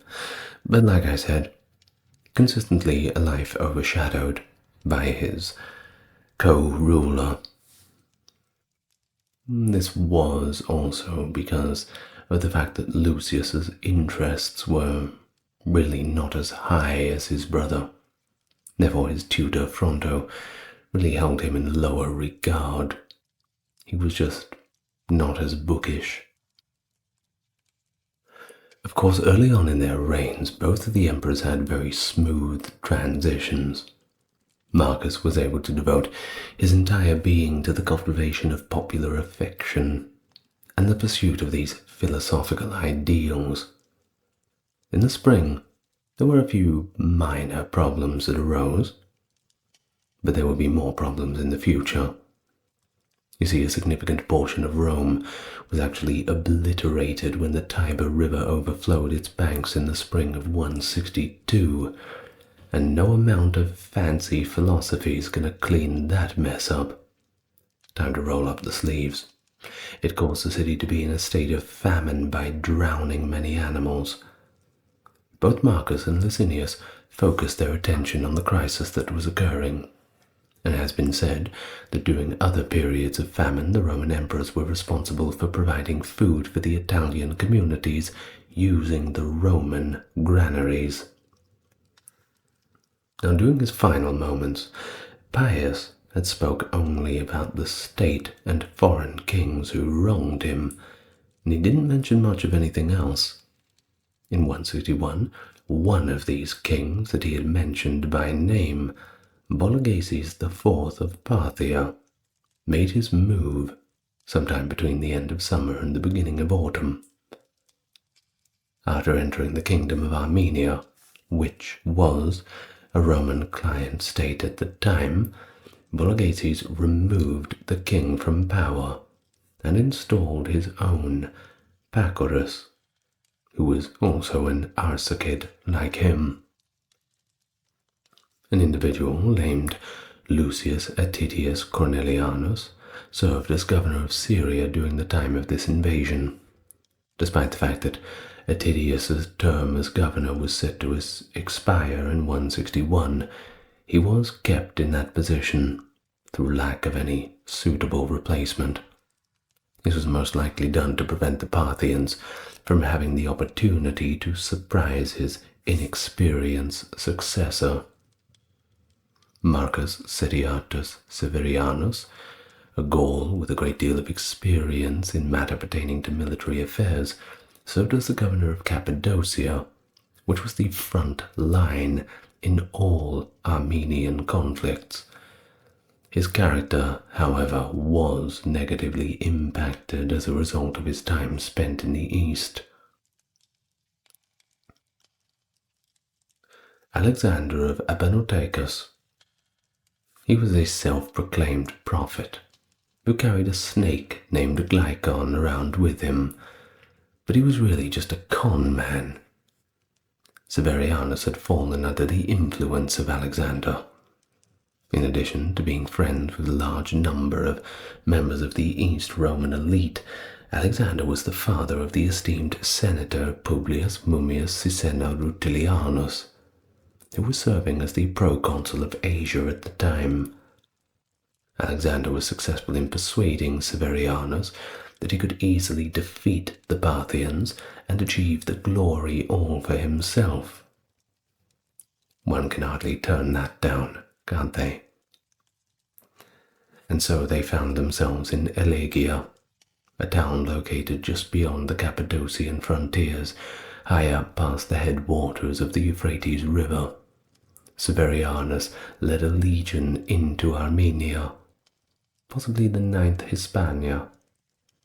But Chosroes, the great Parthian general, was able to capture him there. Despite the fact that Severianus made an effort to fight Chosroes, he quickly realized that his campaign was fruitless and took the self-checkout line. Rest in peace to him. Of course, there was a massacre of the legion, and this was only 3 days into the campaign. They did not get very far. Of course, it was possible that war would also break out on other frontiers. We're talking Britain, Upper Germany, and Raetia. And in Upper Germany there was more of a risk because that was where the Chatti of the Taunus Mountains had recently crossed into parts bordering Roman territory. They were not prepared for this. The biographer writes that Marcus Aurelius spent the entirety of Pius's 23-year reign at his emperor's side and not in the provinces, where the majority of previous emperors had spent their early careers. So he was not prepared for anything in terms of war, the bloody reality of living on the frontier. It appears that Pius just did not provide him with any military experience at all, and so Marcus was responsible for making the necessary appointments, and he succeeded Severianus as governor of Cappadocia by sending Marcus Statius Priscus, who was the governor of Britain at the time. Priscus's previous position was taken over by Sextus Calpurnius Agricola. The army of Titus Cornelianus had been defeated in a battle against the Parthians, and they had retreated in disarray. This was the latest piece of news that the Romans had got, and was certainly very demoralizing. But also, news was beginning to spread, and when news of Roman defeats begins to spread, the enemies of Rome become a lot more courageous. The Parthian frontier was the destination of all reinforcements sent out from Rome. An African senator named Publius Julius Germanus Marcianus, who was commanding the 10th Gemina at Vienna, embarked on a journey to Cappadocia with detachments from the Danubian legions. The first Minervia, which originated from Bonn in Upper Germany, the second Adiotrix from Aquinum, and the fifth Macedonica from Troesmes were also dispatched to the east. It was instructed to frontier governors that they should avoid conflict whenever it was possible. This was done in order to strategically weaken the northern frontiers. Well, it was all a little bit too much for Marcus, who went to Alsium, a little resort town on the coast of the Etrurian, for a public holiday that lasted 4 days, in order to relax, but well, he was all a little bit too anxious. The declaration that he would not discuss his vacation was made in a letter sent to Fronto, and Fronto had responded with a sarcastic tone, writing somewhere along the lines of, "Am I not aware that you travelled to Alsium with the purpose of spending 4 full days in engaging in activities such as playing games and enjoying complete leisure?" He then encouraged Marcus to rest anyway, citing an example of his predecessors, being that Bias had enjoyed exercise in the palestra, fishing, comedy, etc.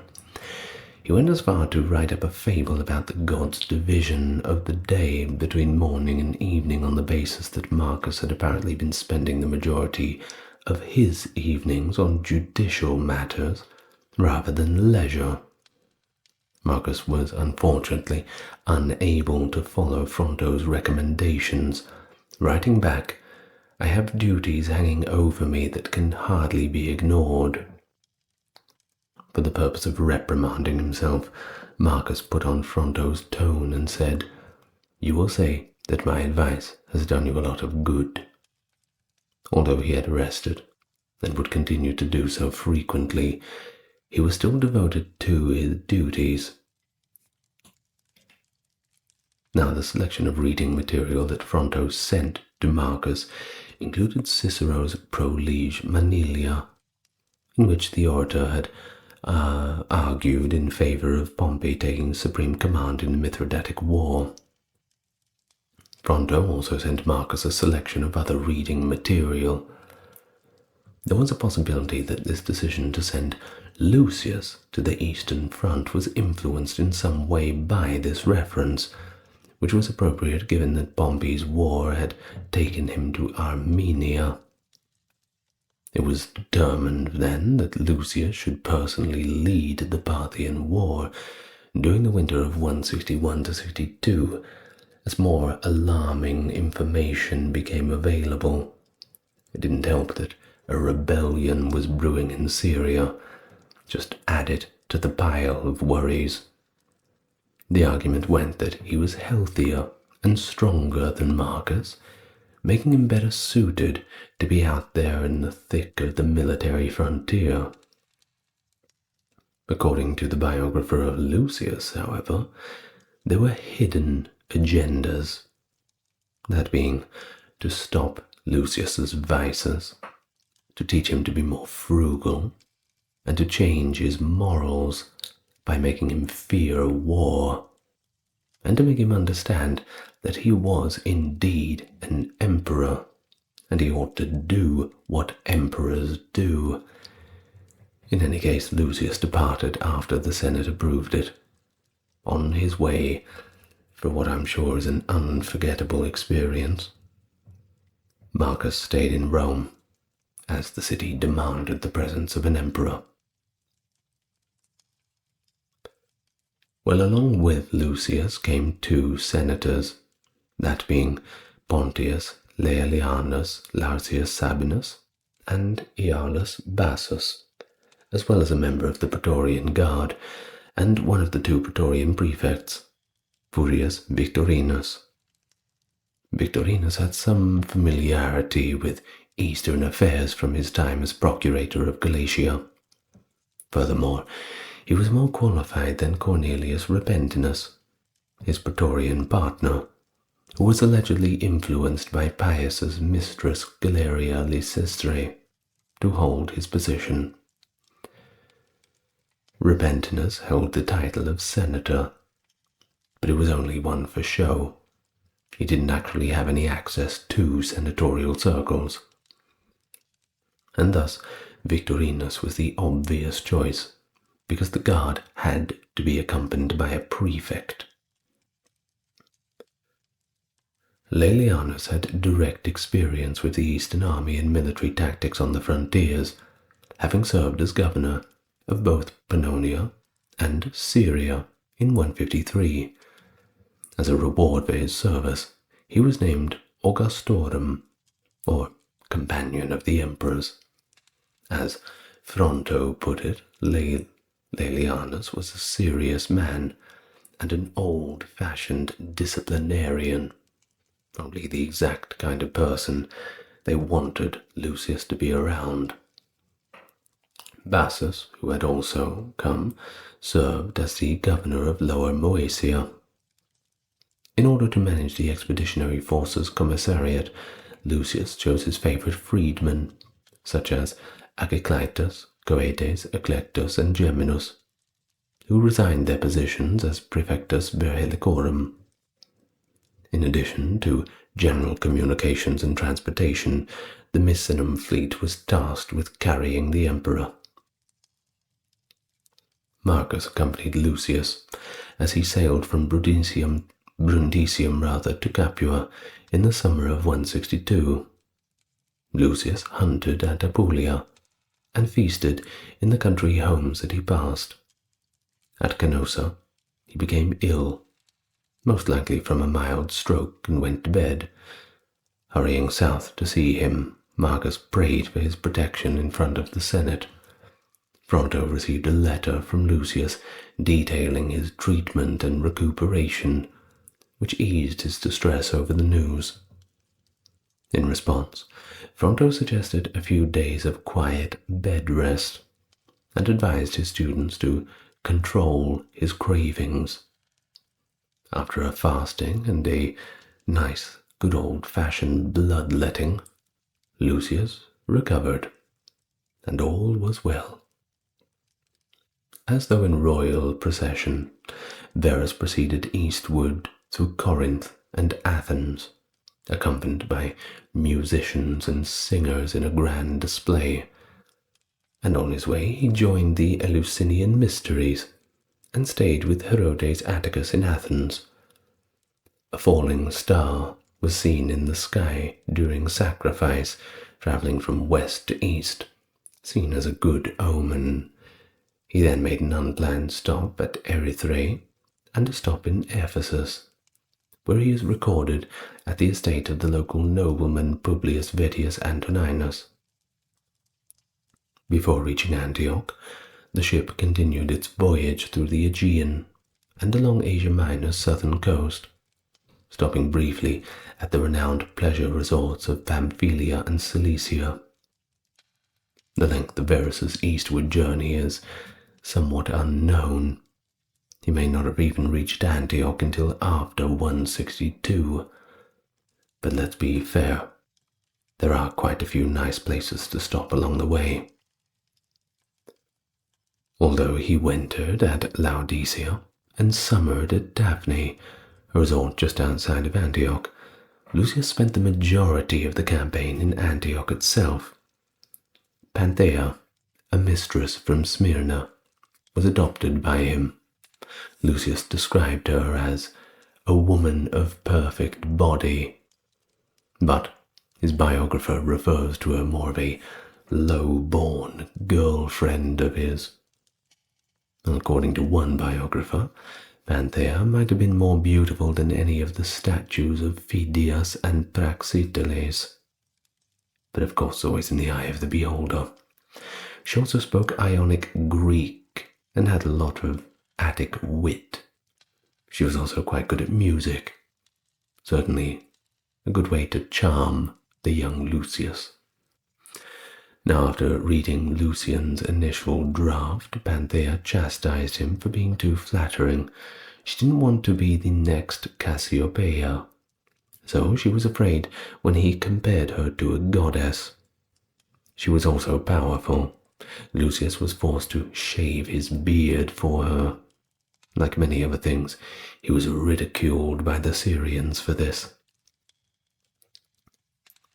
Of course, we can't go past the reportedly opulent lifestyle that Lucius was enjoying, and it was quite criticized by his critics, sometimes in jest, but also quite angrily criticized. Apparently he was into the old dice games, and he had turned to gambling, and one would hope that that was with his own money. He also liked being around actors, which was seen as kind of a lower profession. He specifically asked for dispatches from Rome to inform him of the progress of his chariot teams.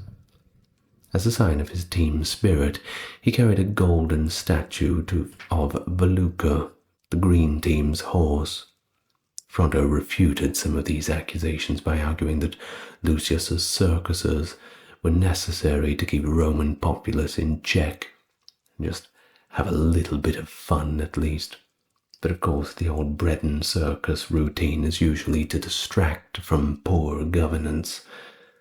Think about that next time you're watching the television. Lucius also had a big task ahead of him. Fronto used language from Corbulo's arrival a century ago to describe the scene. The long peace in the east had softened the Syrian army. They stayed in the city's outdoor areas more often than in their training grounds. So training was increased under Lucius. Pontius Laelianus gave the order to remove the padding from their saddles, toughen them up a little bit. Drinking and gambling, they were also strictly regulated. According to Fronto, Lucius led his army both on foot and on horseback. He personally examined the soldiers, as well as in the field and at the camp. At the start of the conflict, Lucius sent Fronto a few messages. He apologized in writing to Fronto for his silence. He wrote that he would not go into detail about plans that might change within a day. Not even yet has anything been accomplished such as to make me wish to invite you to share in the joy, was one of the quotes that he had wrote to him. Well, it shows how little the work had produced thus far, that's for sure. The worries that had kept Fronto awake at night were something that Lucius did not want him to experience. The breakdown of the negotiations with the Parthians following the Roman conquest of Armenia might have contributed to Lucius's hesitancy. The way Lucius presented these terms was universally viewed as cowardly, and peace did not appeal at all to the Parthians. They were in it to win it. Victory or death in a zero-sum game. Lucius established a sailing route up the Orontes because he needed to import large quantities of goods into Antioch. He ordered the digging of a new canal because the river breaks over a cliff before it reaches the city. The old riverbed of the Orontes dried up after the project was finished, revealing enormous bones. Reportedly, the bones of what they believed to be a giant. Philostratus claims that the beast they were looking at was 30 cubits tall, while Pausanias says it was more than 11. They were the bones of the river's spirit, according to an oracle. Later on it would be determined that these bones just belonged to a number of large, unidentified animals. Unfortunately, we don't have the bones anymore to check. Could have been anything. Lucius travelled to Ephesus to marry Marcus's daughter Lucilla while the war raged behind him, possibly in the fall of 163 or beginning of 164. In March of 163, Lucilla turned 13, and she was not yet 15 regardless of when she got married. Lucilla was accompanied by her mother, Faustina, and Lucius's father's half-brother, Vetelenus Civica Barbarus. Well, during the campaign season of 163, the First Minervia and Fifth Macedonica, under the delegates Claudius Fronto and Martius Verus, served under Statius Priscus in Armenia, and achieved success for the Roman army, including the conquest of Artaxata, the capital of Armenia. Despite never having engaged in combat himself, Verus won the title of Armeniacus at the end of the year. Marcus refused to accept it until the following year.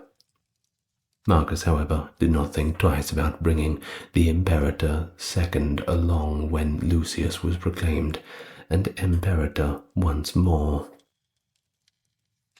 Geminus Marcianus, a legate of the 10th Gemina, added 2nd Adeutrix and Danubian legions then to the Syrian army as reinforcements. The reconstruction of occupied Armenia followed Roman principles, of course. Artaxata was replaced in 164 by Cain Polis, or New City, as the new capital. It was closer to the Roman border by about 30 miles. At Ekmiadzin, 400 kilometers east of Satala, under the southern face of Mount Ararat, there are documented detachments of Cappadocian legions.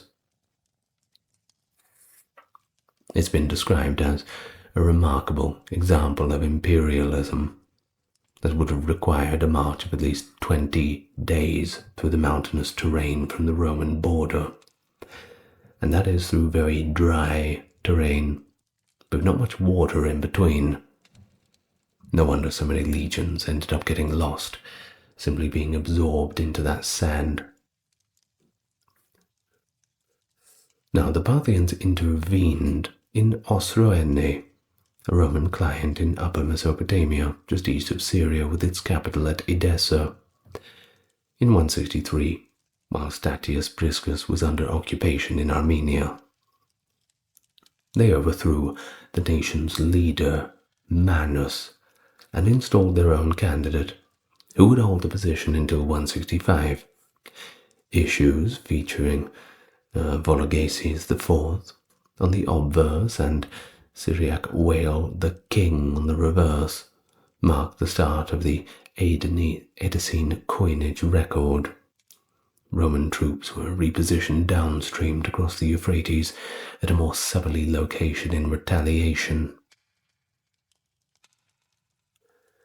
Well, according to Lucian, who mentions a battle at Sura, which is on the southern side of the river, the Parthians continued to control the southern Roman bank of the Euphrates, that is on the Syrian side, as late as 163.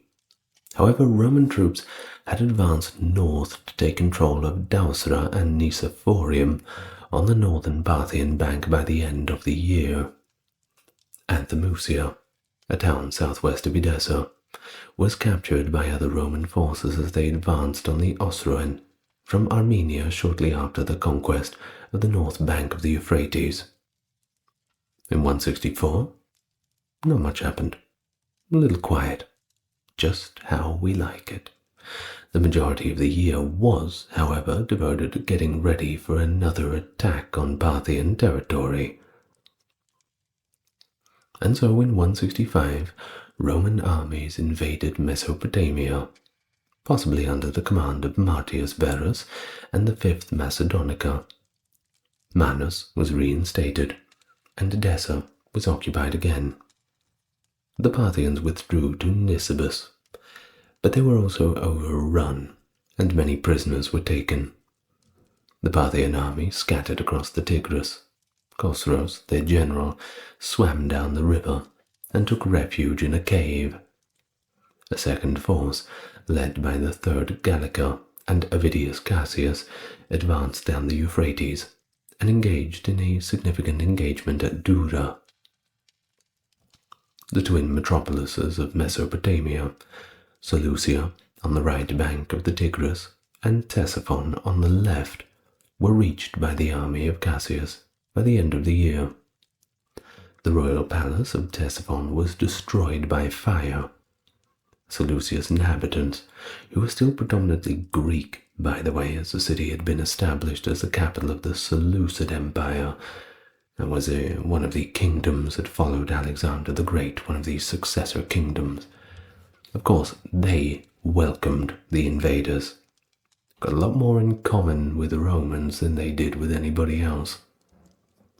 Nevertheless, the whole city was burned, which, well, they probably regretted welcoming the newcomers after that. Was also a big damage to Lucius's reputation.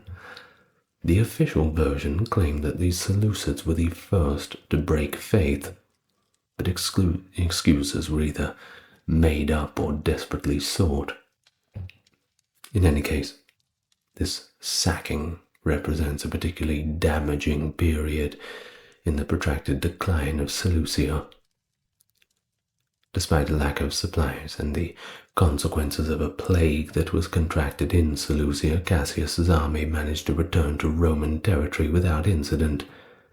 The news of the victory was brought to Rome by Iunius Maximus, a young tribunus Laticlavius, who was working for Cassius in the 3rd Gallica. Maximus was promoted to the quaestorship right away and was given a sizable monetary reward. In 166, Cassius's army crossed the Tigris into Media and resumed combat. Lucius assumed the title Medicus, and the emperors were once more acclaimed as imperatores. Once again, Marcus waited tactfully before taking the Parthicus Maximus. But of course, it wasn't the emperors that won that war. The success was largely attributed to subordinate generals. Claudius Fronto, an Asian provincial of Greek ancestry who had commanded the first Minervia in Armenia under Priscus, led the forces that advanced on Osroene. He was likely his family's first senator. For 165, Fronto served as consul, most likely in remembrance of Edessa's capture. In addition to serving under Priscus, Lucius Verus had led the 5th Macedonica to the front. In Gallia Narbonensis, Lucius Verus may have led Tolosa as his patria. But the most well-known general was Avidius Cassius, who commanded one of the Syrian legions, the 3rd Gallica. Cassius was a low-born young senator from Cyrrhus, a town in northern Syria. Despite not being a senator, his father was Heliodorus, was a respected figure who served as Hadrian's close assistant and accompanied the emperor on his travels. He also served as Egypt's prefect at the end of Hadrian's rule. With a strong sense of self-worth, Cassius also asserted that he was descended from Seleucid kings. Citation needed. Well, the consulships of 166 were accepted by Cassius and Lucius Verus, who were likely still in their mid-30s or thereabouts. Rome was the destination for the following 2 years, 166 to 168. The Historia Augusta claims that Verus maintained his opulent way of life and retained his cast of actors and favourite friends. He had a tavern constructed in his home, where he hosted parties with his friends until the break of dawn. He also liked to wander the city among the people, without revealing who he actually was. He also had a passion for circus games, particularly chariot racing. Of course, Marcus Aurelius was certainly raising more than a few eyebrows at this behavior, but he was effectively powerless to tell him what to do. After all, they were equals. You could make suggestions, but it wasn't like you could stop him. Either way, when the Marcomanni invaded Roman territory in 168, war was on again, and Verus did not believe that this war would ever come to an end, even though it did in 180. Either way, he did not live to see it. He became seriously ill and passed away in 168, when he and Marcus Aurelius returned home from the field. Although it's improbable, some writers do contend that he was poisoned, but it's most likely that it was the Antonine Plague, which was the widespread epidemic at the time, that killed him. Of course, Marcus had lamented his adopted brother's passing despite their differences. He travelled to Rome with the body and performed games in his honor. Following the funeral, Verus was proclaimed divine by the Senate and was to be worshipped as Divus Verus. Nerva, born in AD 30, ascended to the throne of Rome in AD 96, following the assassination of the autocratic Emperor Domitian and ushering in a pivotal era of stabilization and reform. As the first of the esteemed 5 good emperors, Nerva sought to restore balance and restore the Senate's influence after years of oppressive rule. His reign, lasting only from AD 96 to 98, was marked by significant financial and social reforms, mainly aimed at alleviating poverty, reducing excessive taxation, and promoting a fairer style of governance. His compassionate policies not only quelled civil unrest, but it also fostered a more inclusive and benevolent administration. Recognizing the importance of a stable succession, he adopted Trajan as his heir, establishing the precedent of adoptive succession that would later ensure the continued prosperity and expansion of the Roman Empire. And although his time as emperor was admittedly short-lived, his dedication to justice and strategic reforms laid the foundation for the flourishing of Rome under his successors, and that cements his legacy as a key architect in the restoration and enduring strength of the empire. Welcome to the channel, everyone. Well, it's good to see you again. Today we're talking all about Nerva, the first of the 5 good emperors. You're about to find out just how good he was. So, as always, best way to support the channel is just to enjoy it, just relax and learn something. But if you want to do me a solid, you can always leave a comment, like and subscribe. That really helps in the algorithm. Now with that being said, let's all get nice and relaxed, and let's talk about the life of Nerva. So where do we start? Well, we start in Rome, and we go about 50 kilometers north, where we find ourselves in the village of Narni. And in this village, it is indeed where Marcus Cocceius Nerva was born. Now he was the son of Sergia Plautilla and Marcus Cocceius Nerva, same name as his father, who served as a suffect consul during Emperor Caligula's reign and lived to tell the tale. Now, we don't know the exact year of his birth. We know the date. That would have been November 8th, but some people say it's somewhere between the year 30 and 35. So we tend to be a little bit conservative and just say 30. Any arguments can be addressed in the comments, I'm sure.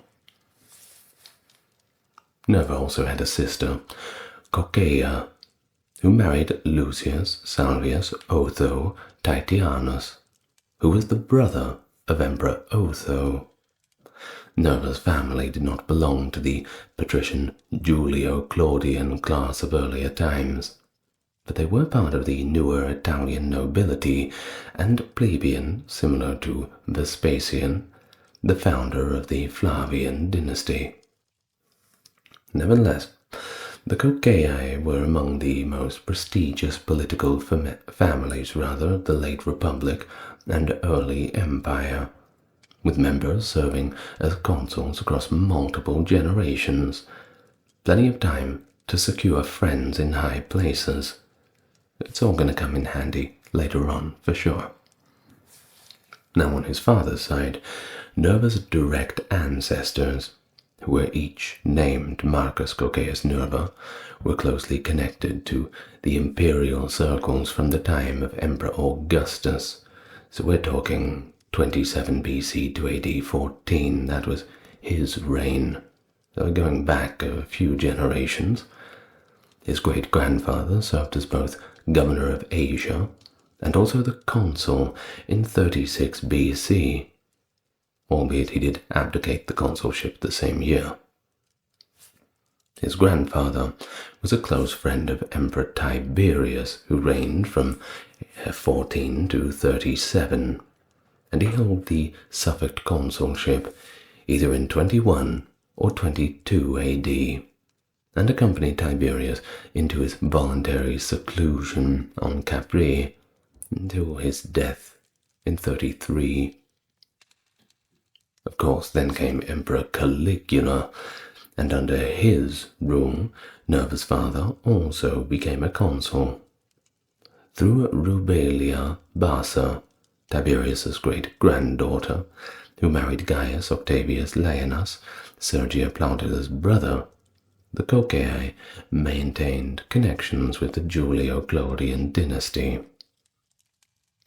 Of course, little is known about Nerva's very early life and career, though it does seem that he did not follow the conventional path of military or administrative officialdom. Instead, like his ancestors, he excelled as a diplomat and a strategist, moving within the imperial circles, networking always.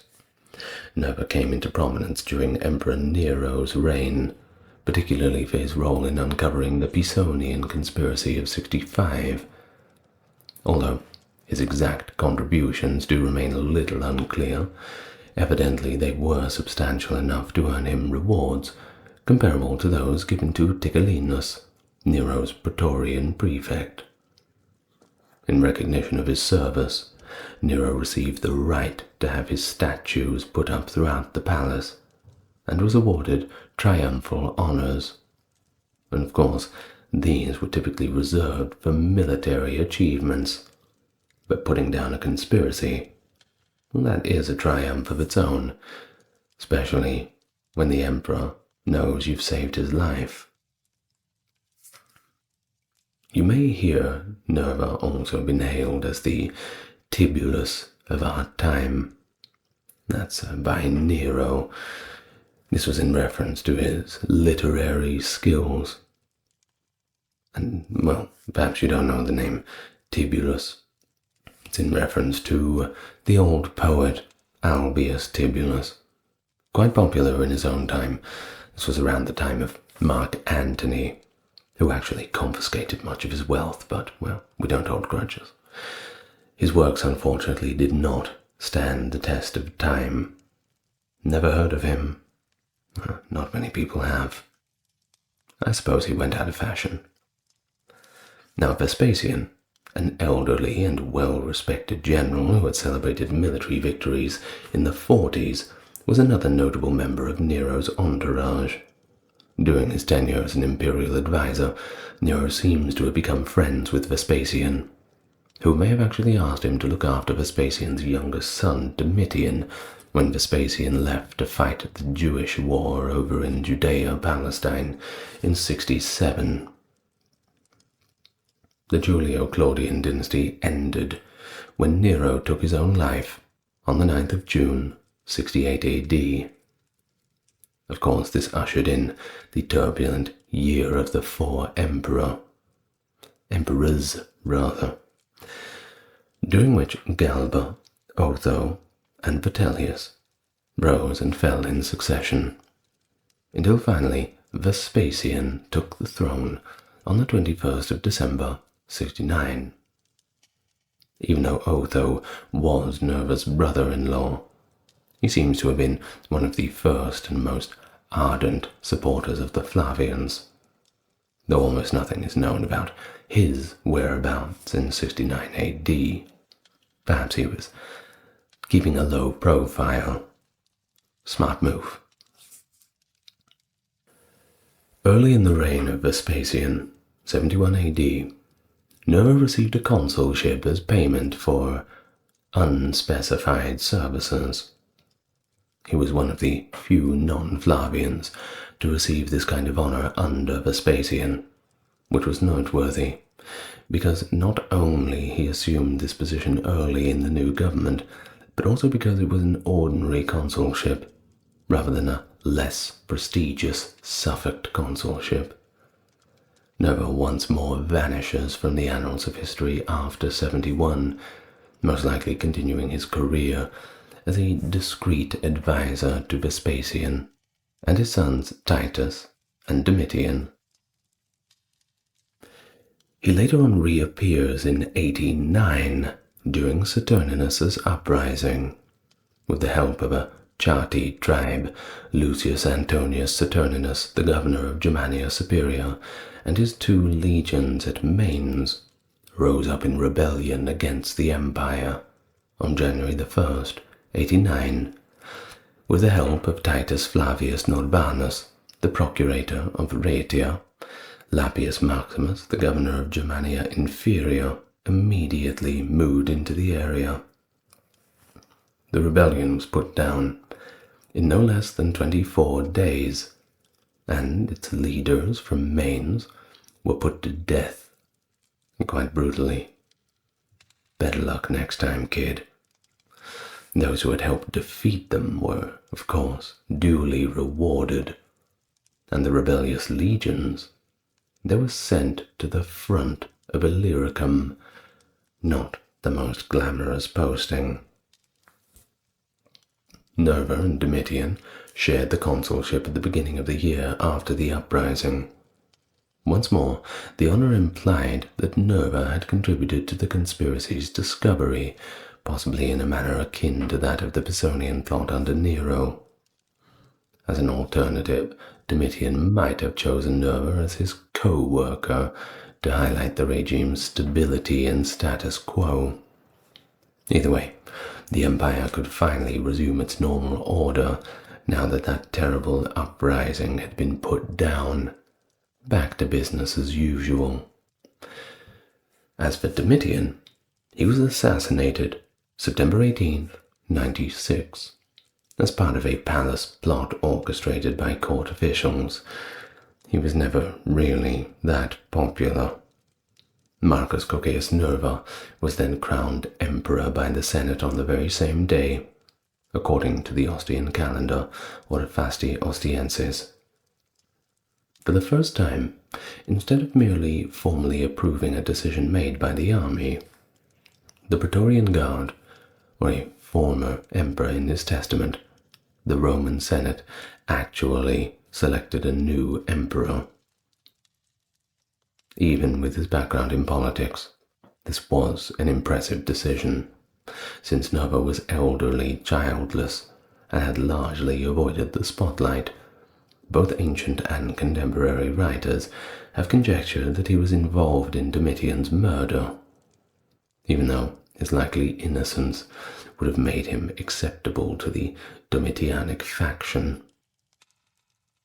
Cassius Dio, our main biographer, claims that Nerva was at least aware of the plot, because the conspirators had approached him as a possible successor even before the assassination took place.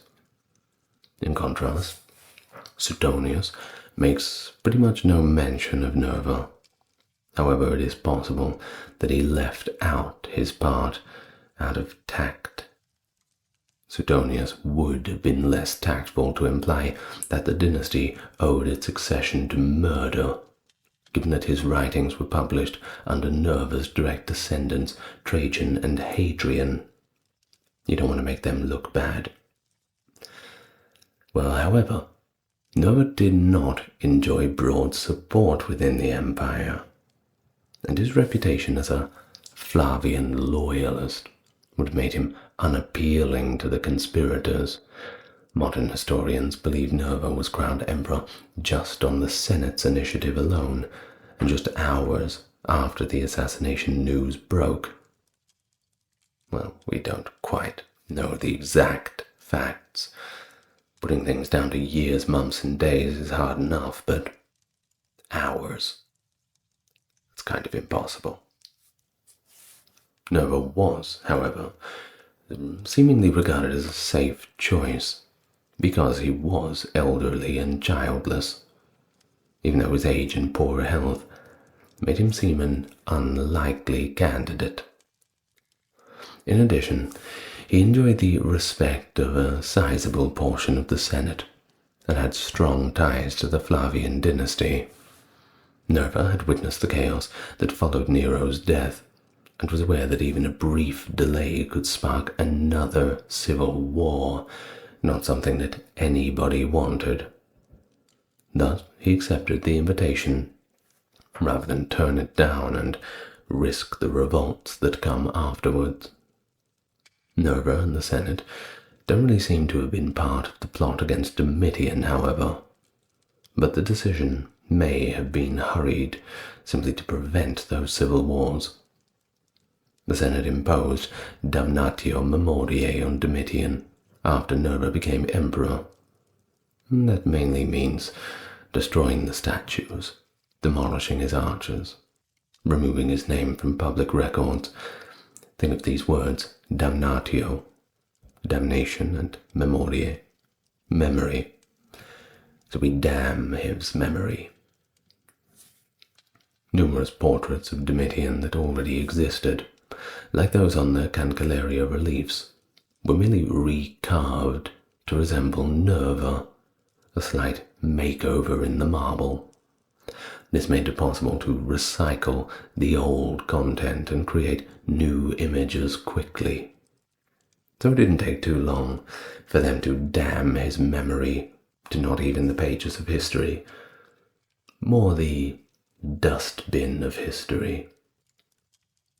Furthermore, Nerva himself moved into the old villa that was owned by Vespasian in the gardens of Sallust, and the enormous palace Domitian had built on the Palatine Hill, known as the Flavian Palace, was renamed the House of the People. I'm sure the people liked that. As for the senators, who had suffered under the severe persecutions of Domitian, they were especially happy about the change of government, particularly now since they had a quite heightened chance of living. Nerva made a public vow that no senators would be executed while he was in office, as an instant show of goodwill to his supporters. Treason trials were abolished. Prisoners imprisoned on these charges were immediately freed, and all of the exiles that were kicked out in the previous reign of the unpopular Domitian were sent letters and told that they could come back. All of their belongings that were seized were given back to their owners immediately. Nerva also attempted, but failed, to include the Senate in his administration. He still relied heavily on the well-known and reliable friends and advisors, of course, and by keeping cordial ties with the Senate's pro-Domitianic faction, he incited animosity that might have been the catalyst for at least one plot against his life. According to Suetonius, Nerva had to implement a number of policies in order to win over the Roman populace, as many of them were conflicted about Domitian's passing. I imagine it's not so much out of mourning, but more so out of what comes next. After a while, observable patterns, the rhymes of history, you would assume that a new psycho is just around the corner. A change of emperor was expected to bring a generous payment of gifts and money to the army and the people, of course, as was customary at this time. Had to keep the army on your side, that's for sure. And as a result, citizens were given a 75 denarii sum per head, while the Praetorian Guard soldiers were given a sum that could have totaled up to 5,000 denarii per person. Of course, the Praetorian Guard are somewhat notorious for pushing elections forward, that's to say for sure. They killed more than a few emperors. You want to keep them on your side. The path of least resistance is filling their pockets. Following this, a series of economic reforms were implemented, with the goal of reducing the tax burden on the poorest of Roman citizens. Nerva distributed land, worth about 60 million sesterces, to the poorest. In order to help the children of low-income families, he also granted Italian landowners loans, with the condition that they pay 5% interest to their municipality. These alimenta schemes were later extended by Trajan, Antoninus Pius, and Marcus Aurelius. He also exempted parents and their children from a 5% inheritance tax. In addition, many Roman provinces received new privileges and different tax structures that would benefit them. It was a good time. For most. Well, the fiscus iudiacus, an extra tax that all Jews in the empire were required to pay, was abolished. I'm sure they were very surprised about that. Some of his coins have an inscription which means abolition of the malicious prosecution regarding the Jewish tax. Coins indicate that he honored Neptune by adding new games to the circus too, and everybody can agree on that point. More entertainment. And that never goes astray. Other coins contrasted his rule with Domitian's by referring to imperial ideals like equity, justice, and liberty, all the good ones. But there was a problem. I'm sure with all these tax breaks and benefits, you can see what's coming. Nerva's expenditures soon put a strain on the Roman economy, and while it may not have been as disastrous as some had initially claimed, it was still necessary to establish a special commission of economy to drastically cut spending. The most unnecessary religious sacrifices, games, and horse races were eventually eliminated, and the old assets of Domitian, ships, estates, and even furniture, were sold off to raise money. Nerva prohibited that similar images be created in Domitian's honor, and large sums of money were extracted from his gold and silver statues. Nerva's public works were limited, unfortunately, because his reign was so brief. Instead, he completed projects that had been started during Flavian rule. This included extending the aqueducts and making significant repairs to the Roman road network. The former consul, Sextus Julius Frontinus, oversaw the latter program, helped to stop abuses, and subsequently wrote a major work on Rome's water supply. The Horia Nervae, a granary, and Domitian's Forum of Nerva, which connect the Forum of Augustus to the Temple of Peace, were the only significant structures built under Nerva, due in part to the Via dei Fori Imperiali cutting through it. Not much of it is left in our modern day. I'm sure it was lovely at the time, though. The army which had demanded Domitian's deification right after his assassination continued to support him, despite Nerva's efforts to maintain his popularity with the Senate and Roman populace. Nerva had fired their prefect, Titus Petronius Secundus, one of the main conspirators against Domitian, in an effort to placate the Praetorian Guard soldiers. Casperius Aelianus, a former commander, had taken his place. Similarly, it was anticipated that the troops' liberal donativum after his succession would quickly put an end to any demonstrations against the bloody regime change. Nerva rejected the Praetorians' demand that the Domitian's killers be put to death, because they believed these steps were, insufficient. The worst crisis of Nerva's reign would eventually result from ongoing discontent from this decision. After a little while, of course, Nerva's position as an emperor proved to be more than a little precarious, and his benevolent disposition transformed into a reluctance to assert his authority, even though the quick transfer of power after Domitian's death had avoided immediate conflicts and civil wars. He had stopped treason trials when he took office, but he also permitted the Senate to continue prosecuting informers.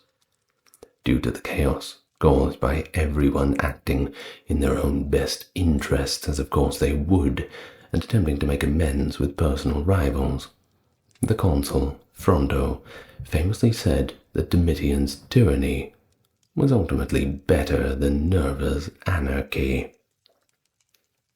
A plot headed by Senator Gaius Calpurnius Piso Crassus Frugi Licinianus failed in early 97, but Nerva, being too much of a nice guy, refused to execute the conspirators.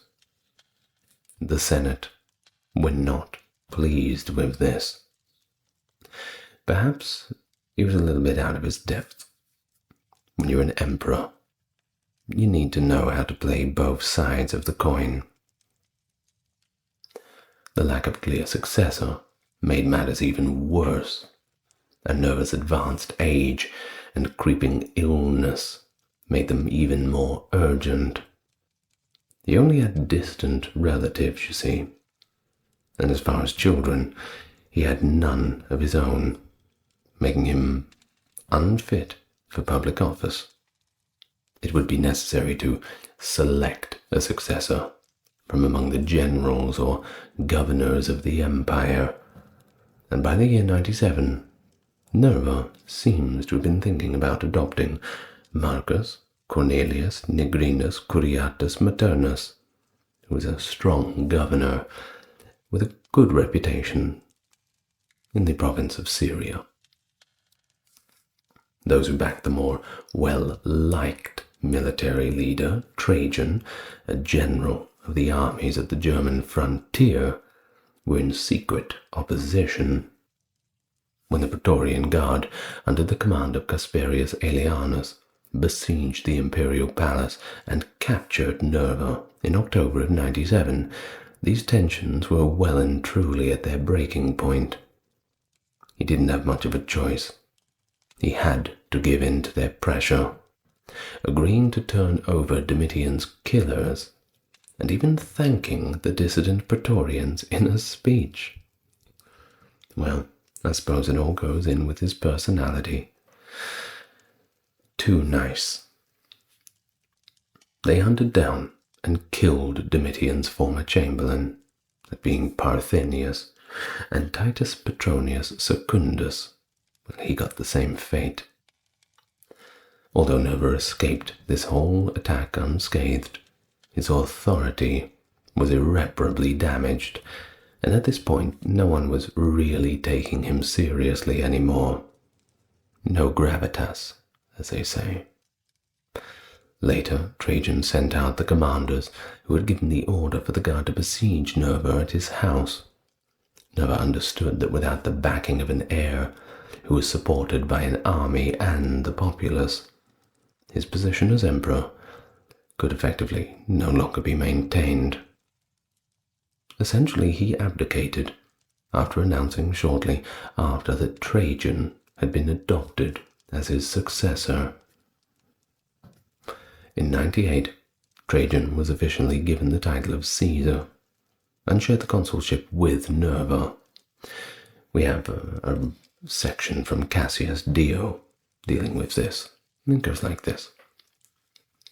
Thus Trajan became Caesar and later emperor, although there were relatives of Nerva living, but Nerva did not esteem family relationships above the safety of the Senate, nor was he less inclined to adopt Trajan because the latter was a Spaniard instead of an Italian or Italot, inasmuch as no foreigner had previously held Roman sovereignty, for he believed in looking at a man's ability rather than his nationality.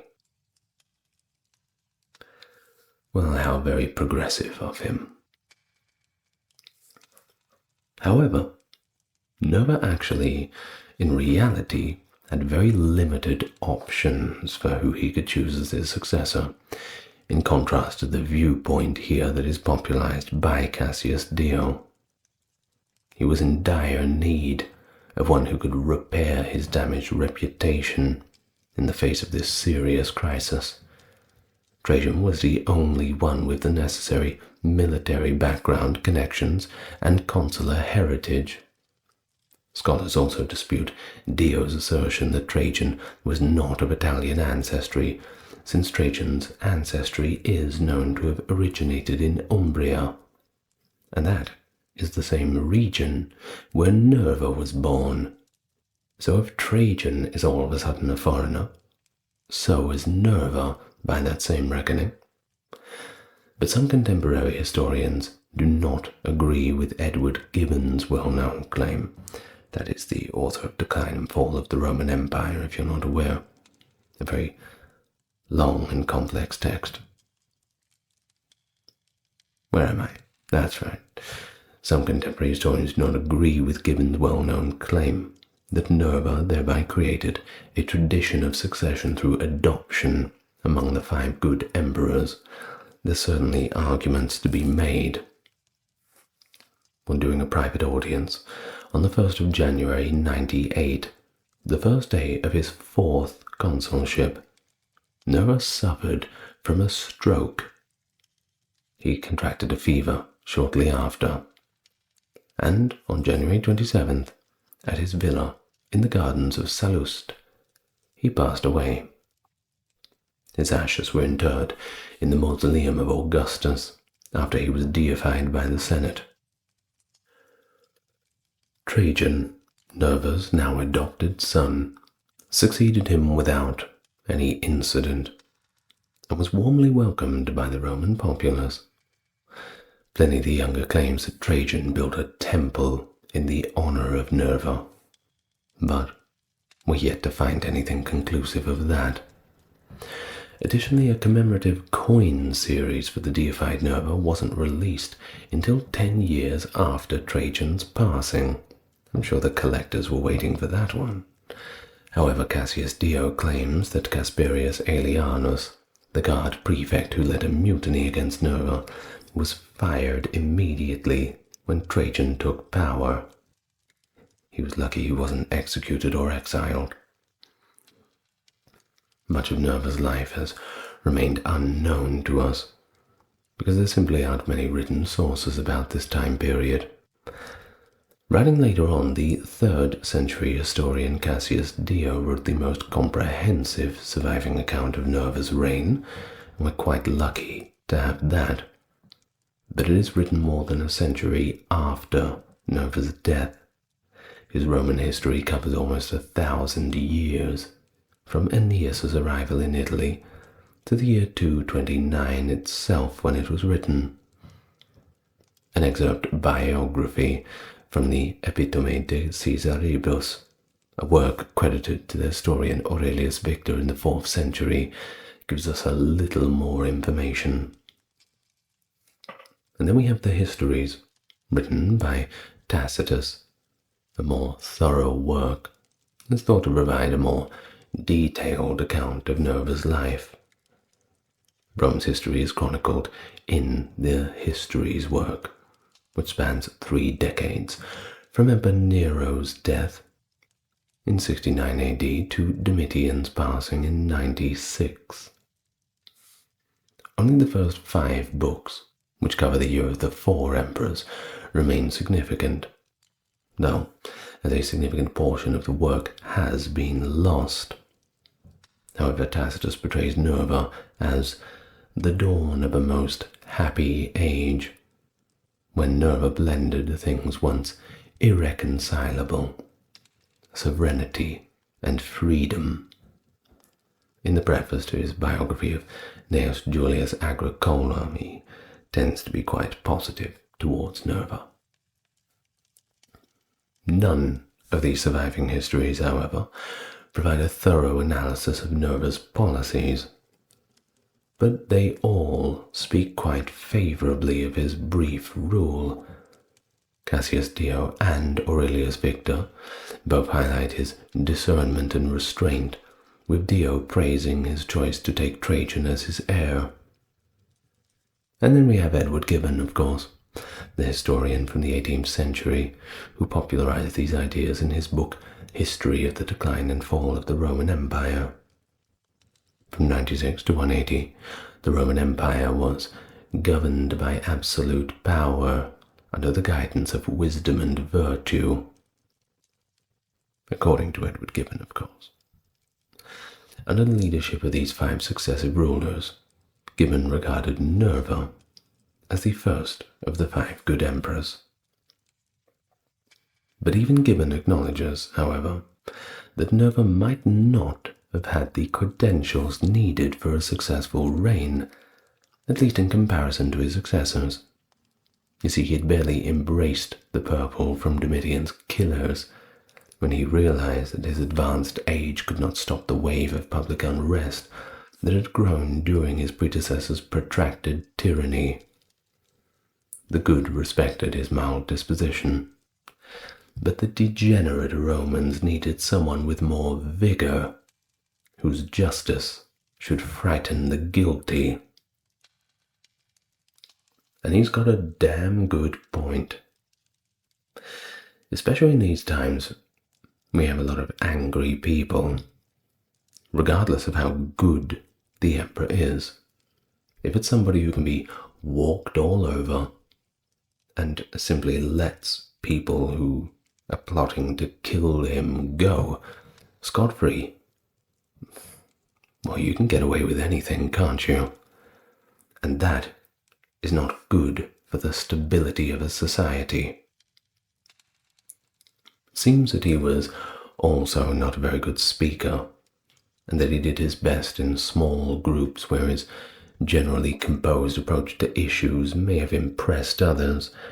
Today, however, it is well known that the outcome is usually quite terrible when the super committee man takes on a significant administrative task. Although writers of the near-contemporary period were careful about their words, Nerva's administration was comparatively incompetent. Nevertheless, Rome was spared disaster, at least for now. Therefore, when we really boil it down and see what's left, we can look at his role in the history of Rome and sum it up as a turbulent but a necessary stopgap before the Trajanic Antonine dynasties. The Forum of Nerva, the only significant public construction finished during his rule, was eventually dubbed the Forum Transitorium, or the Transitional Forum. And so before we go, we will pay our great respects to one of my favorites, Cassius Dio, along with Suetonius. I think I'm a little bit more partial to Suetonius, but I do like Cassius Dio as well. He's got a few spicy takes. So we will read from Cassius Dio about the life of Nerva, just a little bit about his reign. After Domitian, the Romans appointed Nerva Cocceius emperor because of the hatred felt for Domitian. His images, many of which were silver and gold, were melted down, and from this source large amounts of money were obtained. The archers, too, of which a very great number were being erected to this one man, were torn down. Nerva also released all who were on trial for majestas and restored the exiles. Moreover, he put to death all the slaves and freed men who had conspired against their masters, and allowed that class of persons to lodge no complaint whatever against their masters, and no persons were permitted to accuse anybody of majestas or adopting the Jewish mode of life. Many of those who had been informed were condemned to death, among others Verus the philosopher. When now no little commotion was occasioned by the fact that everybody was accusing everybody else, Fronto, the consul, is said to have remarked that it was bad to have an emperor under whom nobody was permitted to do anything, but worse to have one under whom everybody was permitted to do everything. And Nerva, upon hearing this, ordered that this condition of affairs should cease for the future. Now Nerva was so old and so feeble in health, he always, for instance, had to vomit up his food, that he was rather weak. He also forbade the making of gold and silver statues in his honor. To those who had been deprived of their property without cause under Domitian, he gave back all that was still to be found in the imperial treasury. To the very poor Romans, he granted allotments of land worth 60 million sesterces, putting some senators in charge of their purchase and distribution. When he ran short on funds, he sold much wearing apparel and many vessels of silver and gold, besides furniture, both his own and that which belonged to the imperial residence, and many estates and houses, in fact everything except what was indispensable. He did not, however, haggle over the price, but in this very manner benefited many persons. He abolished many sacrifices, horse races, and some other spectacles in an attempt to reduce expenditures as far as possible. In the Senate, he took oath that he would not slay any of the senators, and he kept his pledge, in spite of plots against himself. However, he did nothing without the advice of the foremost men. Among his various laws were those prohibiting the castration of any man, and the marriage by any man of his own niece. When consul, he did not hesitate to take as his colleague Virginius Rufus, though this man had often been saluted as emperor. After Rufus's death, an inscription was placed upon his tomb to the effect that, after conquering Vindex, he had claimed the power, not for himself, but for his country. Nerva ruled so well that he once remarked, "I have done nothing that would prevent my laying down the imperial office and returning to private life in safety." When Calpurnius Crassus, a descendant of the famous Crassi, had formed a plot with some others against him, he caused them to sit beside him at a spectacle. They were still ignorant of the fact they had been informed upon, and gave them swords, ostensibly to inspect and see if they were sharp, as this was often done, but really in order to show that he did not care, even if he died then and there. Calpurnius Aelianus, who had become commander of the Praetorians under him, as he had been under Domitian, incited the soldiers to mutiny against him. After having induced them to demand certain persons for execution, Nerva resisted them stoutly, even to the point of baring his collarbone and presenting to them his throat. But he accomplished nothing, and those whom Aelianus wished were put out of the way. Nerva, therefore, finding himself held in such contempt by reason of his old age, ascended to the Capitol, and said in a loud voice, "May good success attend the Roman Senate and people and myself. I hereby adopt Marcus Ulpius Nerva Trajan." Imagine a life in dedication to questioning the very essence of virtue, justice, and what is good, with nothing but voice and reason. This was the life of Socrates, born around 470 in Athens, Greece, whose relentless pursuit of truth and ethical understanding laid the foundation for Western philosophy. Renowned for his Socratic method, a form of dialogue that challenges assumptions and fosters deep critical thinking, Socrates revolutionized the way that we approach knowledge and morality. Unlike many of his contemporaries, however, he left no written records. Instead, these profound ideas were immortalized by his dedicated student, Plato, ensuring that his teachings on justice, virtue, and the importance of an examined life continue to resonate even to our modern age. But things were not all smooth sailing. His unwavering commitments to his principles led to his trial in 399 BC, where he was accused of impiety and corrupting the youth of Athens. Choosing to accept his death sentence by drinking hemlock rather than renouncing his beliefs, Socrates has become a martyr for intellectual freedom and ethical steadfastness. And hello and welcome. Good to see you, or good to meet you, depending if you're a new viewer or returning. Always nice to have returning viewers. So let me know in the comments where you're listening from. Today we go back to ancient Greece, and we talk about Socrates. No doubt a name that you've heard of. Now, of course, we don't know too much about his life, mainly about his thoughts, which come to us second hand. It's just the nature of the time period, and hopefully we'll unearth some beautiful tablet with a full life story one day. But I'm not holding my breath. So with that in mind, we'll begin with the biography, then a description of his trial and death, and then we'll go into some specifics, discussing a few points of philosophy, which I assume is why you're here. We'll try to get a good understanding of things like the Socratic method, Socratic ignorance, the examined life, these kinds of things. So let us now begin.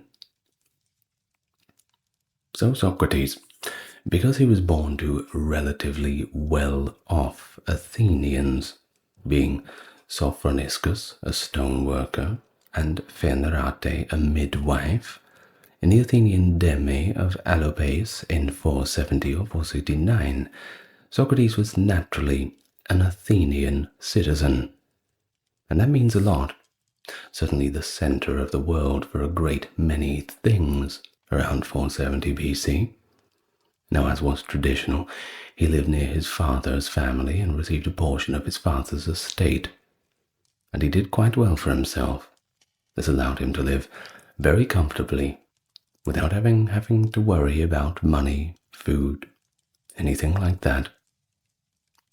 The rules and practices of Athens informed his upbringing, of course. There was a culture to be observed. And of course they had their own educational standards, especially among the well-off Athenians. And just like them, he had his own private tutors in reading, poetry, writing, and even gymnastics. Add to that a little bit of music, and you've got quite a well-rounded intellectual. It is unclear which of his two marriages actually occurred first, because he did have two of them. He wed Xanthippe in his 50s, and then he wed the daughter of Aristides, a statesman from Athens, that we're not quite sure exactly when.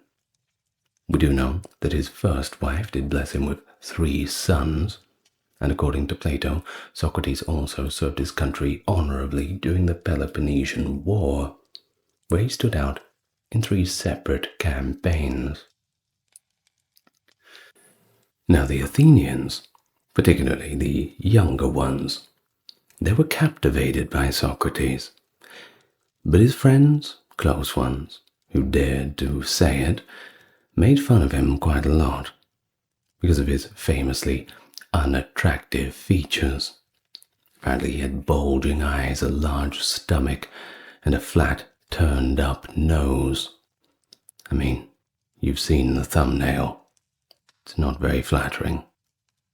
Even Socrates' own comfort and physical attractiveness were things that did not matter to him. He wore only one worn-out coat, barely showered, and went barefoot everywhere.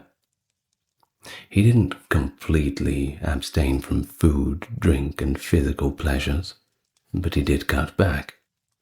Despite the widespread and acceptable attraction to youth in ancient Greece, Socrates repressed his desire for young men because, as Plato explains, he was more concerned with educating their souls. Unlike many older men in Athens, Socrates refrained from seeking relations with his followers. In the constant political squabble of Athens, he was critical of both sides, the democrats and the oligarchs. It is reasonable to assume that Plato's portrayal of Socrates in the works Apology, Phaedo, Symposium, and Crito is a pretty accurate representation of the real Socrates, because these works' depictions of Socrates are consistent with other sources. Now in 399 BC, Athens was subject to the death of Socrates following his trial for immorality and corrupting the youth. On his last days behind bars, he was summoned by admirers and friends who tried to get him to escape, but he wouldn't have a bar of it. Consistent with his sentence, he consumed poison the night before he died. The following morning, he was gone. The last thing he said was reportedly, "Crito, we owe a rooster to Asclepius," as recorded in Phaedo, and he wanted them to make sure that the debt was settled. The formal accusations against Socrates dated all the way back before 399 BC, when he was accused of impiety for failing to worship the gods of Athens and for corrupting the minds of the youth. Socrates' defense at the trial was, fruitless. After a majority verdict from a jury of hundreds of male Athenians, they found him guilty. He followed tradition. He suggested his own punishment. Either the state should pay for his housing and food in exchange for the services he provided to the city, or he should be fined 1 mina of silver, which was, in his estimation, all he had. But in spite of his offer, the jury decided to go the more scorched earth route of just saying, no, we're just going to execute you instead. Times were different, I suppose. Well, the political atmosphere when Socrates was accused was a highly charged one. The Spartans besieged Athens after defeating the Athenians in the pivotal battle of Mesopotamia in 404 BC. The democratic government was disposed and replaced by a pro-oligarchic regime known as the 30 Tyrants. The tyrants' autocratic rule prompted some Athenians to band together in an attempt to topple them. For a short while they succeeded, but the arrival of a plea for existence from the 30 led to the pursuit of a compromise. However, the democratic faction in Athens took advantage of the Spartans' second departure to assassinate the oligarchs and regain control of the city. The poet Meletus sought the death penalty for Socrates on grounds of the impiety charge, which he himself had brought forth. Not only that, Anytus and Lycon were also accused. The trial began a month or two later, in the late spring or early summer, and lasted the better part of a day. The accusations based on religion came from two primary places. Socrates has already rejected the anthropomorphism of classical Greek religion, stating that the gods were not fallible and that they were just like mortals.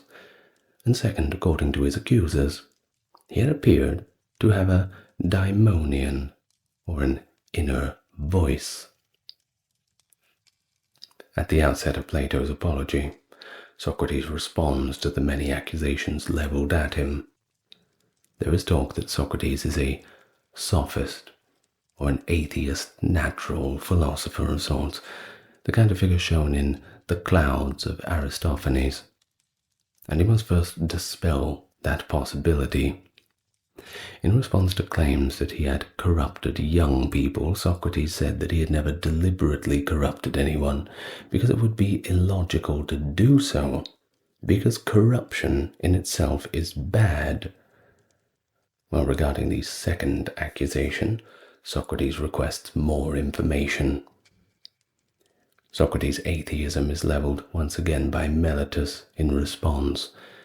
The worship of false gods is incompatible with atheism, as Socrates points out.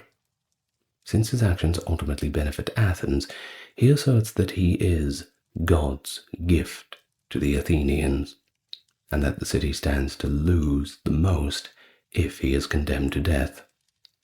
Following this, he implies that wealth and status are not as important as people often believe, by saying that no one can achieve wisdom, pursuing it is the greatest thing anyone can ever do. In the aftermath of his conviction, Socrates was granted the opportunity to propose alternative forms of punishment.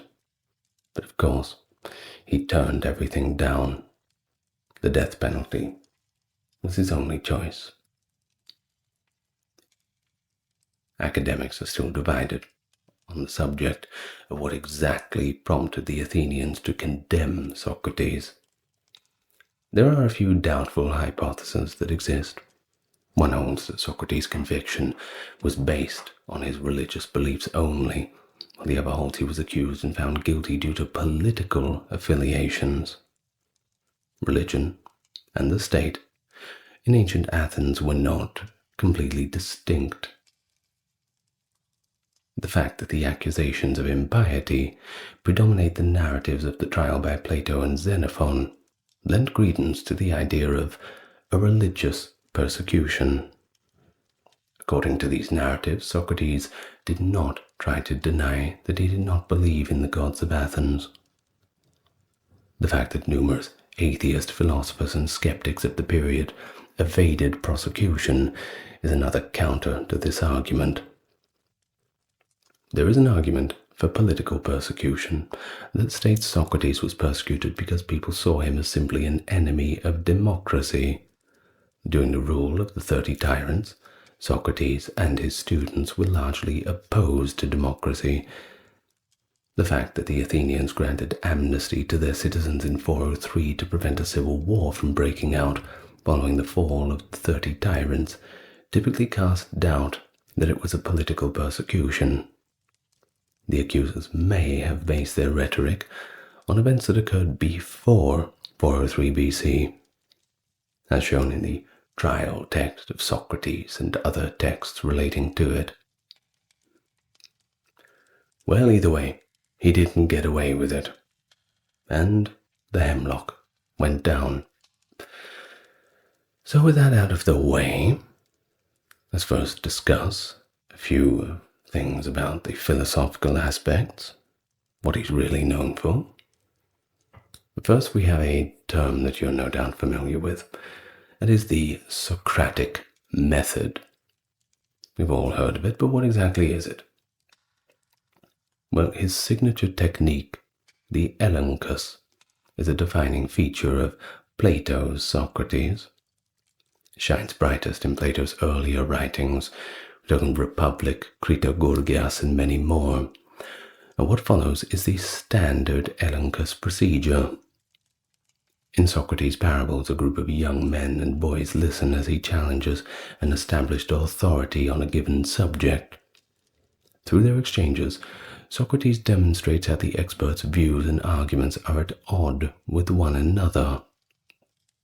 He poses the question, "Define the term for me." And just as that, the conversation is kicked off. Think about it. If somebody says that something is a thing, then you would ask them, what does that mean? Let's just say if there's something in political discourse, if we were to say that something is discrimination, Socrates would most likely reply, "Define discrimination for me." And then we would move from there. This does tend to trip people up in quite a lot of arguments. Try it next time. Watch them squirm. Of course, we can use this in all different contexts. Now, as he presses the issue further, the interlocutor's responses ultimately run counter to the initial explanation, so we can conclude that the expert had no real understanding of the term to begin with.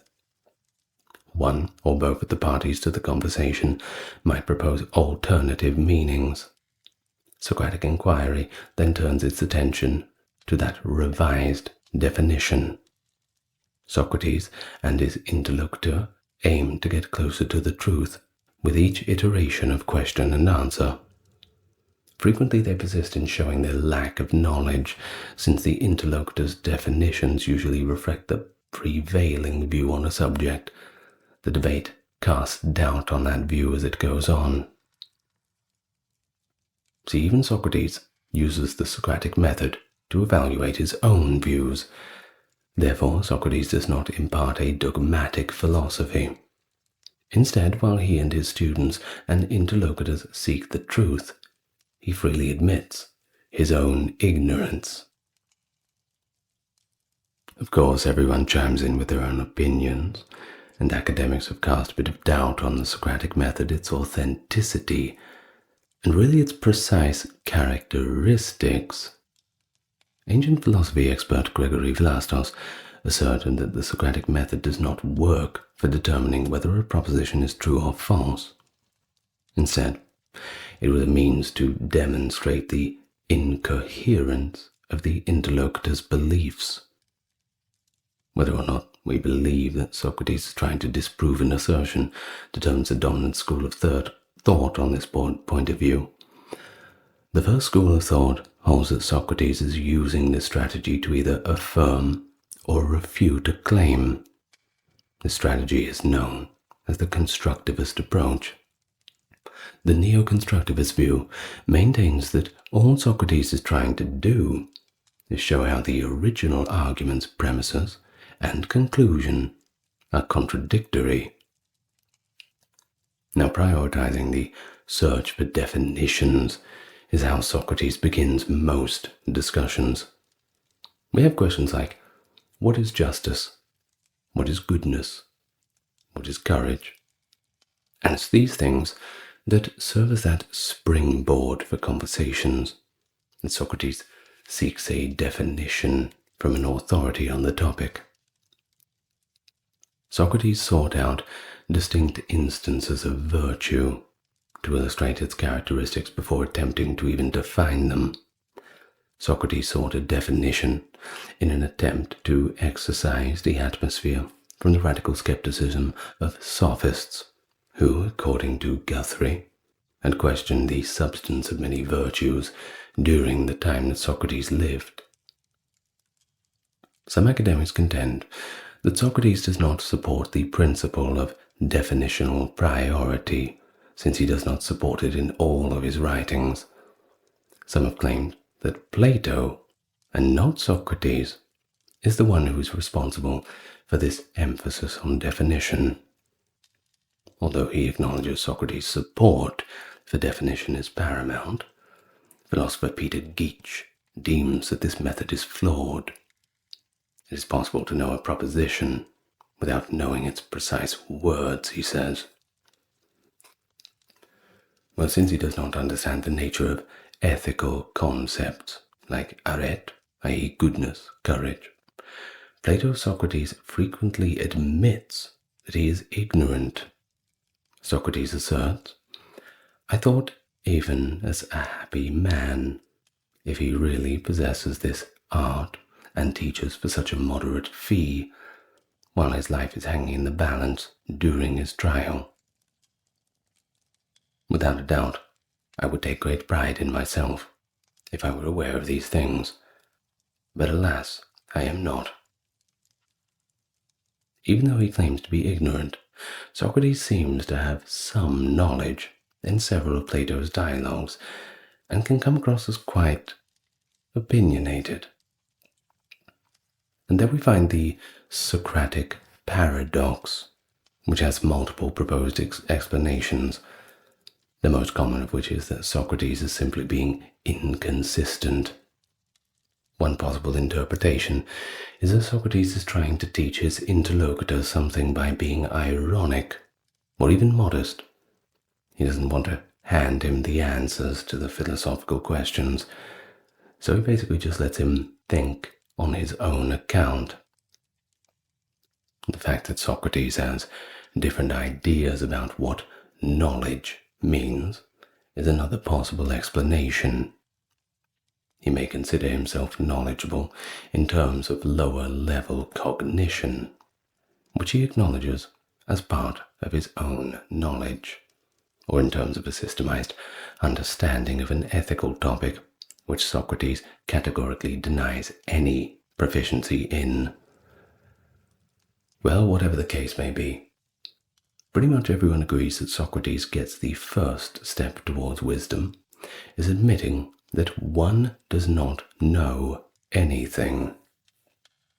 Of course, we have that famous phrase, "I know that I know nothing," and that sums up Socrates' denial of knowledge. Whether this is a real denial of knowledge or just a play on the Socratic ignorance, well, that's up for debate too.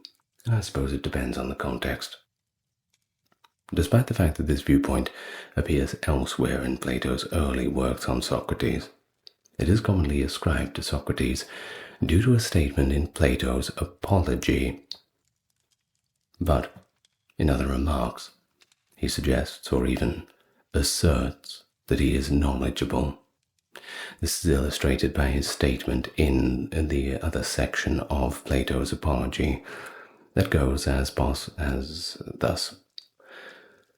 "But that to do injustice and disobey my superior, God or man, this I know be evil and base." Of course, this is something that we do not need to describe evil and base. If our terms for our definitions of evil and base are already defined, then we already know that injustice be evil and disobeying a superior be evil, right? There is also another quote, "I know well that if you will agree with me on those things which my soul believes, those things will be the very truth." He says these during his debate with Callicles. It is still debatable whether Socrates' presumption of ignorance was genuine or whether it was an act, as I've mentioned, that Socratic ignorance. Many people think that he really was acting modestly, but of course, a lot of people simply take it face value. There is also the other argument that it is more an invitation to invite his interlocutors to engage in the conversation with him. Usually people are quite delighted when they have the opportunity to teach someone a subject which they, well, whether they are an expert upon or whether they believe that they're an expert upon, they have this opportunity to convey it to another person. This is, of course, usually where Socrates would ask those prodding questions, and the person who believes that they were an expert by the end of the conversation realizes that they know nothing of what they're talking about. He's quite good at it. Well, there is sufficient evidence to disprove both of these assertions, I suppose, whether he's acting modestly or just inviting others to conversation. Now, knowledge meaning certain and knowledge meaning elenchus, or the Socratic method, these are the two distinctions.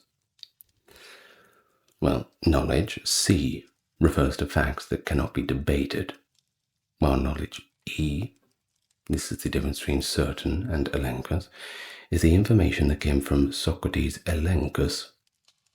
Socrates isn't just being truthful when he says he knows something, but he is really knowing it when he says it in apology, for instance, that disobeying one's superiors are evil. This is all according to the aforementioned Gregory Vlastos. Well, the semantic dualism has not been accepted by all scholars, of course, but is certainly accepted by Vlastos himself. Socrates supposedly said in several dialogues, talking Meno, Laches, Major, and Hippias, that a word has a single meaning.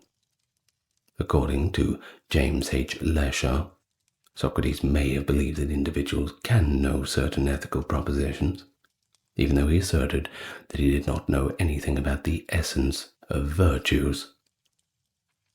Oh, I know, it's all complicated. And so, the portrayal of Socrates by both Plato and Aristotle has led a lot of people to believe that he was more of an ironist.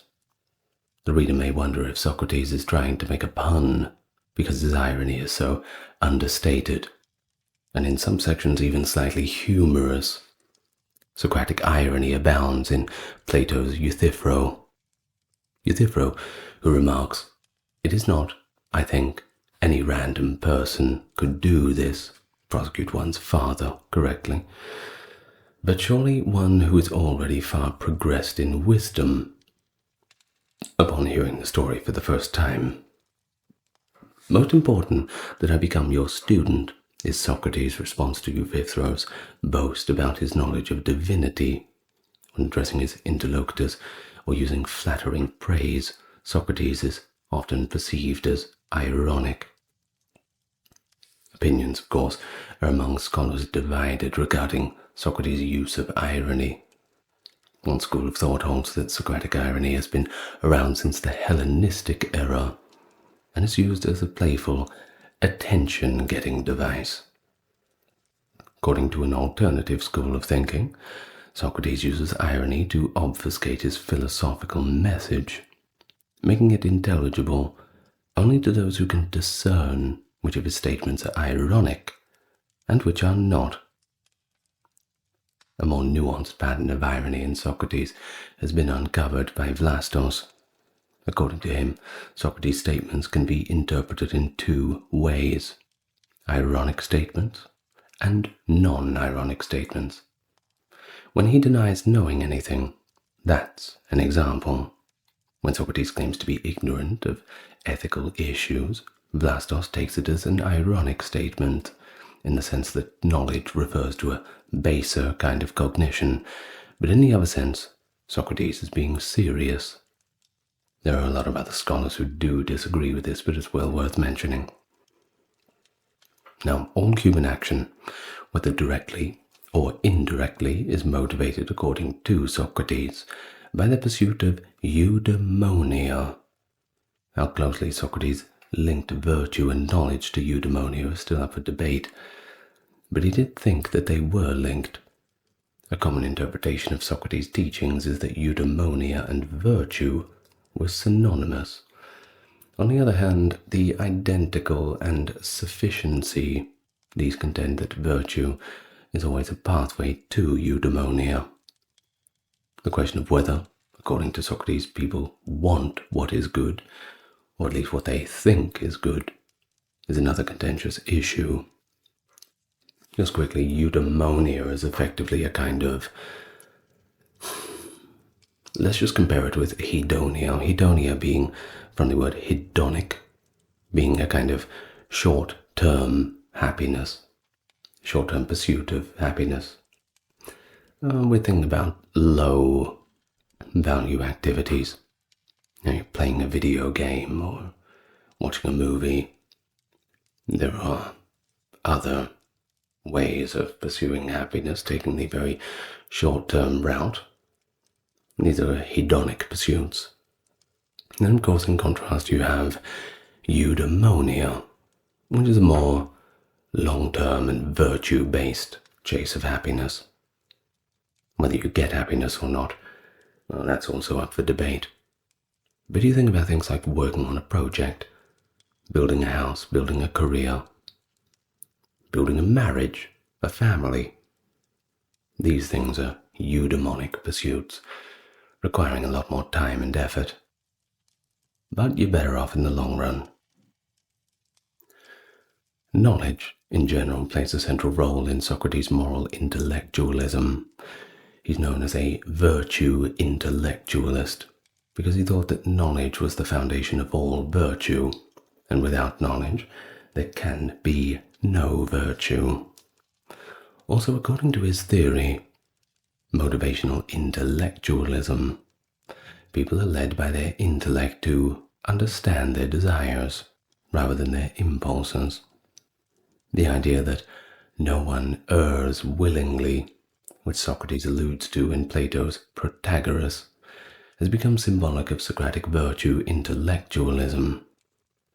Socrates de-emphasizes irrational beliefs or passions in his moral philosophy, which places an emphasis on the intellect as a path to a good life.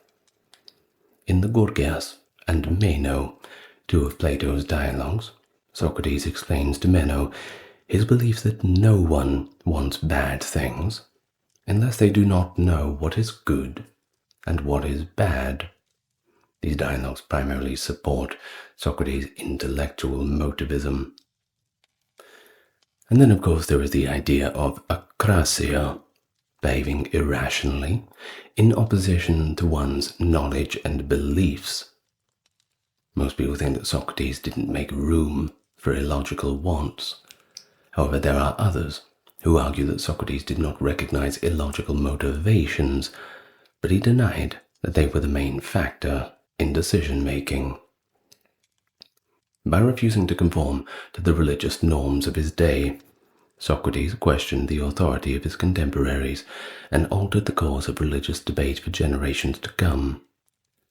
You see, religion in ancient Greece was, let's use the word disjointed, and observed only in the household rites or festivals honoring individual deities, like for example in the city Dionysia.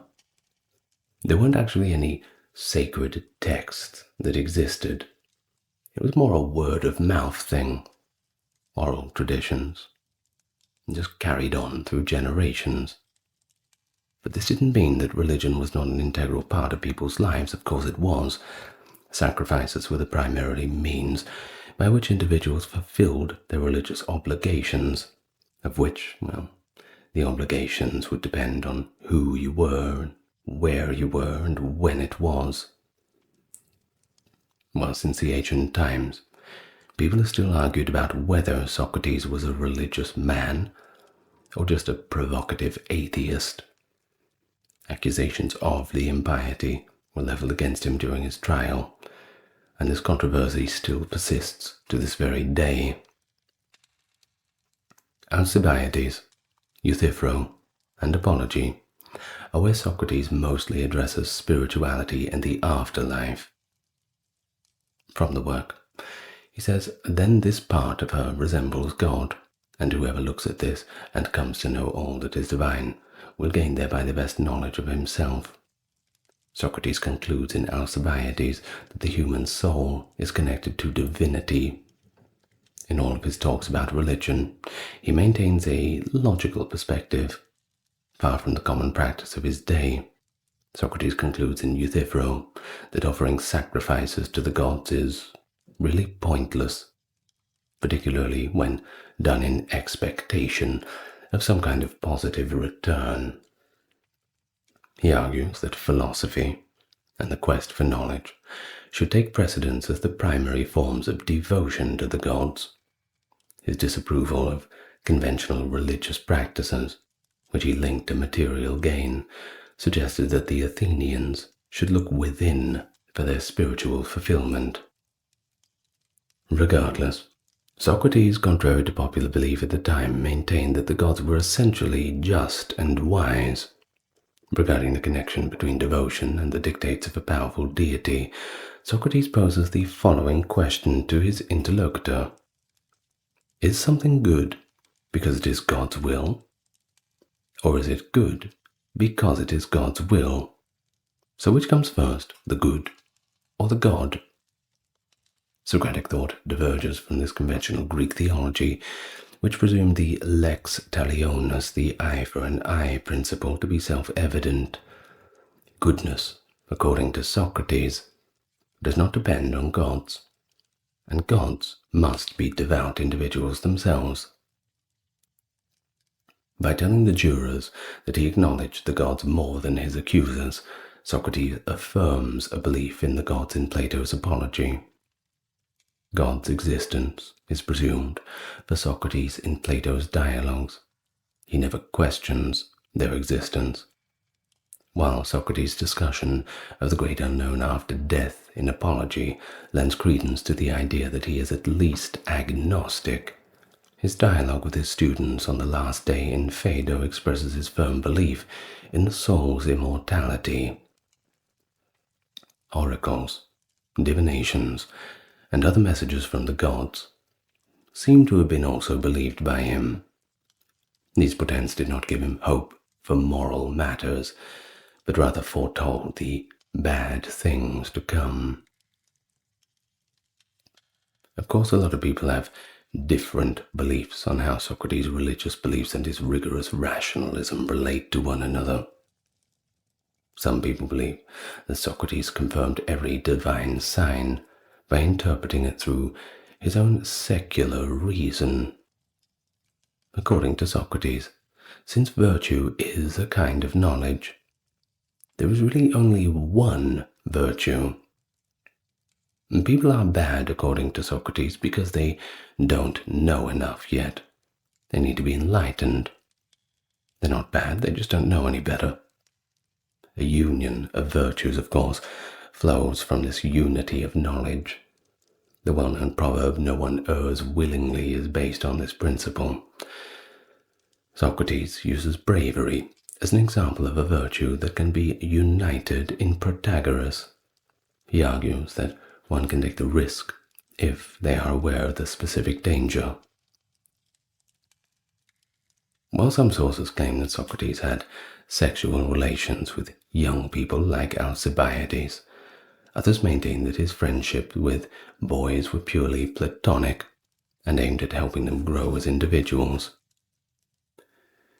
He boasts in Gorgias that he was in love with both philosophy and Alcibiades. In Protagoras, Meno, and Phaedrus, his flirtatiousness is on full display. But the precise nature of his connection with Alcibiades remains a little unclear, though Socrates was renowned for his restraint, and Alcibiades confesses in the Symposium to having attempted to woo Socrates without success. The majority of what is known about Socrates' theory of love and affection comes from Lysis, in which he has a conversation about love with Lysis and some friends at a wrestling school. Their conversation begins with an examination of parental love and its manifestations in relation to parental control over their children's activities, and then the limits that parents would impose upon them. If Lysis is completely useless, Socrates thinks, not even his parents will love him. Scholars generally agree that Socrates wrote Lysis with a comedic tone in mind, but some have argued that this reveals his more egocentric view of love, which holds that we should only love those who benefit us, which of course is a little bit selfish, but, well, the world is the way it is, isn't it? On the other hand, some academics contend that Socrates' teachings allow for a love that isn't driven by egotism towards a spouse, while others reject the idea that Socrates ever implies egotism. According to the argument made in Symposium, parents are brought closer together by their children's mistaken belief in immortality. Love, according to Socrates, is rational. At least that is the main idea pointed out by scholars. Although Socrates generally admits ignorance, he breaks his rule in Symposium by promising to reveal the truth about love, a lesson he picked up from a quote-unquote clever woman, because he knows nothing else. It is conceivable that Diotima actually existed. However, some scholars argue that Socrates spent his youth near Aspasia and that she is the inspiration for Diotima, the person Socrates credits with his concept for love in Symposium, by the way. It is also challenging to pin down his precise political philosophy, despite his prominence in public cultural and political discussions. He tells Callicles, in Plato's Gorgias, "I think I'm one of the few Athenians, not the only one, but among our contemporaries, to take up the true political craft and practice the true politics." Of course, what the true politics are, that is up to interpretation. He also goes on to say, "This is due to the fact that I always strive for excellence rather than satisfaction in my speeches." Since Socrates believed that politicians and rhetoricians use tricks to mislead the public, his claim demonstrates his aversion to the established democratic assemblies and procedures. For example, voting. He never proposed a bill or sought any public office. He instead sought to aid the city's prosperity by improving its inhabitants. He did what he thought was right as a citizen. He did his job as a soldier, fought in the Peloponnesian War in accordance with regulations. Political decisions at the time, like the Sicilian expedition, for example, are pretty much absent from his dialogues. There are a few fleeting mentions, but it seems he didn't really want to speak too much about them. In his conversations with ordinary people, including influential Athenians, Socrates would probe their beliefs, and therefore point out their inconsistencies. Because in Socrates' view, philosophy, and not electoral process, shaped the city's moral landscape, he felt he was doing them a favor by standing in their way. The exact position that Socrates held within the politically divided Athens, which was characterized by oligarchs and democrats, is another matter of contention. Despite the lack of definitive textual evidence, a popular interpretation maintains that Socrates had democratic leanings.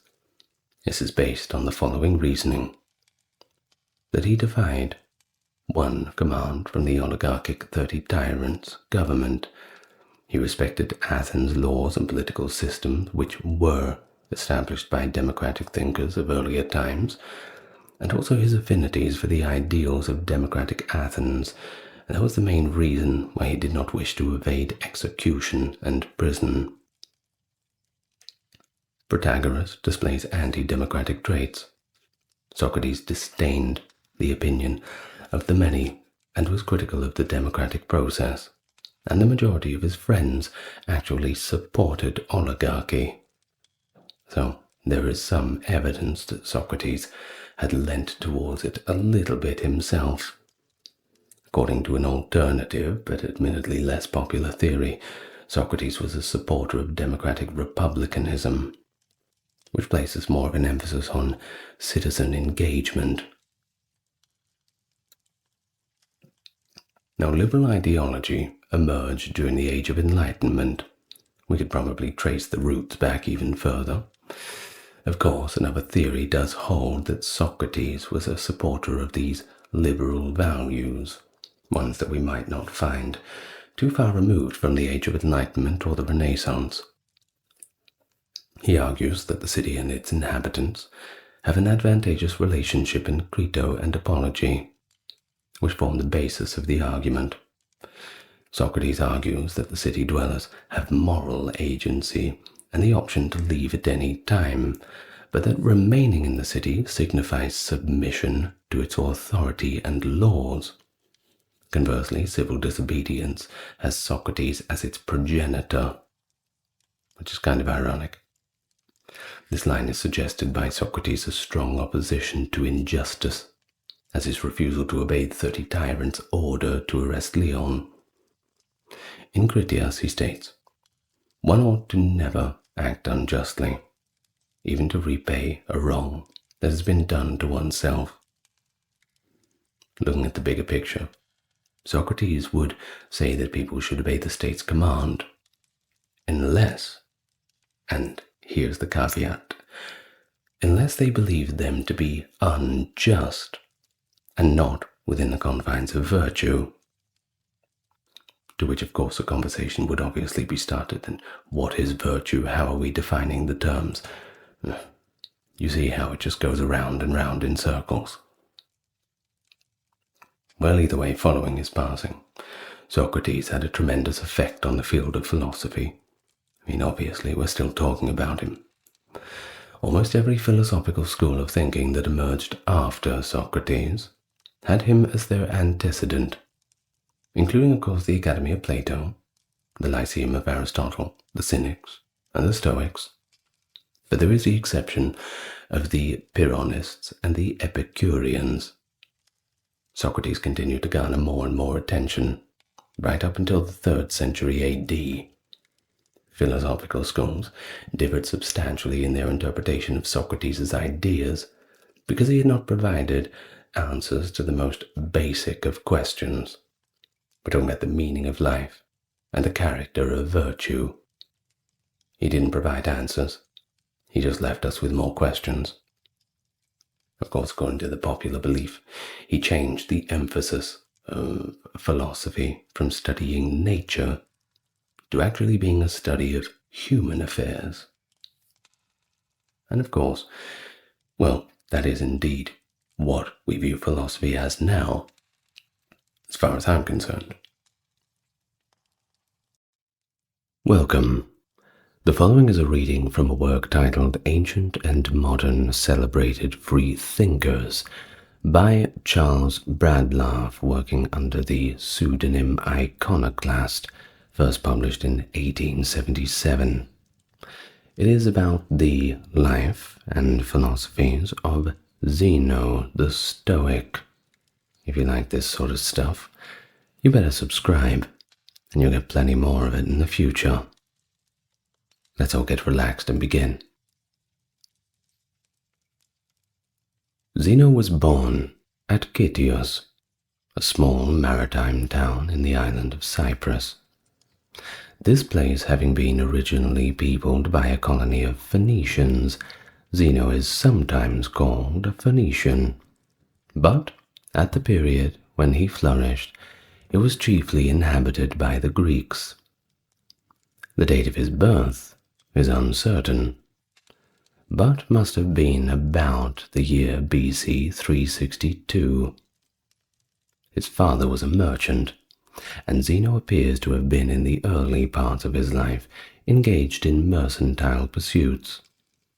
He received a very liberal education from his father, whom we are told perceived in his son a strong inclination for philosophical studies, and who purchased for Zeno the writings of the Socratic philosophers, which were studied with avidly, and which undoubtedly exercised a considerable influence over his future thinkings. When about 30 years of age, he made a trading voyage from Titus to Athens with a very valuable cargo of Phoenician purple, but was unfortunately shipwrecked on the coast of Greece, and the whole of his freight destroyed. It is supposed that this severe loss, which must have considerably reduced his means, materially influenced Zeno, and induced him to embrace the tenets of the Cynics, whose leading principle was a contempt of riches. We are told that upon his first arrival in Athens, he went into the shop of a bookseller and took up by accident a volume of the commentaries of Xenophon. After reading a few pages, Zeno was so much delighted with the work that he asked the bookseller to direct him where he might meet men such as the author. Crates, the Cynic philosopher, passed by at the time, and the bookseller said, "Follow that man." He did so, and after listening to several of his discourses, was so pleased with the doctrines of the Cynics that he became a disciple. He did not long remain attached to the Cynic school. Their particular manners were too gross for him, and his energetic and inquiring mind was too cramped by that indifference to all scientific investigation which was one of their leading characteristics. He therefore sought instruction elsewhere, and Stilpo of Megara became his teacher, from whom he acquired the act of disputation, in which he afterwards became so proficient. The Cynics were displeased at his following other philosophy, and we are told that Crates attempted to drag him by force out of the school of Stilpo, on which Zeno said, "You may seize my body, but Stilpo has laid a hold of my mind." The Megaric doctrine was, however, insufficient. Zeno was willing to learn all that Stilpo could teach, but having learned all, his restless and insatiable appetite for learning required more, and after an attendance of several years upon the lectures of Stilpo, he passed over to the expositors of Plato, Xenocrates, and Polemo. The latter philosopher appears to have penetrated Zeno's design in attending the various schools, i.e., to collect materials from various quarters for a new system of his own. And when he came to the school, Polemo said, "I am no stranger, Zeno, to your Phoenician arts. I perceive that your design is to creep slyly into my garden and steal away my fruit."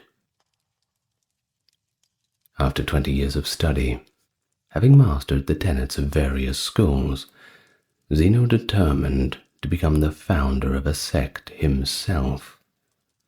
In accordance with his determination, he opened a school in public Portico, called the Painted Porch, from the pictures of Polygnotus and other eminent painters with which it was adorned. This portico became famous in Athens, and was called Stoa, the porch. From this Stoa, the school derived its name, the students being called the Stoics. Zeno was a subtle reasoner, and exceedingly popular. He taught a strict system of morals, and exhibited a pleasing picture of moral discipline in his own life. As a man, his character appears to be deserving of the highest respect.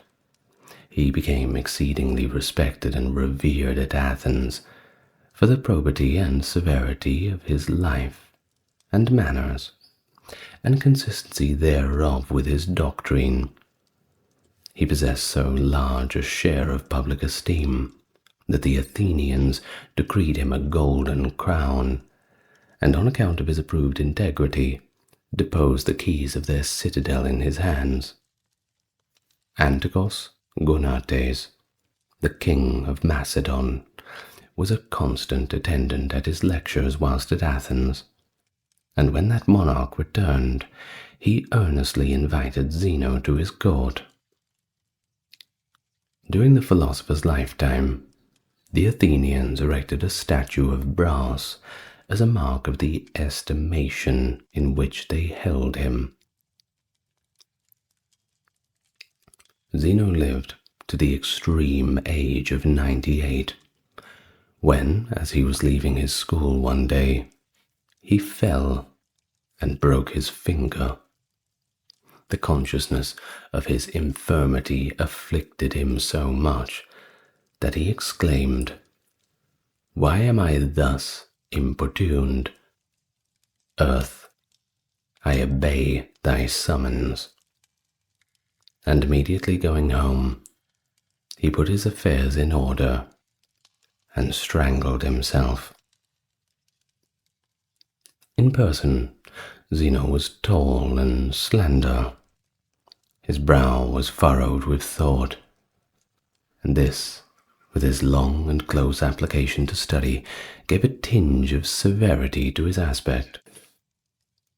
Although of a feeble constitution, he preserved his health by his great abstemiousness, his diet consisting of figs, bread, and honey.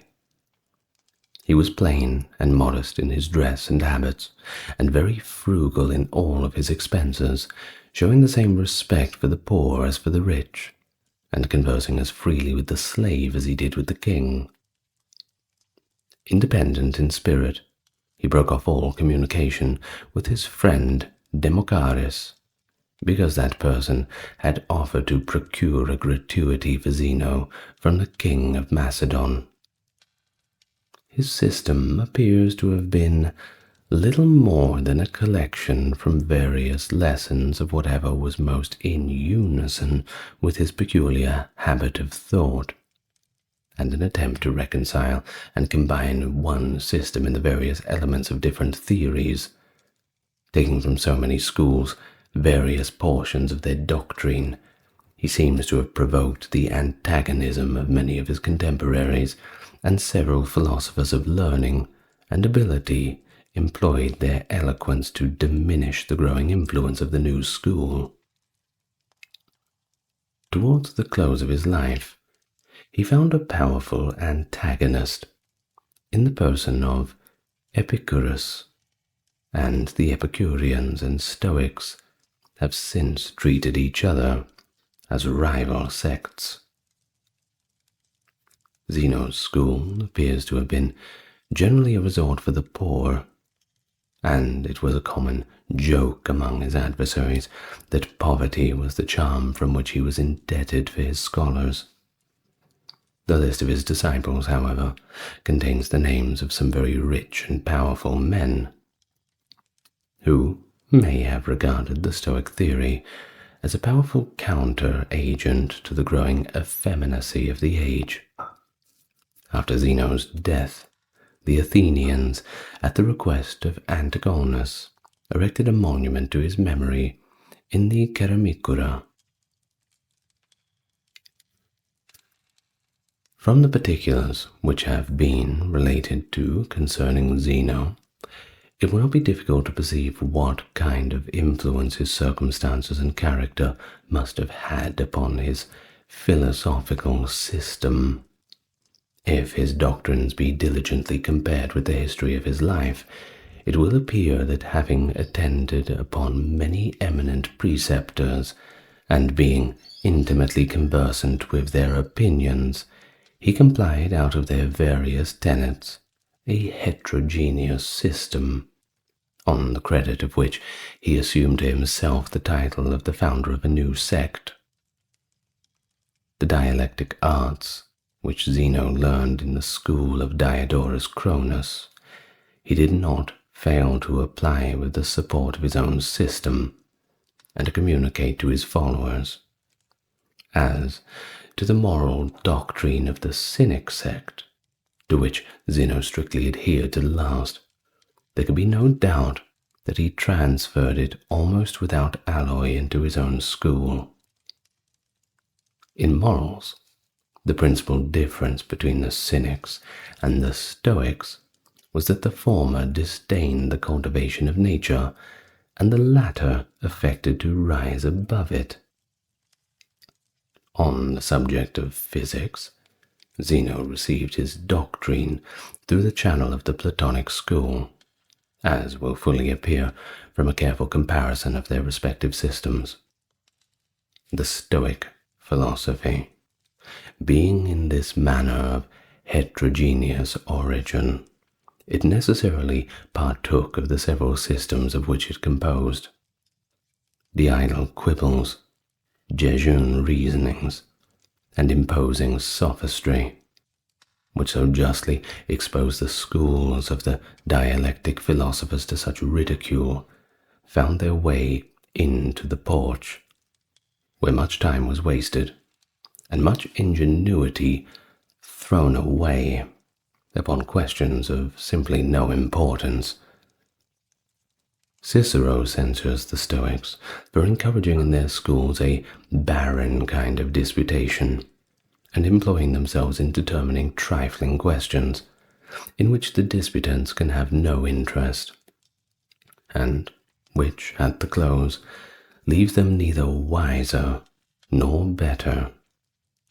And that this censure is not, as some modern advocates for Stoicism have maintained, a mere calumny, but grounded upon fact, sufficiently appears from what has been said by the ancients, particularly by Sextus Empiricus, concerning the logic of the Stoics. Now Seneca, who himself was a Stoic, candidly acknowledges this. It may, perhaps, be thought surprising that philosophers who affected so much gravity and wisdom should condescend to such trifling occupations, but it must be considered that, at this time, a fondness for subtle disputations so generally prevailed in Greece, that excellence in the arts and of reasoning and sophistry was a sure path to fame. The Stoics, with whom vanity was unquestionably a ruling passion, were ambitious for this kind of reputation. Hence, it was that they engaged with so much vehemence in verbal contests, and that they largely contributed towards the confusion instead of improvement of science by substituting vague and ill-defined terms in the room of accurate conceptions. The moral part of the Stoical philosophy, in like manner, partook of the defects of its origin. It may be as justly objected against the Stoics as the Cynics, that they assumed an artificial severity of manners and a tone of virtue above the condition of man. Their doctrine of moral wisdom was on ostentatious displays of words, in which little regard was paid to nature and reason. It professed to raise human nature to a degree of perfection before unknown, but its real effect was merely to amuse the ear and captivate the fancy, which fictions can never be realized. The extravagancies and absurdities of the Stoical philosophy may also be in some measure ascribed to the vehement contests which subsided between Zeno and the academics on the one hand, and between him and Epicurus on the other. For not only did these disputes give rise to many of the dogmas of Stoicism, but led Zeno and his followers, in the warmth of controversy, to drive their arguments to the utmost extremity, and to express themselves with much greater confidence than they would probably otherwise have done. This is, perhaps, the true reason why so many extravagant notions are ascribed to the Stoics, particularly upon the subject of morals. Whilst Epicurus taught his followers to seek happiness in tranquility, Zeno imagined his wise man not only free from all sense of pleasure, but void of all passions and emotions, and capable of being happy in the midst of torture. That he might avoid the position taken by the Epicureans, he had recourse to a moral institution, which bore indeed the lofty front of wisdom, but which was elevated far above the condition and powers of the human nature. The natural disposition of Zeno, and his manner of life, had, moreover, no considerable influence in fixing the peculiar character of his philosophy. By nature, severe and morose, and constitutionally inclined to reserve and melancholy, he early cherished this habit by submitting to the austere amid rigid discipline of the Cynics. These qualities, which he conceived to be meritorious in himself, in which he found to conciliate the admiration of mankind, he naturally transferred to his imaginary character of a wise or perfect man. In order to form an accurate judgment concerning the doctrine of the Stoics, besides a careful attention to the particulars already enumerated, it would be necessary to guard with the utmost caution against two errors into which several writers have fallen. Great care should be taken, in the first place, not to judge of the doctrine of the Stoics from words or sentiments detached from the general system, but to consider them as they stand, related to the whole train of premises and conclusions. Now, the second caution is not to confront the genuine doctrines of Zeno and the other ancient fathers of this sect with the glosses of the later Stoics.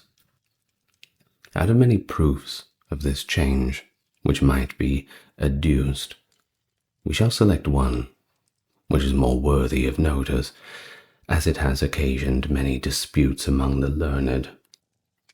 The doctrine we mean is that concerning fate. This doctrine, according to Zeno and Chrysippus, implies an eternal and immutable series of causes and effects, within which all events are included, and to which the deity himself is subject, whereas the later Stoics, changing the term fate into providence of God, discoursed with great plausibility on the subject, but still in reality retained the ancient doctrine of the universal fate. From this example, a judgment may be formed concerning the necessity of using some caution, and in appealing to the writings of Seneca, Antoninus, and Epictetus as authorities, in determining what were the original doctrines of the Stoic philosophers.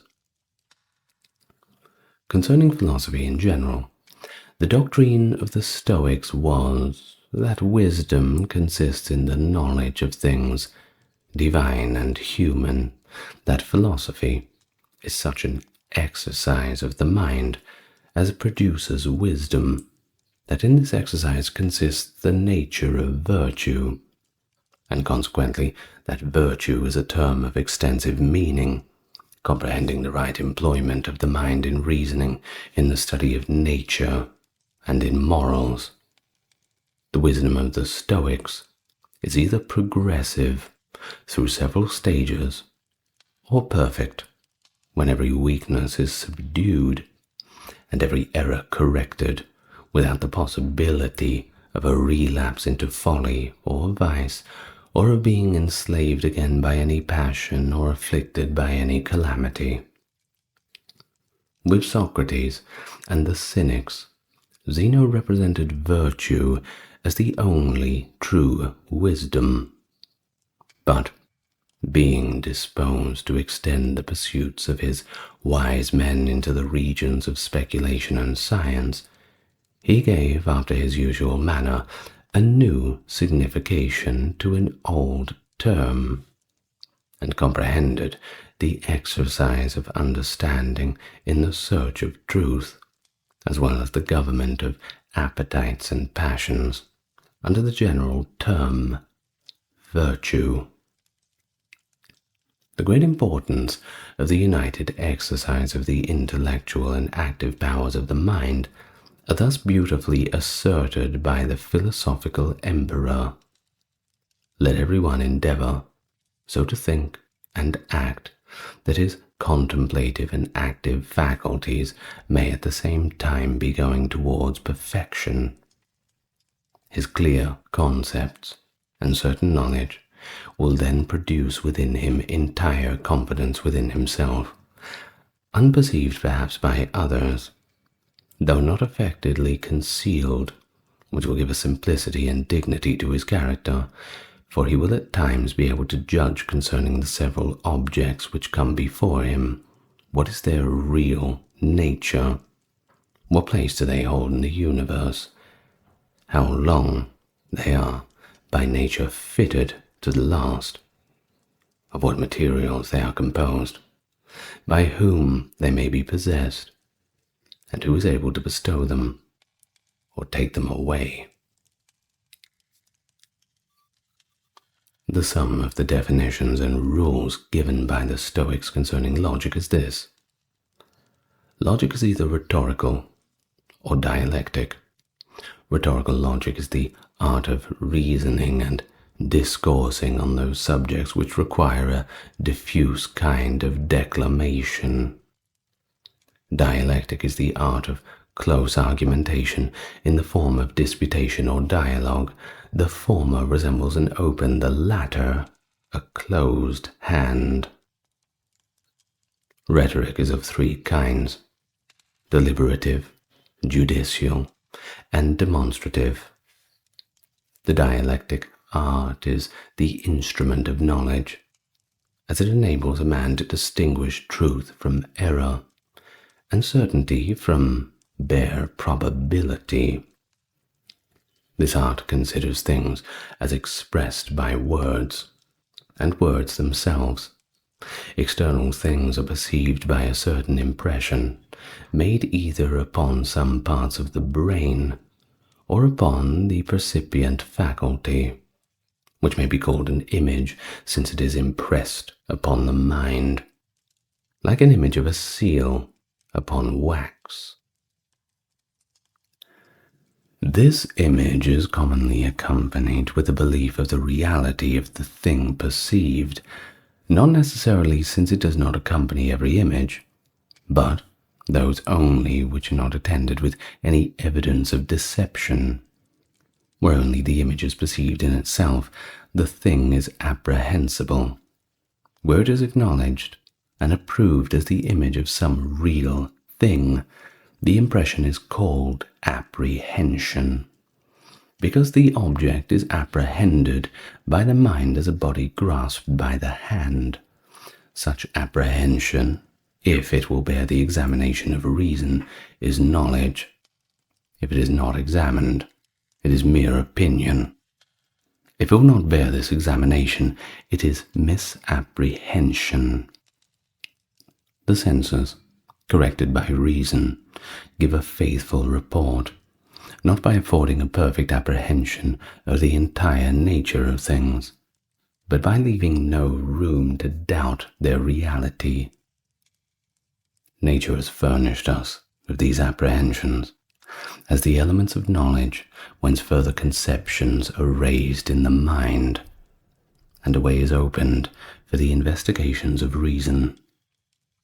Some images are sensible, or received immediately through the senses, others rational, which are perceived only in the mind.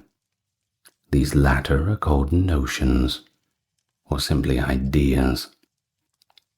Some images are probable, to which the mind assents without hesitation. Others, improbable, to which it does not readily assent, and others doubtful, where it is not entirely perceived, whether they are true or false. True images are those which arise from things really existing and agree with them. False images, or phantasms, are immediately derived from no real object. Images are apprehended by immediate perception through the senses, as when we see a man, consequentially by likeness, as when from a portrait we apprehended the original by composition, as when by compounding a horse and a man we acquire the image of a centaur by augmentation, as in the image of a cyclops, or by dimutation, as in that of a pygmy. Judgment is employed either by determining concerning particular things or concerning general propositions.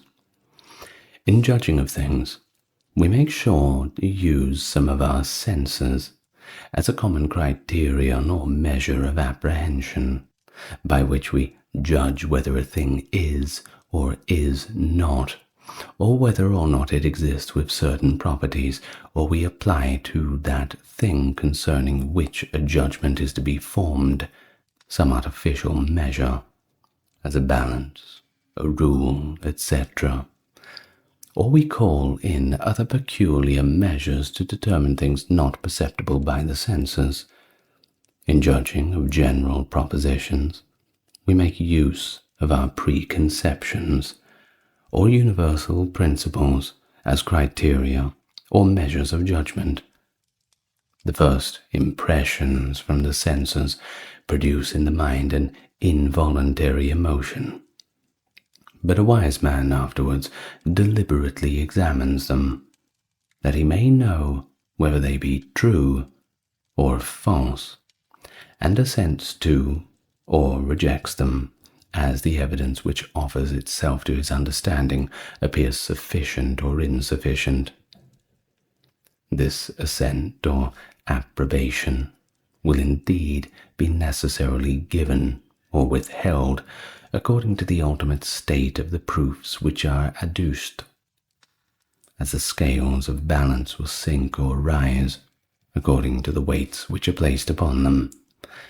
But while the vulgar give immediate credit to the report of the senses, wise men suspend their assent till they have deliberately examined the nature of things and carefully estimated the weight of evidence. The mind of a man is originally like a blank leaf, wholly without characters, but capable of receiving any. The impressions which are made upon it by means of the senses remain in the memory after the objects which occasioned them are removed. A succession of these continued impressions made by similar objects produces experience, and hence arises permanent notions, opinions, and knowledge. Even universal principles are originally formed by experience from sensible images. All men agree in their common notions or preconceptions. Disputes only arise concerning the application to these particular cases. Let us pass on to the Stoical doctrine concerning nature, and back to Zeno. According to Zeno and his followers, there existed from eternity a dark and confused chaos, in which was contained the first principles of all future beings. This chaos at length arranged, and emerging into variable forms, became the world as it now subsists. The world, or nature, is that whole which comprehends all things, and of which all things are parts and members. The universe, though one whole, contains two principles, distinct from elements, one passive, the other active. The passive principle is pure matter without qualities. The active principle is reason, or God. This is the fundamental doctrines of the Stoics concerning nature. The Stoical system teaches that both the active and passive principles in nature are corporeal, since whatever acts or suffers must be so. The efficient cause, or God, is pure ether or fire, inhabiting the exterior surface of the heavens, where everything in which is divine placed. This ethereal substance of divine fire comprehends all the vital principles by which individual beings are necessarily produced, and contains all forms of things, which the highest regions of the universe are diffused through every other part of nature.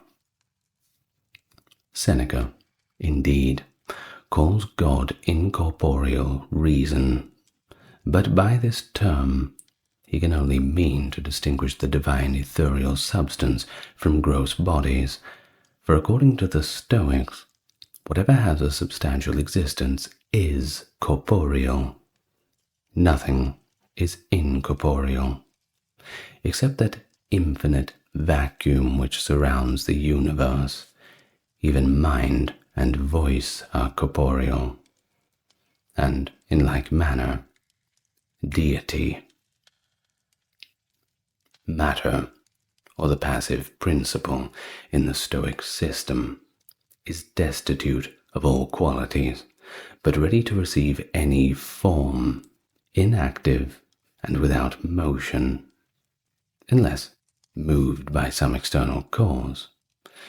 The contrary principle, or the ethereal operative fire, being active and capable of producing all things from matter with consummate skill, according to the forms which it contains, although in its nature corporeal, considered in opposition to gross and sluggish matter or to the elements, is said to be immaterial and spiritual.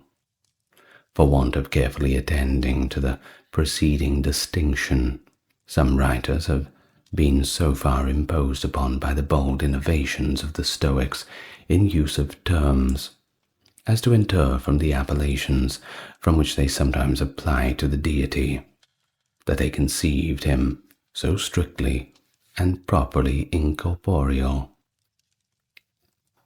The truth appears to be that they sometimes spoke of the soul of a man, a portion of the divinity, as an exceedingly rare and subtle body, and sometimes as a warm and fiery spirit, so that they spoke of the deity as corporeal, considered as distinct from the incorporeal vacuum or infinite space, but as spiritual, considered in opposition to gross and inactive matter. They taught, indeed, that God is underived, incorruptible and eternal, possessed of intelligence, good and perfect, the efficient cause for all the peculiar qualities or forms of things, and the constant preserver and governor of the world. And they described the deity under many noble images, and in the most elevated of language. The hymn of Cleanthes, in particular, is justly admired for the grandeur of its sentiments and the sublimity of its diction. But if in reading these descriptions we hastily associate them with modern conceptions of deity and neglect to recur to the leading principles of the sect, we shall be led into fundamental misapprehensions of the true doctrine of Stoicism. For according to this sect, God and matter are alike underived rather, and eternal, and God is the former of the universe, and no other sense than he has been the necessary efficient cause by which motion and form have been impressed upon matter. What notions the Stoics entertained of God sufficiently appears from the single opinion of his finite nature, an opinion which is necessarily followed from the notion that he is only part of a spherical and therefore finite universe. On the doctrine of divine providence, which was one of the chief points upon which the Stoics disputed with the Epicureans, much is written, and with great strength and elegance, by Seneca, Epictetus, and other later writers. But we are not to judge of the divine and original doctrine of this sect from the discourses of writers who had probably corrupted their language on this subject by visiting the Christian school.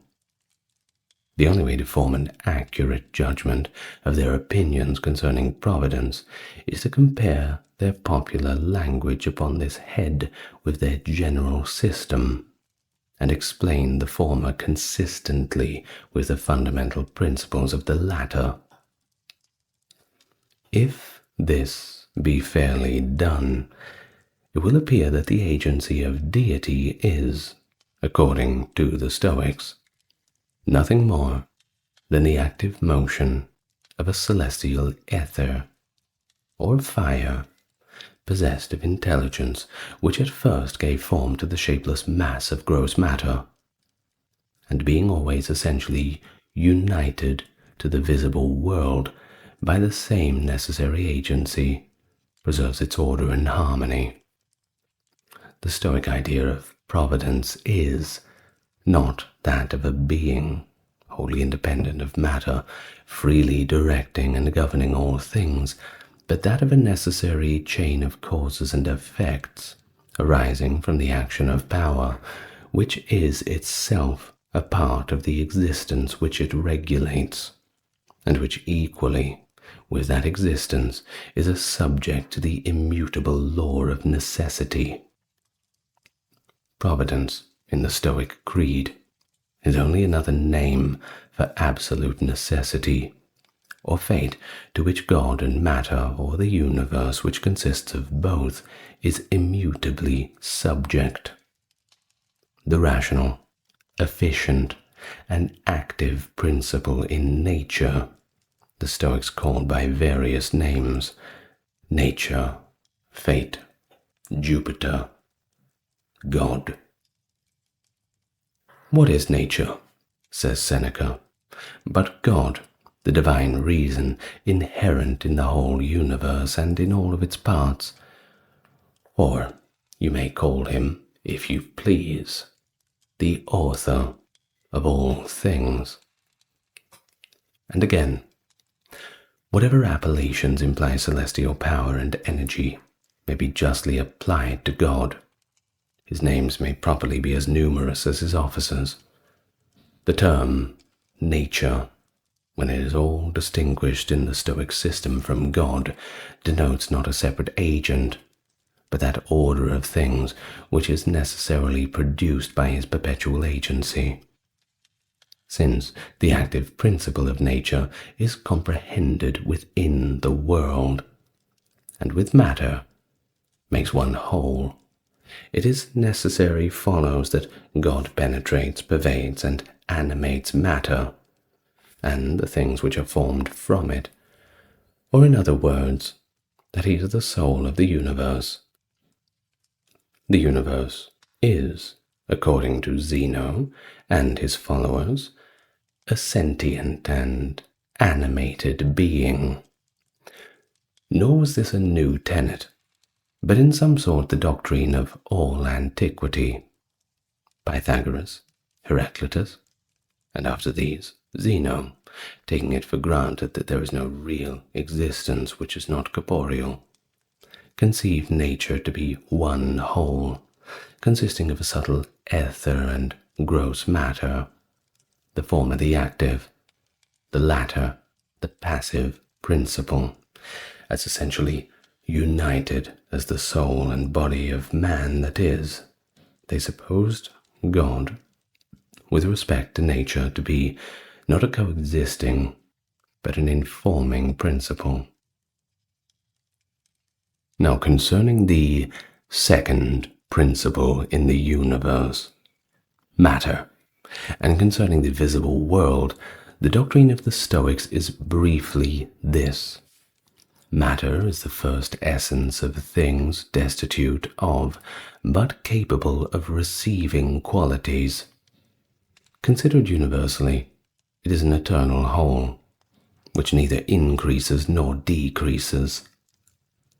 With respect to its parts, it is capable of increase or diminution, of collision or separation, and is perpetually changing. Bodies are continually tending towards dissolution. Matter always remains the same. Matter is not infinite but finite, being circumscribed by the limits of the world, but its parts are indefinitely divisible. The world is spherical in its form and is surrounded by an infinite vacuum. The action of the divine nature upon matter first produced the element of moisture, and then the other elements, fire, air, and earth, of which all bodies are composed. Air and fire have essential levity, or tend toward the exterior surface of the world.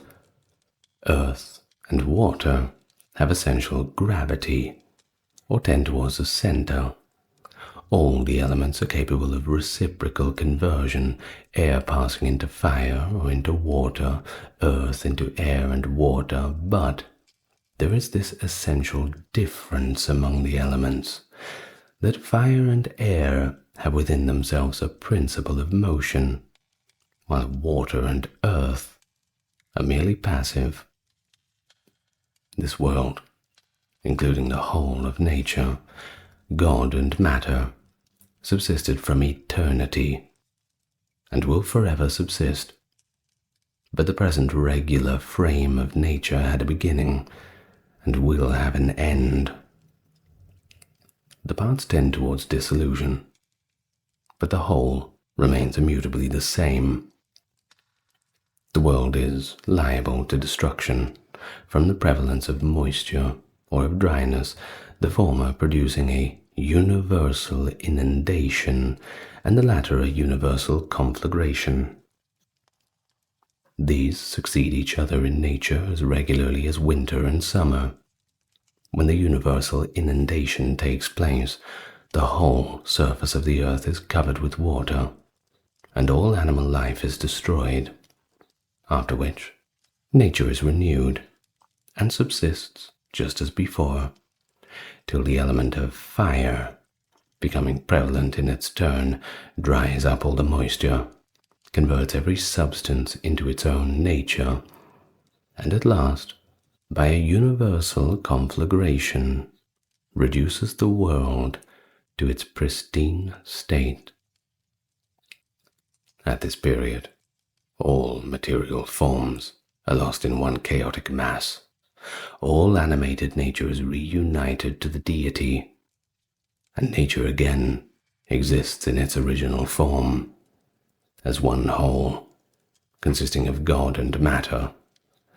From this chaotic state, however, it again emerges, by energy of the efficient principle, and gods and men, and all the forms of regulated nature are renewed, and to be dissolved into renewed in endless succession.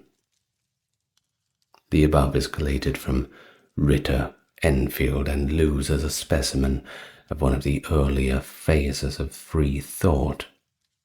Free thought, as then expressed, had many faults and flaws, but has grown better every day, extending and widening its circle of utterance, and we hope it will continue to do so.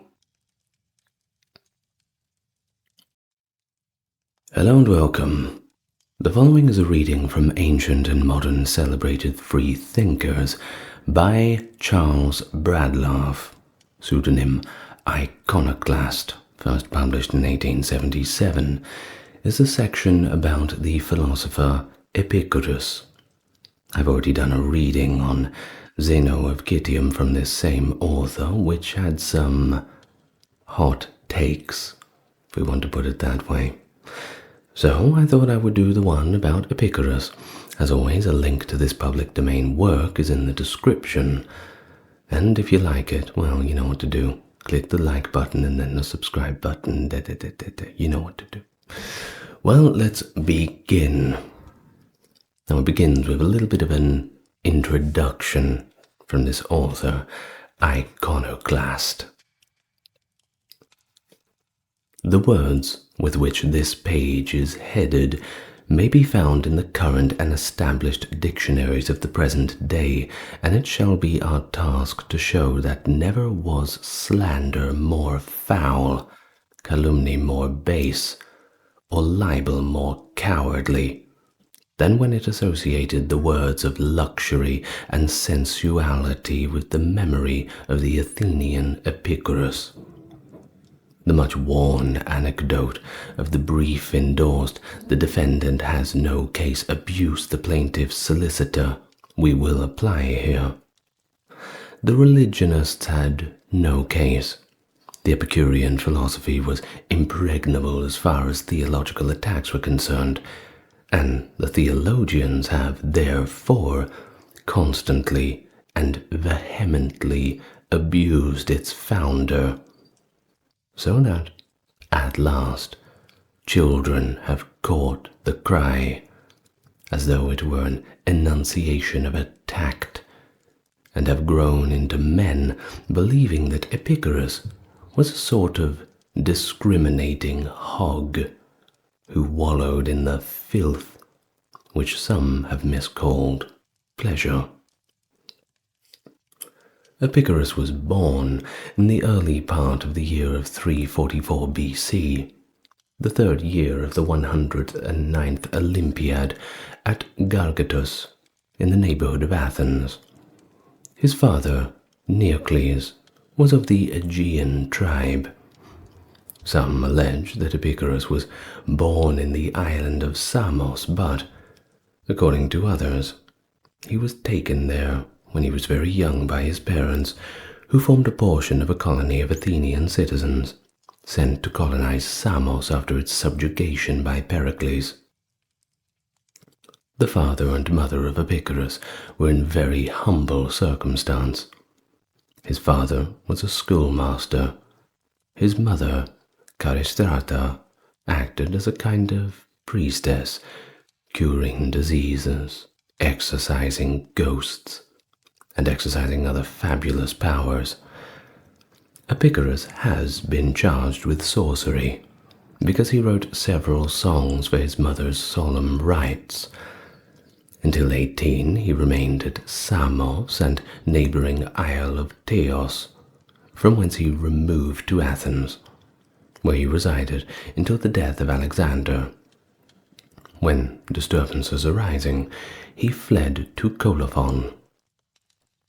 This place, Mytilene, and Lampascus formed the philosopher's residence until he was 36 years of age, at which time he founded a school in the neighborhood of Athens.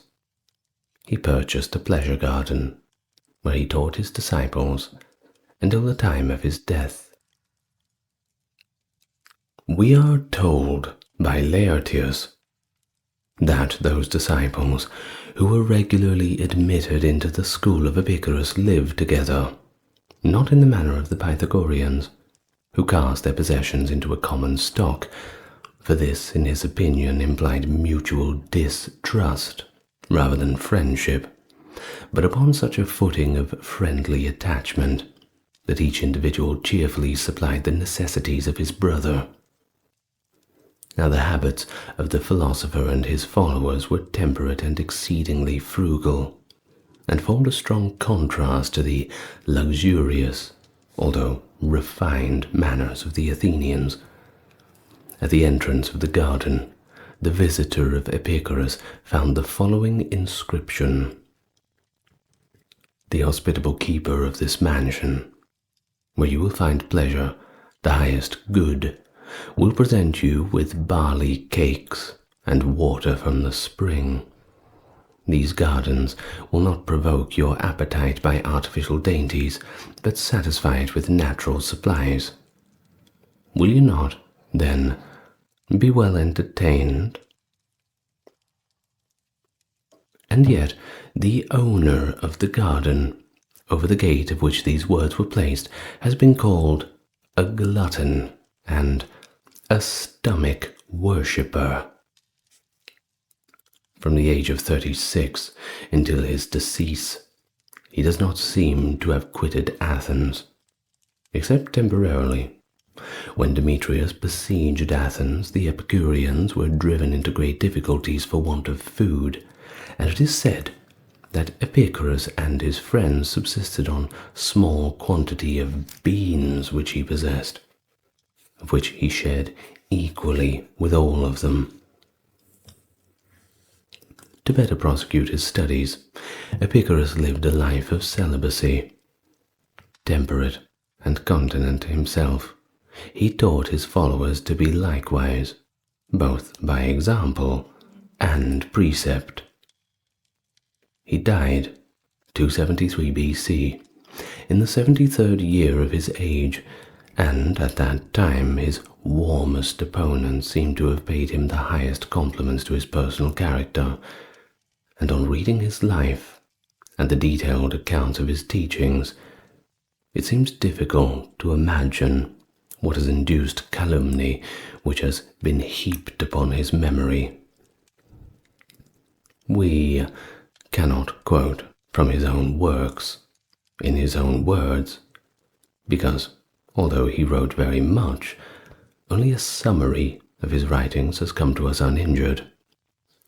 But his doctrines have been so fully investigated and treated on, both by his opponents and disciples, that there is no difficulty to doubt as to the principles inculcated in the school of Epicurus. The sum of his doctrine concerning philosophy in general is this: philosophy is the exercise of reason in the pursuit of attainment of a happy life, whence it follows that those studies which conduce neither to the acquisition nor the enjoyment of happiness are to be dismissed as of no value. The end of all speculation ought to be to enable men to judge with certainty what is to be chosen and what to be avoided, to preserve themselves free from pain, and to secure health of body and tranquility of mind. True philosophy is so useful to every man that the young should apply to it without delay, and the old should never be weary of the pursuit, for no man is either too young or too old to correct and improve his mind, and to study the art of happiness. Happy are they who possess a nature and a free and vigorous intellect, and who are born in a country where they can prosecute their inquiries without restraint, for it is philosophy alone which raises a man above vain fears and base passions, and gives him the perfect command of himself. As nothing ought to be dearer to a philosopher than truth, he should pursue it by the most direct means, devising no actions himself, nor suffering himself to be imposed upon by the fictions of others, neither poets, orators, or logicians, making no other use of the rules of rhetoric or grammar than to enable him to speak or write with accuracy and perspicuity, and always preferring a plain and simple to an ornamented style. Whilst some doubt of everything, and others profess to acknowledge everything, a wise man will embrace such tenets, and only such as are built upon experience or upon certain and indisputable axioms. The following is a summary of his moral philosophy. The end of living, or the ultimate good, which is to be sought for its own sake, according to the universal opinion of mankind, is happiness. Yet, men, for the most part, fail in the pursuit of this end, either because they do not form the right idea of the nature of happiness, or because they do not make use of a proper means to attain it, since it is every man's interest to be happy through the whole of life. It is the wisdom of everyone to employ philosophy in the search of felicity without delay, and there cannot be a greater folly than to be always beginning to live. The happiness which belongs to a man is that state in which he enjoys as many of the good things and suffers as few of the evils incident to human nature as possible, passing his days in a smooth course of permanent tranquility. A wise man, though deprived of sight or hearing, may experience happiness in the enjoyment of the good things which yet remain, and when suffering, torture, or laboring under some painful disease, can mitigate the anguish by patience, and can enjoy, in his afflictions, the consciousness of his own constancy. But it is impossible that perfect happiness can be possessed without the pleasure which attends freedom from pain, and the enjoyment of the good things of life. Pleasure is in its nature good, as pain in its nature evil. The one is, therefore, to be pursued, and the other is to be avoided for its own sake. Pleasure, or pain, is not only good or evil in itself, but the measure of what is good or evil in every object of desire or aversion. For the ultimate reason why we pursue one thing and avoid another is because we expect pleasure from the former, and we apprehend pain from the latter. If we sometimes decline a present pleasure, it is not because we are averse to pleasure itself, but because we conceive that in the present instance it will be necessarily connected with a greater pain. In like manner, if we sometimes voluntarily submit to a present pain, it is because we judge that it is necessarily connected with a great pleasure. Although all pleasure is essentially good, and all pain essentially evil, it doth not thence necessarily follow that in every single instance that one ought to be pursued and the other to be avoided. But reason is to be employed in distinguishing and comparing the nature and degrees of each, that the result may be a wise choice of that which shall appear to be, upon the whole, good.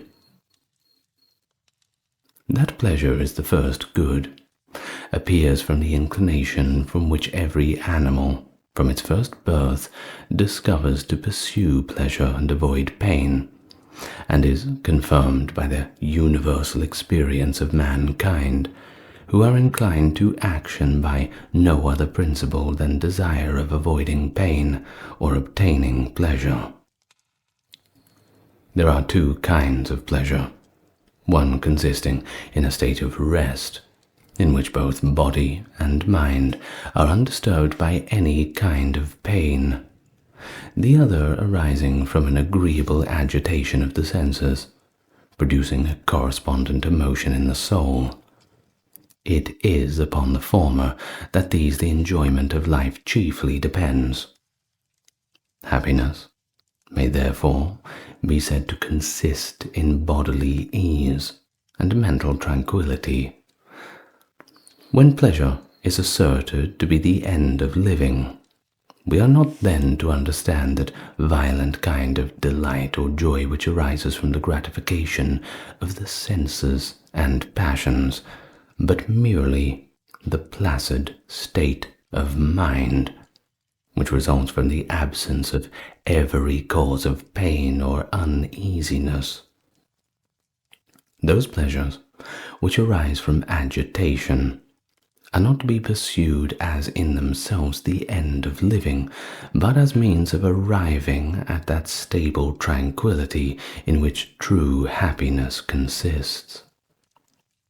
It is the office of reason to confine the pursuit of pleasure within the limits of nature, in order to the attainment of that happy state in which the body is free from every kind of pain, and the mind from all perturbation. This state must not, however, be conceived to be perfect in proportion as it is inactive and torpid, but in proportion as all the functions of life are quietly and pleasantly performed.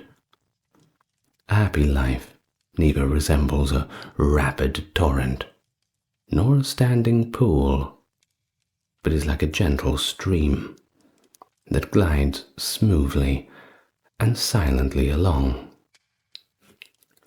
This happy state can only be attained by a prudent care of the body and a steady government of the mind.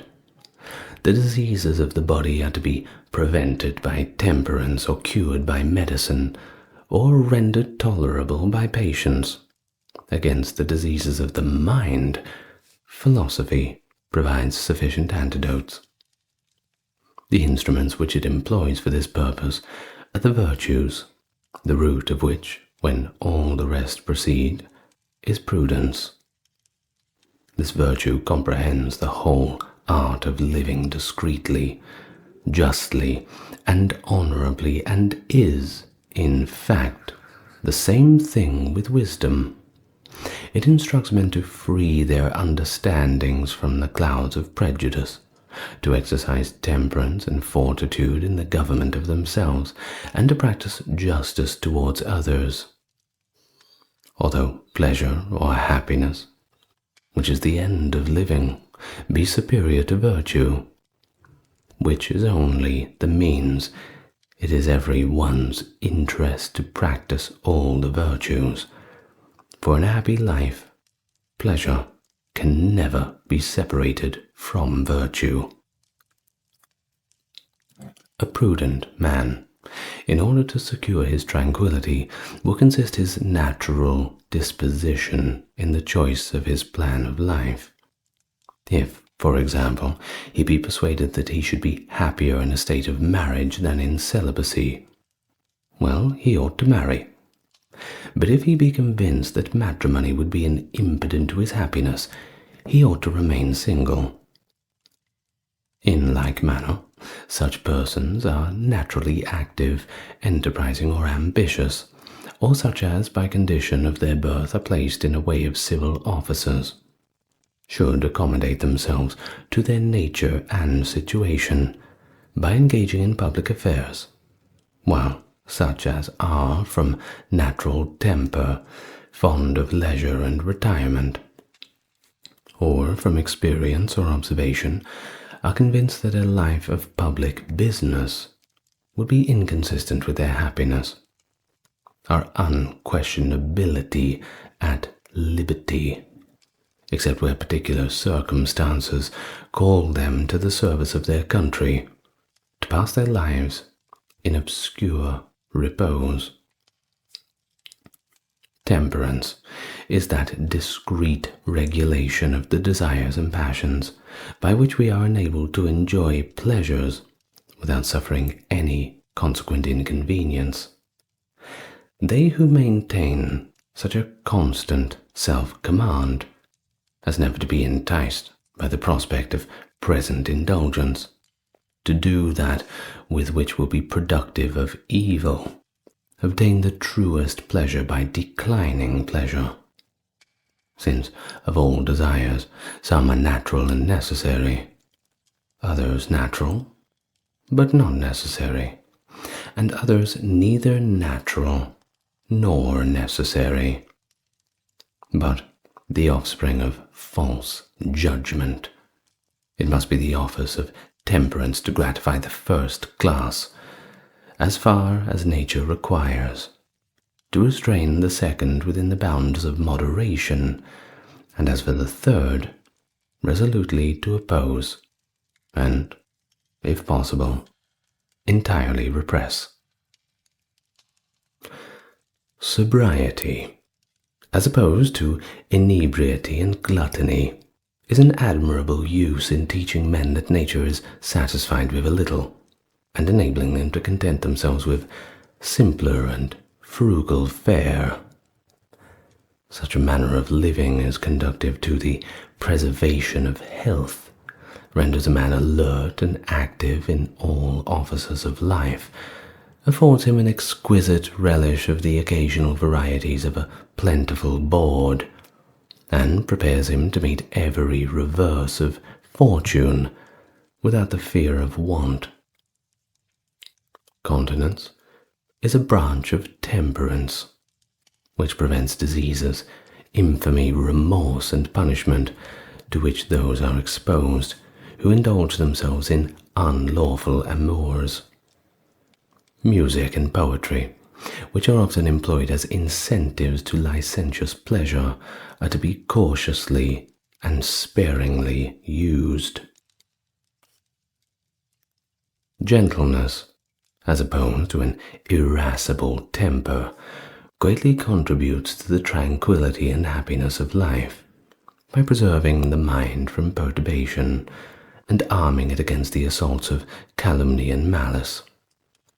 A wise man, who puts himself under the government of reason, will be able to receive an injury with calumnies, and to treat the person who committed it with leniency, for he will rank injuries among the casual events of his life, and will prudently reflect that he can no more stop the natural current of human passions than he can curb the stormy winds. Refractory servants in a family should be chastised, and disorderly members of a state punished without wrath. Moderation in the pursuit of honors or riches is the only security against disappointment of vexation. A wise man, therefore, will prefer the simplicity of rustic life to the magnificence of courts.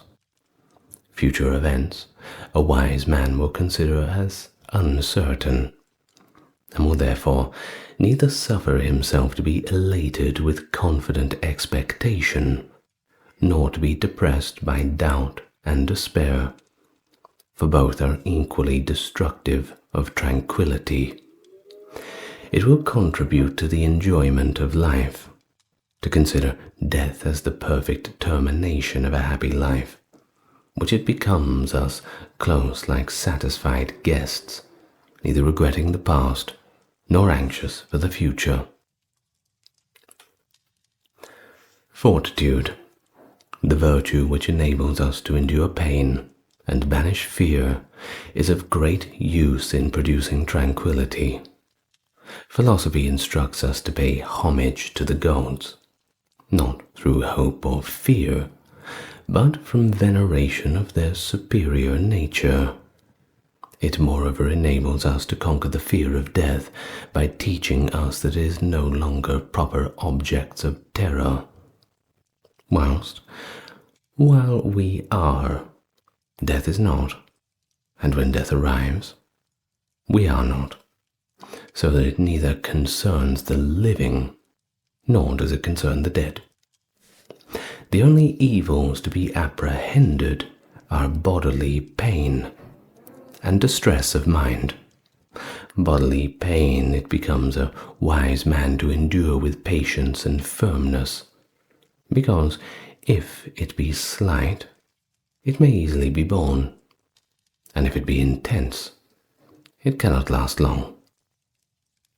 Mental distress commonly arises not from nature, but from opinion.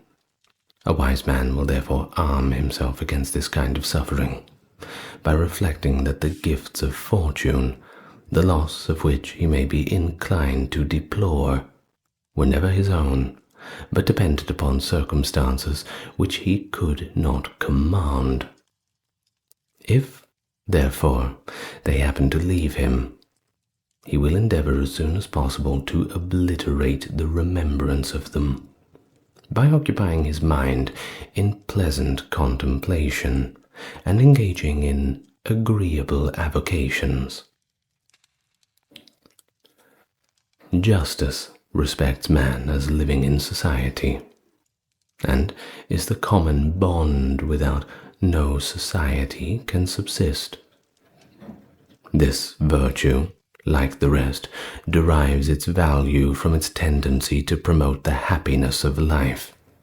Not only is it never injurious to the man who practices it, but nourishes in his mind calm reflections and pleasant hopes, whereas it is impossible that the mind in which injustice dwells should not be full of disquietude. Since it is impossible that inquietus actions should promote the enjoyment of life, such as remorse of conscience, legal penalties, and public disgrace, must increase its troubles. Everyone who follows the dictates of sound reason will practice the virtues of justice, equity, and fidelity. In society, the necessity of the mutual exercise of justice in order to the common enjoyment of the gifts of nature is the ground of those laws by which it is prescribed. It is the interest of every individual in a state to conform to the laws of justice, for by injuring no one and rendering to every man his due, he contributes part towards the preservation of that society, upon the perpetuity of which his own safety depends. Nor ought any one to think that he is at liberty to violate the rights of his fellow citizens, provided he can do it securely.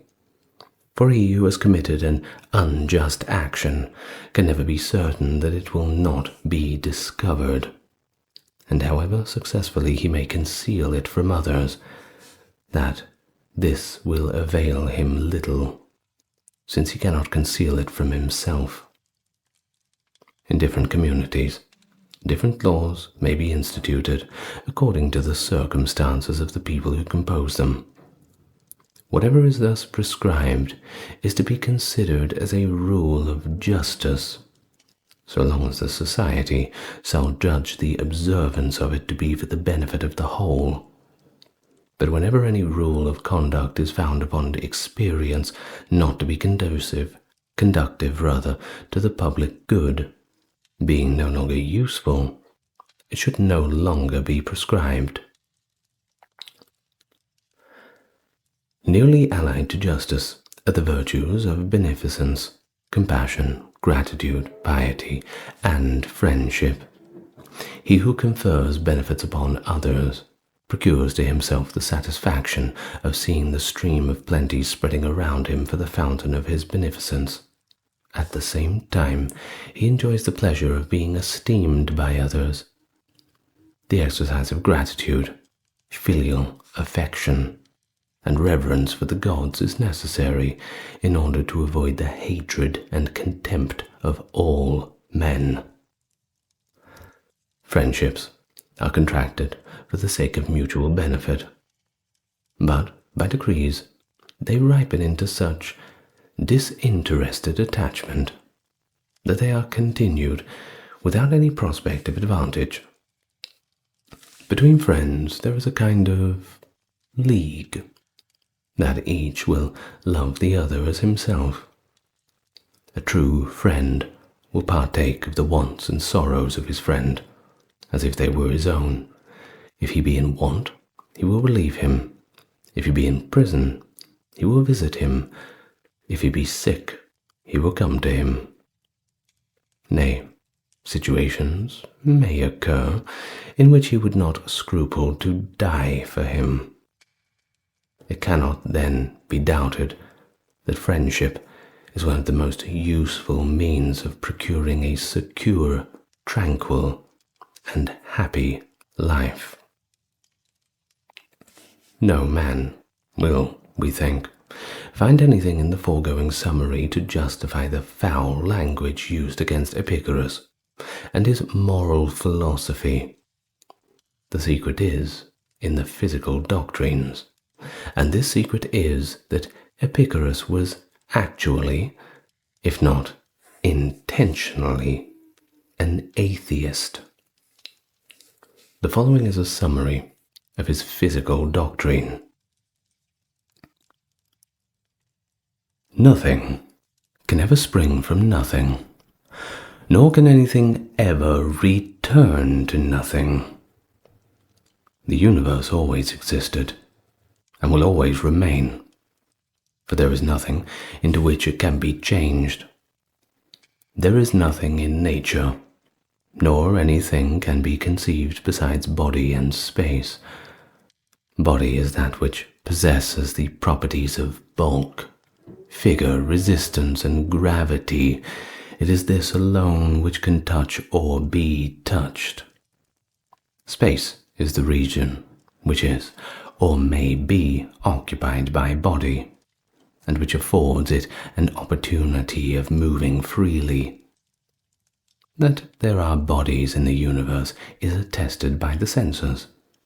That there is also space is evident, since otherwise bodies would have no place in which to move or exist, and of their existence and motion we would have certain proof of perception. Besides these, no third nature can be conceived, for such a nature must either have bulk and solidity, or want them, that is, it must rather either be body or space. This does not, however, preclude the existence of qualities, which have no subsistence but in the body to which they belong. The universe, consisting of body and space, is infinite, for it has no limits.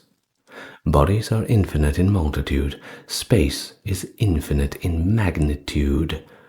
The term above or beneath, high or low, cannot be properly applied into infinite space.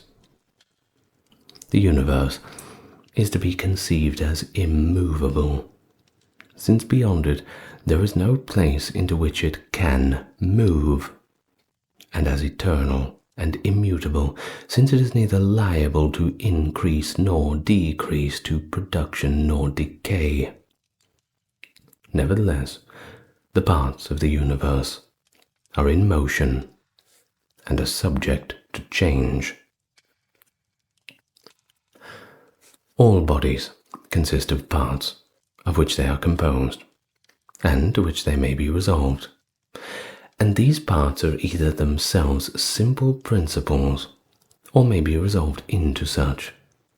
These first principles, or simple atoms, are divisible by no force, and therefore must be immutable. This may also be inferred from the uniformity of nature, which could not be preserved if its principles were not certain and consistent. The existence of such atoms is evident, since it is impossible that anything which exists should be reduced to nothing. A finite body cannot consist of parts infinite, either in magnitude or number. Divisibility of bodies ad infinitum is therefore conceivable. All atoms are of the same nature, or differ in no essential qualities.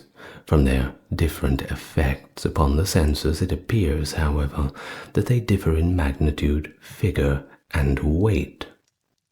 Atoms exist in every possible variety of figure: round, oval, conical, cubical, sharp, hooked, etc. But in every shape, they are, on account of their solidity, infrangible, or incapable of actual division. Gravity must be an essential property of atoms, for since they are perpetually in motion, or making an effort to move, they must be moved by an internal impulse, which may be called gravity.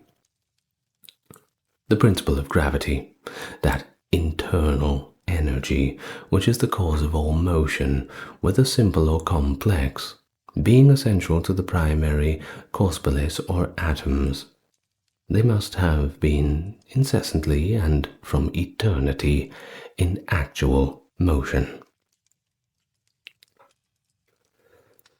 Epicurus, who boasts that he was an inquirer and philosopher in his 13th year, was scarcely likely to bow his mind to the mythology of his country.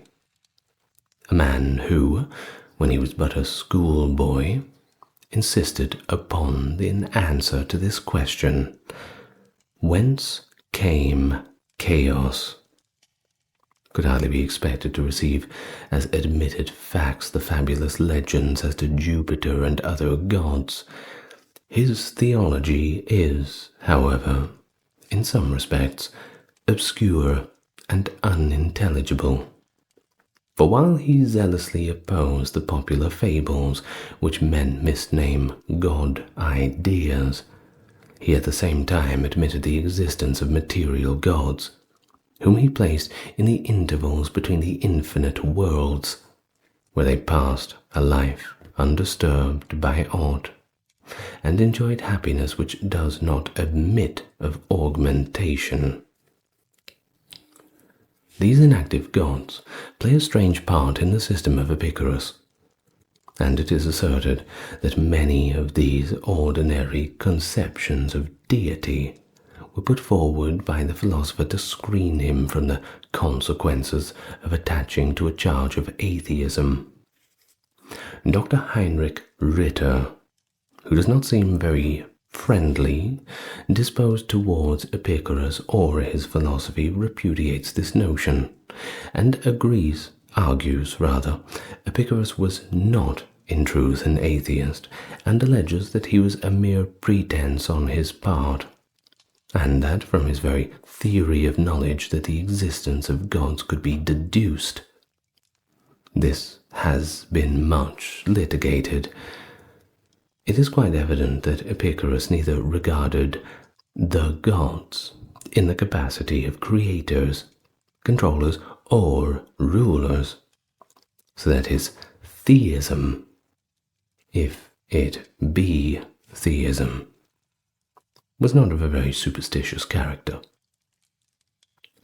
The god, who neither created man, nor exercised any influence whatever over his actions or thinking, could have but little to do with man at all. If we attempt to review the whole teachings of Epicurus, we and they are defective and imperfect in many respects, and necessarily so.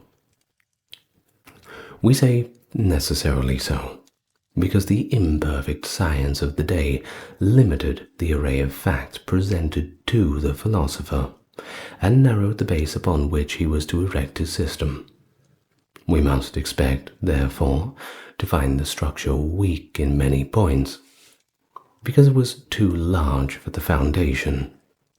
But we are not, therefore, to pass it on one side, and without further notice, it should be rather our task to lay good, wide, and sure foundations on which to build up a system and develop a method, really having for its end the happiness of mankind. We live 2,000 years later than the Athenian philosopher. In those 2,000 years, many facts have been dragged out of the circle of the unknown and unused. Astronomy, geology, physiology, psychology, all except theology, are better understood. Men pretend they are searching after happiness. And where do they try to find it? Not here amongst the known, but in the possible hereafter amongst the unknowable. How do they try to find it? not by the aid of the known, not by the light of facts, gathered in years of toil and sanctified by the blood of some of the noblest of truth's noble martyrs. No, but in the darkness of the unknown and unknowable, in the next world. Question the men who fly to theology for happiness, and they will tell you that the most learned of theologians sum up their knowledge in the word incomprehensible. Is it wonderful that their happiness is somewhat marred here by quarrels as to the true definition of hereafter? G.H. Lewes says of the Epicurean philosophy that the attempt failed because the basis was not broad enough. The Epicureans are therefore to be regarded as men who ventured on a great problem and failed because they only saw part of the truth. And we might add that Christianity and every other religious anity fails because the professors expect to obtain happiness in the next life and neglect to work for it in the present one. Epicurus says, "No life can be pleasant except a virtuous life," and he charges you to avoid whatever may be calculated to create disquiet in the mind or give pain to the body. Now, the Reverend Habakkuk Smileno of Little Bethel says that all pleasure here is vanity and vexation in the hereafter, and he charges you to continually worry and harass your mind with fears that you may be condemned to hell, and doubts whether you will be permitted to enter heaven. Which is the best, the philosophy of Epicurus or the theology of Smilenov? G.H. Lewes says, Epicureanism, in leading men to correct appreciation and moral end of his existence, in showing him how to be truly happy, has to combat with many obstructions which hide it from the real road of life. These obstructions are his illusions, his prejudices, his errors, his ignorance. This ignorance is of two kinds, as Victor Cousin points out. Ignorance of the laws of the external world, which creates absurd superstitions, and troubles of the mind with false fears and false hopes. Hence the necessity of some knowledge of physics. We can scarcely blame Epicurus that he was not in advance of his time, as far as the physical sciences are concerned, and therefore imparted an imperfect system of physics. We must, with our improved knowledge, ourselves remove the obstruction. The second kind of ignorance is that of the nature of man. Socrates had taught men to regard their own nature as the great object of investigation, and this lesson Epicurus willingly gave ear to. But man does not interrogate his own nature out of simple curiosity or simple erudition. He studies his nature in order that he may improve it. He learns the extent of his capacities in order that he may properly direct them. The aim, therefore, of all such inquiries must be happiness. We may add that the result of all such inquiries will be happiness if the inquirer will but base his investigation and experiments upon facts. Let him understand that as he improves the circumstances which surround him, so that he will advance himself, becoming happier and making his fellows happy also. Remember the words of Epicurus, and seek the pleasure for yourself, which appears the most durable, and attend with the greatest pleasure to your fellow men. Titus, a Roman emperor who ruled from AD 79 to AD 81. He was the eldest son of Emperor Vespasian, his predecessor. rendering him an essential figure in the Flavian dynasty. Prior to his ascension as emperor, Titus distinguished himself as a capable military leader, notably during the Jewish War, when he seized Jerusalem in AD 70. His victory in Jerusalem and the ensuing destruction of the temple were crucial in solidifying his reputation for military excellence.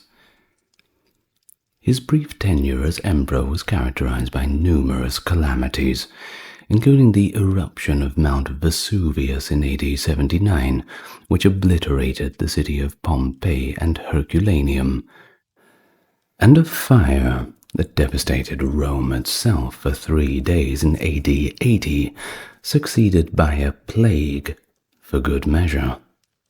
But notwithstanding these adversities, Titus was cherished by the Roman citizenry for his endeavors to assist the disaster affected, and for his overall magnanimities and accessibility, qualities that set him apart from the conventional authoritarian Roman leader that everyone was used to. He commenced extensive reconstruction efforts and organized elaborate public spectacles to elevate the morale of his populace.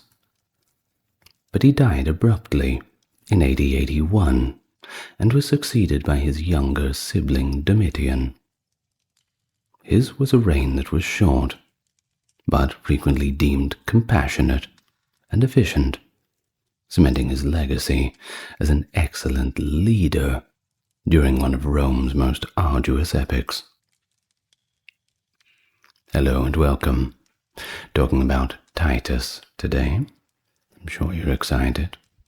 As always, I enjoy the spirited conversations in the comments, and I'd like to hear what you think. So do tell me. Well, without further ado, let's get on with it. The life of Titus. Now, most likely, he was born in 39 AD, around the end of December. We do know he was born in Rome as the firstborn son of Titus Flavius Vespasianus, who was later known as Emperor Vespasian, and his mother was Domitilla the Elder. Now, he had 2 younger siblings. The first was a sister named Domitilla the Younger, who was born in 45 AD, and he also had a brother, Titus Flavius Domitianus, who would, of course, as we've just mentioned, become Emperor Domitian. He was born in 51 AD. Now, what kind of world was our Titus born into? Well, it was not a very nice one. You see, the 1st century BC had been a time of significant civil unrest, to say the least, and it had led to the eventual decline of Rome's old aristocracy. Times were changing. Well, by the early 1st century AD, a new nobility had begun to rise.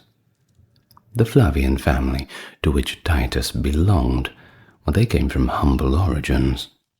But, despite all of that, they had achieved wealth and prominence, and in just a few generations, largely during the reign of the Julio-Claudian emperors. Now, Titus's great-grandfather, Titus Flavius Petro, had served as a centurion under Pompey during Caesar's civil war. But he fled the battlefield during the Battle of Pharsalus in 48 BC, which is not a good way to gain a reputation. But it seems that despite this disgrace, Petro improved his status by marrying Tertulla, a wealthy woman whose resources helped secure the family's future. That's one way of doing it. Now on to Petro's son, Titus Flavius Sabinus I, who was the grandfather of the Titus we're talking about, well, he used his wealth to advance his career as a tax collector in Asia and a banker in Helvetia, two very popular professions, gaining equestrian rank. Well, by marrying Vespasia Pola, he linked his family to the noble patrician gens Vespasia, paving the way for his own sons, including, of course, Vespasian, to finally ascend to the senatorial class. And so just like that, in a few generations, they'd clawed their way up. Now, Vespasian's political career saw him rise through the ranks of quaestor, aedile, and praetor, eventually becoming consul in 51 AD, which was also the year that Domitian was born. He gained recognition as a military leader during the Roman conquest of Britain in 43 AD. Now on to the early life of Titus. We're actually pretty lucky to have a nice little account from Suetonius. According to him, Titus was raised at the imperial court alongside the son of Emperor Claudius, whose name was Britannicus. Unfortunately, Britannicus didn't last too long, as he was actually assassinated by Nero in 55 AD. But a little bit more detail from Suetonius now. I'll read from the account of his biography. Suetonius states, "Even in boyhood, his bodily and mental gifts were conspicuous, and they became more and more as he advanced in years. He had a handsome person, in which there was no less dignity than grace, and was uncommonly strong, although he was not tall of stature, and he had a rather protruding belly. His memory was extraordinary, and he had an aptitude for almost all the arts, both of war and of peace. Skillful in arms and horsemanship, he made speeches and wrote verses in Latin and Greek with ease and readiness, and even offhand. He was, besides, not unacquainted with music, but sang and played the harp agreeably and skillfully. I have heard from many sources that he used always to write shorthand with great speed, and would amuse himself by playful contests with his secretaries.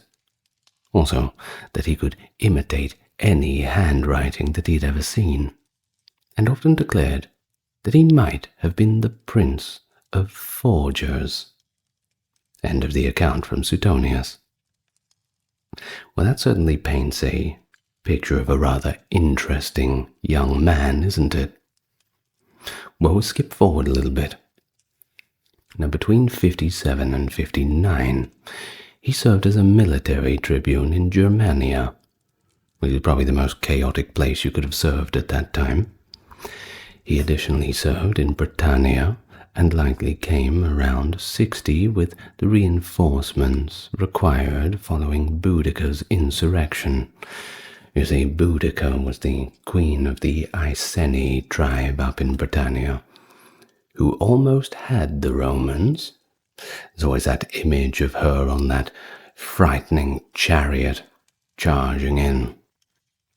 Maybe a video on the Boudiccan revolt soon, maybe. Well, at approximately 63 years of age, he returned to Rome, and he was married to Arrecina Tertulla, who was the daughter of Marcus Arrecinus Clemens, a former prefect of the Praetorian Guard. But unfortunately, she passed away between 65 years of age. Titus then married Marcia Furnilla, who hailed from a more esteemed lineage. Marcia's family was intimately connected to the resistance against Nero. Her uncle, Barea Soranus, and his daughter Servilia were among the casualties of the unsuccessful Pisonian plot of 65. Certain contemporary historians believe that Titus actually annulled his marriage due to his wife's familial ties to that conspiracy, after he found out later on. Well, either way, Titus did not remarry, and seemingly had daughters. At least one of them was with Marcia Funilla.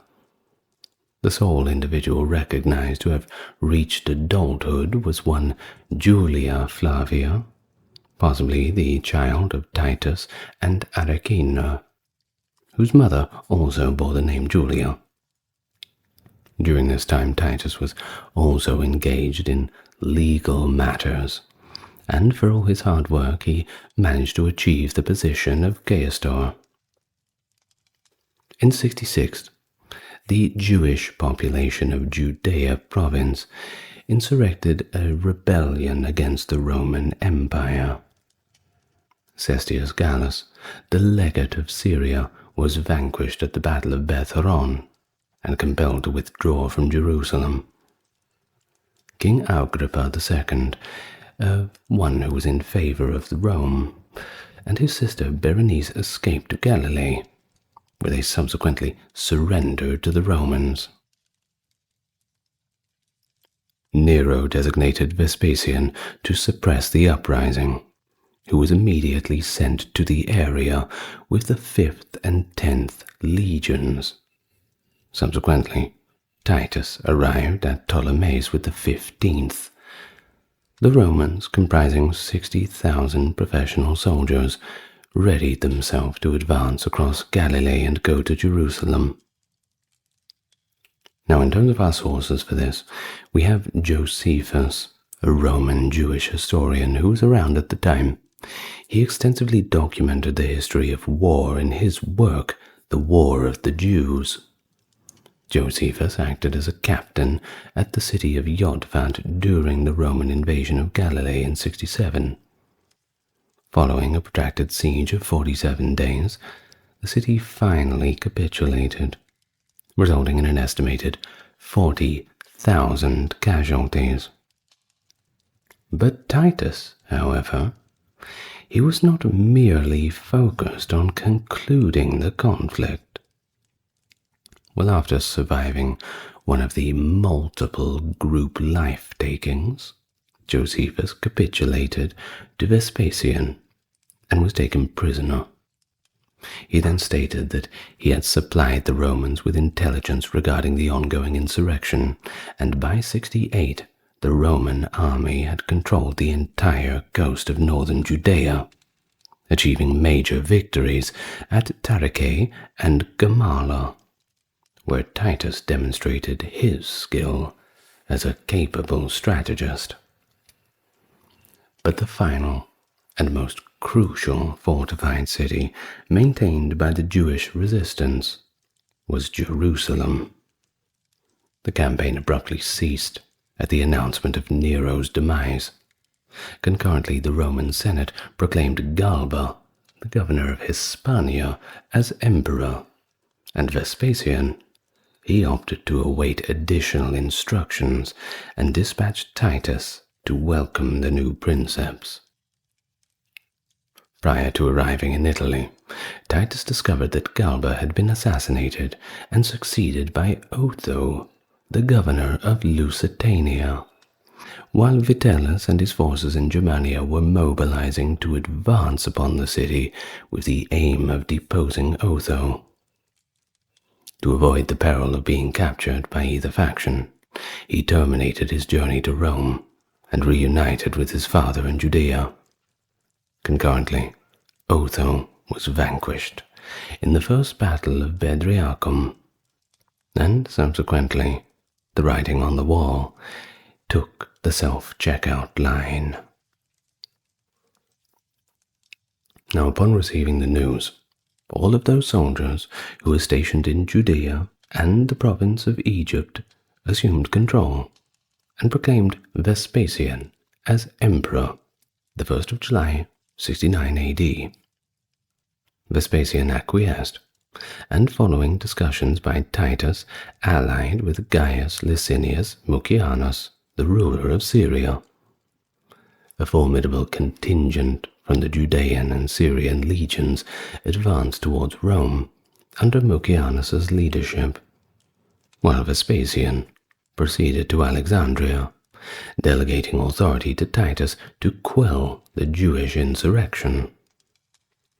By the conclusion of 69 AD, Vitellius's forces had been defeated, and Vespasian was formally proclaimed emperor by the Senate on the 21st of December, therefore concluding the year of the four emperors.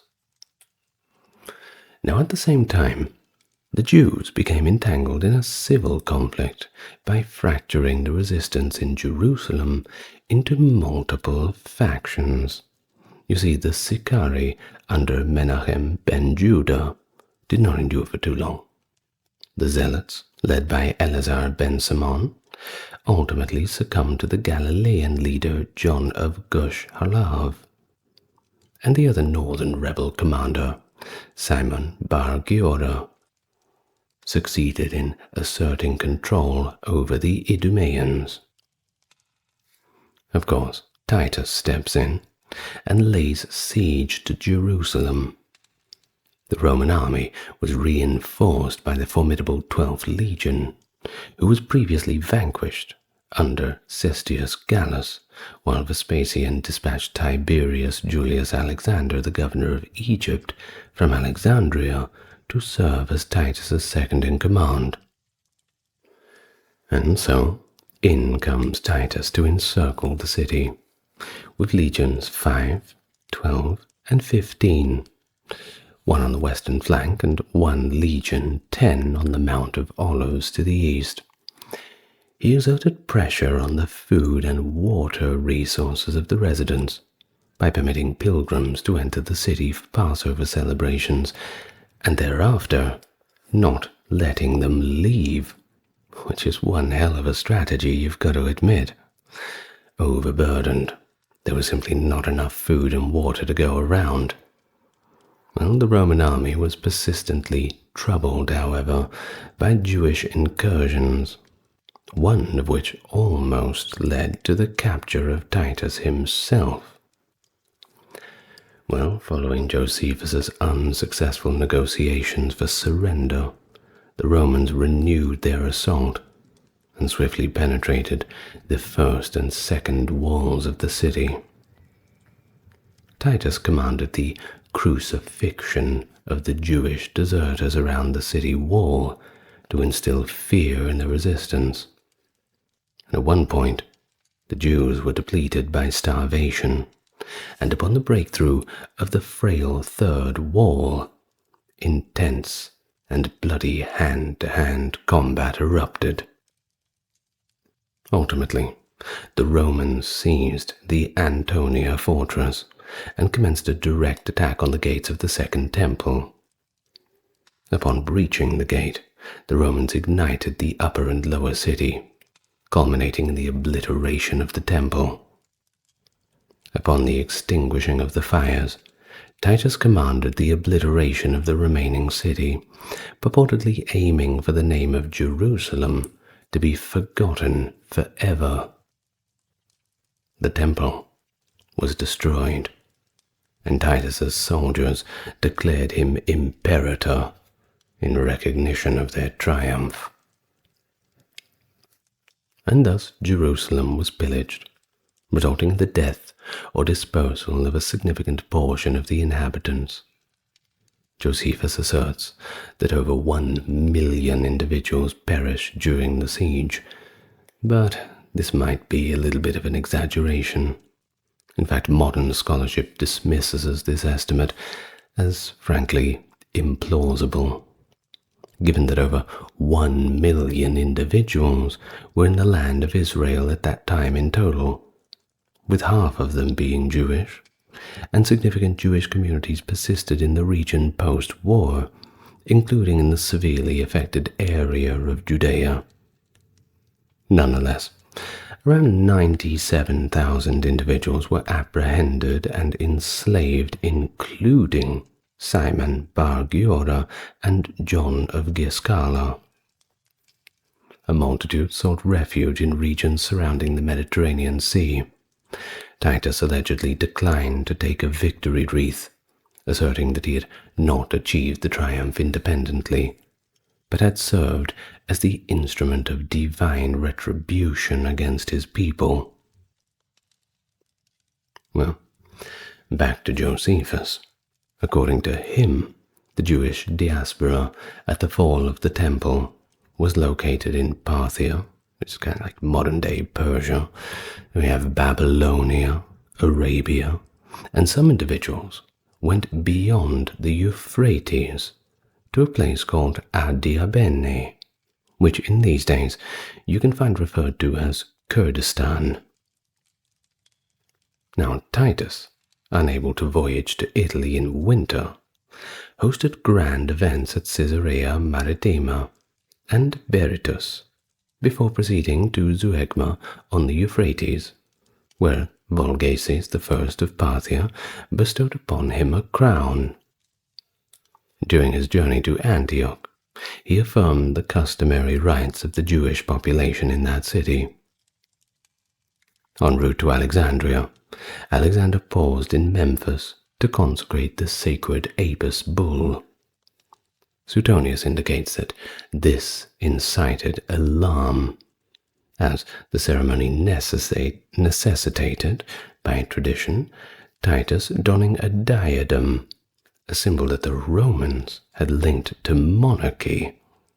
And that certainly puts off a few alarm bells, and the allegiance of Titus's legions had already sparked concerns regarding a potential insurrection against his father. Of course, Titus hastily returned to Rome to dispel any doubts over his behavior. Upon his arrival in Rome in 71, Titus received a triumph. Accompanied by Vespasian and Domitian, he entered the city, receiving an exuberant welcome from the Roman citizens, and preceded by an opulent parade featuring war riches and, of course, captives.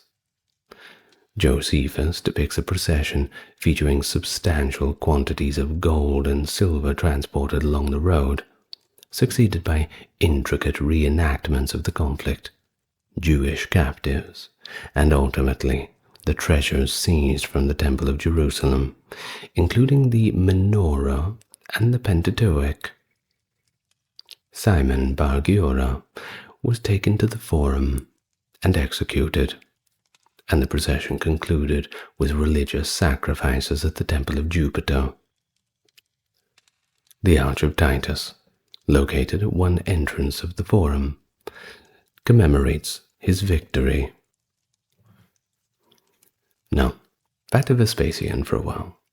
Upon his declaration as emperor, Titus and his brother Domitian were conferred the title of Caesar by the Senate, which of course is a pretty big deal. Titus, besides sharing tribunician authority with his father, had 7 consulships throughout Vespasian's rule, and served as his secretary, representing him in the Senate. Significantly, he was designated Praetorian Prefect, therefore securing the loyalty of the Praetorian Guard and reinforcing Vespasian's status as a legitimate sovereign. Thus, Titus gained significant infamy in Rome at this time for his brutal conduct, often commanding the immediate death of alleged traitors. In 79, when a conspiracy by Aulus Caecina Aelianus and Epirus Marcellus to depose Vespasian was revealed, Titus invited Aelianus to dinner and, commanded his assassination before he exited the room.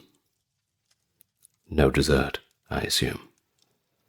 Of course, during the Jewish Wars, Titus commenced a romantic relationship with Berenice, the sister of Agrippa II. You see, the Herodians allied with Romans throughout the insurrection, and Berenice herself actually endorsed Vespasian in the bid for the imperial throne. In 75, she rejoined Titus and lived with him in his palace. The Romans were apprehensive regarding the Eastern queen and disapproved of their association. Of course, when the duo were publicly condemned by the cynics in the theatre, Titus simply succumbed to the pressure, and he expelled her. This didn't do much to fix his reputation, however. That continued to deteriorate. And speaking of deterioration, so did Vespasian. He succumbed to an illness in late June of 79 AD, and promptly replaced by his son, Titus. He was the inaugural Roman emperor to ascend the throne following his biological father.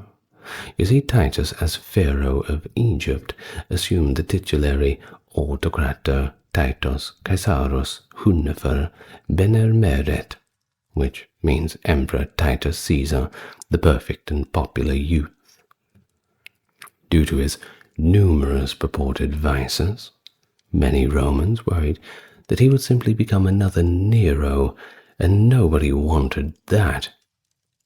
But contrary to such assumptions, once Titus became emperor, he gained widespread affection from the populace, who extolled him for embodying the highest virtues rather than vices. I suppose he's grown up now. Straighten up and fly right. And it was time to take off on his journey as the new emperor. Now, as soon as he got in, one of his initial actions was to mandate the cessation of trials predicated on treason allegations, which, well, that had been going on for quite some time, a long-standing affliction of the Principate. Now, the law of treason, or as it was known, the law of majestas, was first designated to prosecute those who had corruptly impaired the people and majesty of Rome through any revolutionary acts or acts perceived to be revolutionary. You see, under Augustus, the same principle was reinstated to encompass slander and libel as well. This resulted in multiple trials and executions throughout the reigns of Tiberius, Caligula, and Nero, along with the establishment of informer networks that instilled fear into Rome's political system for decades. Think about it. When cash rewards are offered for dobbing people in, well, you take the chance and earn the money. I'm sure plenty of people got thrown under the bus for that one. Just like witch hunts. You know what it's like. Of course, Titus abolished this practice for himself and others, proclaiming, apparently his words, "It is impossible for me to be insulted or abused in any way, for I do naught that deserves censure, and I care not for what is reported falsely. As for the emperors who are dead and gone, they will avenge themselves, in case anyone does them a wrong, if in very truth they are demigods and possess any power." Fair enough, you can't argue with that, can't you? Well, as a result, no senators were executed during his tenure. That's right, not a one. He adhered to this commitment to hold the position of Pontifex Maximus and to maintain his hands untainted. Informants were subjected to public punishment and exiled from the city. I suppose it's better than being executed. That being said, exile, depending on where you go, it's kind of a death sentence. Well, additionally, Titus prohibited injustices by rendering it illegal for any individual to be prosecuted under disparate laws for the identical offense. Now, onto the short reign, albeit devoid of significant military or political strife, of Titus. It was still characterized by these severe calamities that we've mentioned in the introduction. Now, several months following his ascension, Mount Vesuvius erupted. It's just about the worst thing that could happen. Now, the eruption nearly obliterated the city and vacation areas surrounding the Bay of Naples. These cities of Pompeii and Herculaneum were entombed beneath meters of stone and ash, resulting in the deaths of thousands. Titus designated 2 former consuls to oversee and manage the relief initiative, personally contributing substantial sums from the imperial treasury to assist the volcano's victims. Furthermore, post-eruption he visited Pompeii, and again in the subsequent year, personally making his presence known. But the troubles were not over. Far from it, I'm afraid. In the spring of 80 AD, during his second visit, Rome caught on fire, and the fire consumed extensive areas of the city for 3 days and 3 nights. While the severity of the destruction was not as catastrophic as the Great Fire of 64, and notably spared numerous districts, Cassius Dio enumerates a significant array of vital public edifices that were actually obliterated, including Agrippa's Pantheon, the Temple of Jupiter, sections of the Theatre of Pompey, and many others. Titus once again personally reimbursed for the affected areas. Suetonius reports that a plague then erupted concurrently with the fire. The characteristics of the sickness, however, and the mortality rate remain unidentified. But if it is the case that a plague has been noted, well, we can assume that it was notable. If you want to look at it in those terms, well, certainly not something that you want after the fire anyway. Just adds a little bit of salt in the wound. Well, at the same time, up in Britannia, hostilities recommenced, where Gnaeus Julius Agricola advanced deeper into Caledonia and successfully established multiple forts. Titus was awarded the title of Imperator for the 16th time, between the 9th of September and the 31st of December 79 AD due to his actions. His reign also witnessed the insurrection orchestrated by Terentius Maximus. A little interesting because he was one of these several impostors that claimed to be the reincarnation of Nero during the 70s.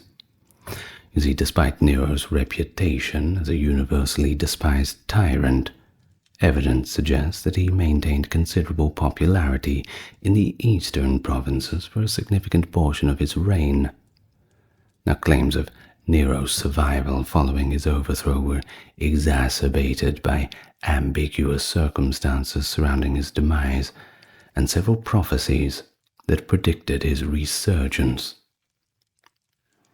Now, Cassius Dio states that Terentius Maximus bore quite a striking resemblance to Nero, and not just in the way that he looked, but in the way that he spoke, and similarly performed vocalizations accompanied by the lyre. Terentius garnered a following in Asia Minor, but was subsequently compelled to escape beyond the Euphrates, seeking sanctuary among the Parthians. Furthermore, there's also a few sources that indicate that Titus actually uncovered a conspiracy by his brother Domitian against him. But even though this was obviously a grave offense. He had declined to execute or even exile him. Apparently they just made up. Well, the construction of the Flavian amphitheatre, also referred to as the Colosseum, commenced in 70 under Vespasian and was ultimately finished in 80 AD under Titus. The structure served not only as a grand source of entertainment for the Roman public, but also as a monumental tribute to the military successes of the Flavians in the Jewish wars. The original games spanned 100 days and were characterized by their extravagance, of course featuring gladiatorial contests, battles involving wild creatures. We're talking up to elephants, lions, everything in between. And they even flooded the arena for simulated naval engagements. That's pretty good for the time. Well, of course, wooden bowls inscribed with various prizes, such as clothing, gold, or even slaves were dropped into the crowd during the games, which might subsequently be exchanged for whatever item was written on there. Now, next to the amphitheatre, within the grounds of Nero's Golden House, Titus commissioned the construction of a new public bathhouse, the Baths of Titus. The building's construction was expedited to align with the completion of the Flavian amphitheatre. Of course, that wasn't all. The imperial cult was also reinstated by Titus, but nonetheless it encountered its own challenges. You see, Vespasian was not deified until 6 months after his death, so to commemorate the Flavian dynasty, foundations were established for the temple of Vespasian and Titus, which was eventually completed under Domitian. Better late than never, as they say. And so, at the conclusion of what is known as the Secular Games, Titus formally consecrated the amphitheatre and the baths in what constituted his last documented act as emperor. He departed for the Sabine lands, but succumbed to illness at the initial posting station, where supposedly, as the story goes, he died of a fever in the very same farmhouse that his father had. Now, Titus governed the Roman Empire for slightly more than 2 years, from his father's demise in 79 AD until his own death in the middle of September 81 AD.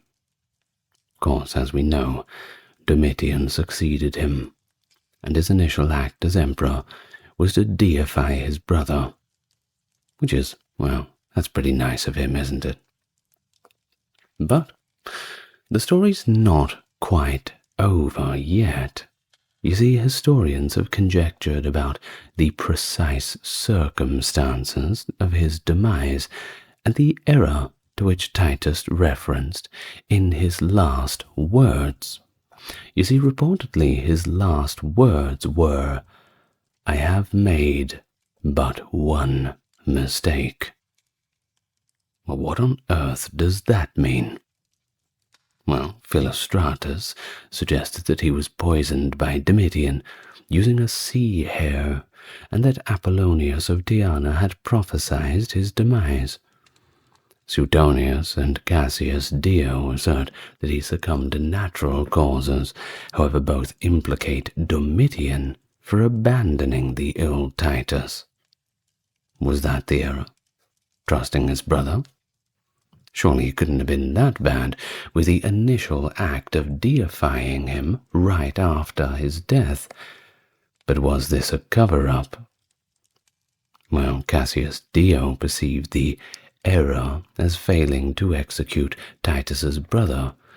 Remember, there was that overt conspiracy against him. Perhaps Titus's soft heart was what got him in the end. That being said, It's hard when it's family, isn't it? Of course, the Jews certainly give him a pretty bad review for obvious reasons. Which brings us to the Babylonian Talmud, who gives us a more gritty account of Titus's death, although it's a little bit far-fetched.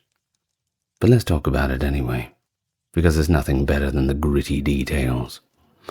So, the Babylonian Talmud ascribes Titus's demise to an insect that entered his nostril and gnawed at his brain for 7 long years, echoing another tradition concerning the biblical king Nimrod.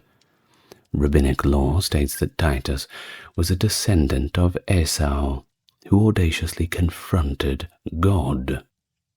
While Jewish legend holds that Titus was afflicted by God himself for the destruction of the Second Temple and ultimately perished due to that little gnat entering his nostril, leading to significant swelling and resulted in death. A narrative recounts that Onkelos, a nephew of the Roman Emperor Titus, who demolished the Second Temple, seeks to convert to Judaism and invokes spirits to assist in his decision-making process. Each delineates his retribution in the afterlife. Onkelos, son of Kolonikos, resurrected Titus through sorcery and inquired who holds the most esteem in the afterlife, to which he responded, Israel. What then did he inquire regarding their inclusion? And he stated, their practices are onerous, and you will be unable to fulfill them. Engage them in combat against that realm, and you will ascend to the prominence as foretold. Her foes shall become the leaders, and those who oppress Israel shall attain supremacy. He then inquired, what is your retribution in the afterlife? To which he responded, what I determined for myself. Daily my ashes are gathered, my sentence is rendered upon me. I am incinerated, and my ashes are dispersed over the 7 seas. Well, that's the end of the account from the Babylonian Talmud. Well, they certainly gave him a poor review, didn't they? Of course, Titus's reputation among the ancient historians outside of the Babylonian Talmud, well, it's perhaps the most distinguished of any emperor. You see, the existing records from the era, predominantly authored by his contemporaries, so those who were there to see it at the time, depict a notably favorable perspective. You see, his character has notably thrived in contrast of that of his brother Domitian. Well, the Wars of the Jews provides a first-hand description of the Jewish insurrection and the persona of Titus. The impartiality of Josephus's writings has been scrutinized, mainly due to his financial obligations to the Flavians. In 71 AD, he landed in Rome as part of Titus's retinue, and even acquired Roman citizenship, adopting the Roman nomen Flavius and praenomen Titus from his sponsors, granted an annual stipend, and resided in the palace. So, of course, you wouldn't want to be, well, talking badly about your boss, biting the hand that feeds. So, Josephus, well, he composed all of his extant works at Rome, under the patronage of the Flavian family. You see, the War of the Jews exhibits bias toward the leaders of the insurrection by depicting the resistance as feeble and completely disorganized, even attributing the war's inception to the Jews themselves. Of course, Jews in modern times certainly challenge his credibility as a historian. Well, I think we can hear from Cassius Dio and Suetonius before we go. Cassius Dio composed his Roman history more than a century after Titus's demise, but it's still worth something. You see, he possessed a rather comparable perspective to Suetonius, which we'll get to in a moment, potentially utilizing the latter as a reference, although he exhibits greater restraint by acknowledging that, and I quote, "His satisfactory record may also have been due to the fact that he survived his accession but a very short time, for he was thus given no opportunity for wrongdoing. For he lived after this only 2 years, 2 months, and 20 days, in addition to the 39 years, 5 months, and 25 days he had already lived at that time.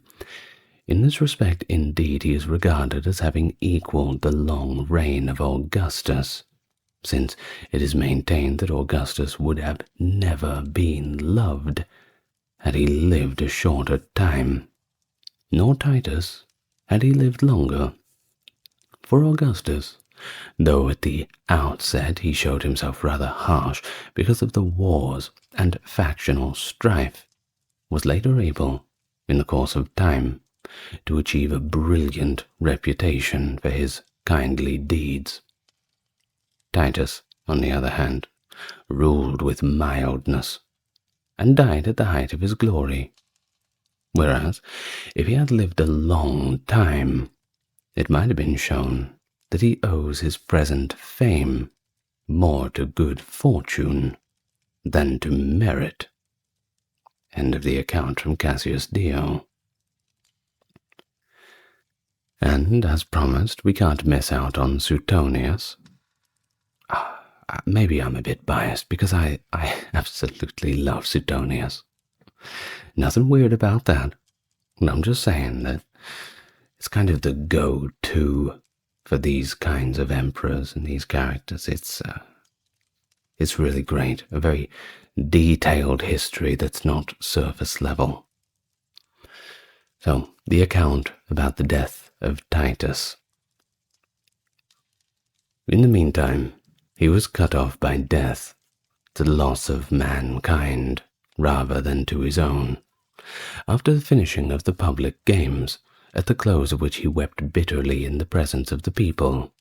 He went down to the Sabine territory, somewhat cast down, because a victim had escaped as he was sacrificing, and because it had thundered from a clear sky. Then, at the very first stopping place, he was seized with a fever, and as he was being carried on from there in a litter, it is said that he pushed back the curtains, looked up to heaven, and lamented bitterly that his life was being taken from him, contrary to his deserts. For he said that there was no act of his life which he had cause to repent, save one only. What this was, he did not himself disclose at the time, nor could anyone easily guess. Some think that he recalled the intimacy which he had with his brother's wife, but Domitius swore most solemnly that this did not exist, although she would not have denied it if it had been in the least true, but on the contrary, would have boasted of it, as she was most ready to do of all of her scandalous actions. He died in the same farmhouse as his father, on the Ides of September, 2 years, 2 months, and 20 days after succeeding Vespasian in the 42nd year of his age. When his death was made known, the whole populace mourned, as they would for a loss in their own families. The Senate hastened to the house before it was summoned by proclamation, and with the doors still shut, and then with them open, rendered such thanks to him, and heaped such praise on him after death, as they had never done, even when he was alive and present. And with that, the end of the life of Titus, and the end of the video on Titus. I hope you enjoyed it. Now, as usual, I'm going to thank my top-tier supporters.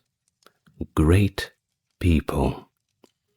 That's Dark, Carey, Kimberly, Amber, Ben, Britt, Charles, Aaron, James, Jeffrey, Melissa, Scott, Stark Factory, Wendy, Jaden, Sherry, Jessica, Christine, Sally, Katiana, Christine, Fizarbo, Legitmus, and Maverick. Thank you very much, and thank you for joining me once again as we go back into the past. Yes, there's lots of Roman stuff, but you know how much us guys think about the Roman Empire? We can't stop. The meme is real. There's just so much to talk about. It never ends. And that's not just the Roman Empire either. By the time I'm finished talking about history, it would have moved on and so much more would have happened. Well, on that note, good night everyone. Lots of love to you all and please look after yourselves. Good night. I'll see you tomorrow.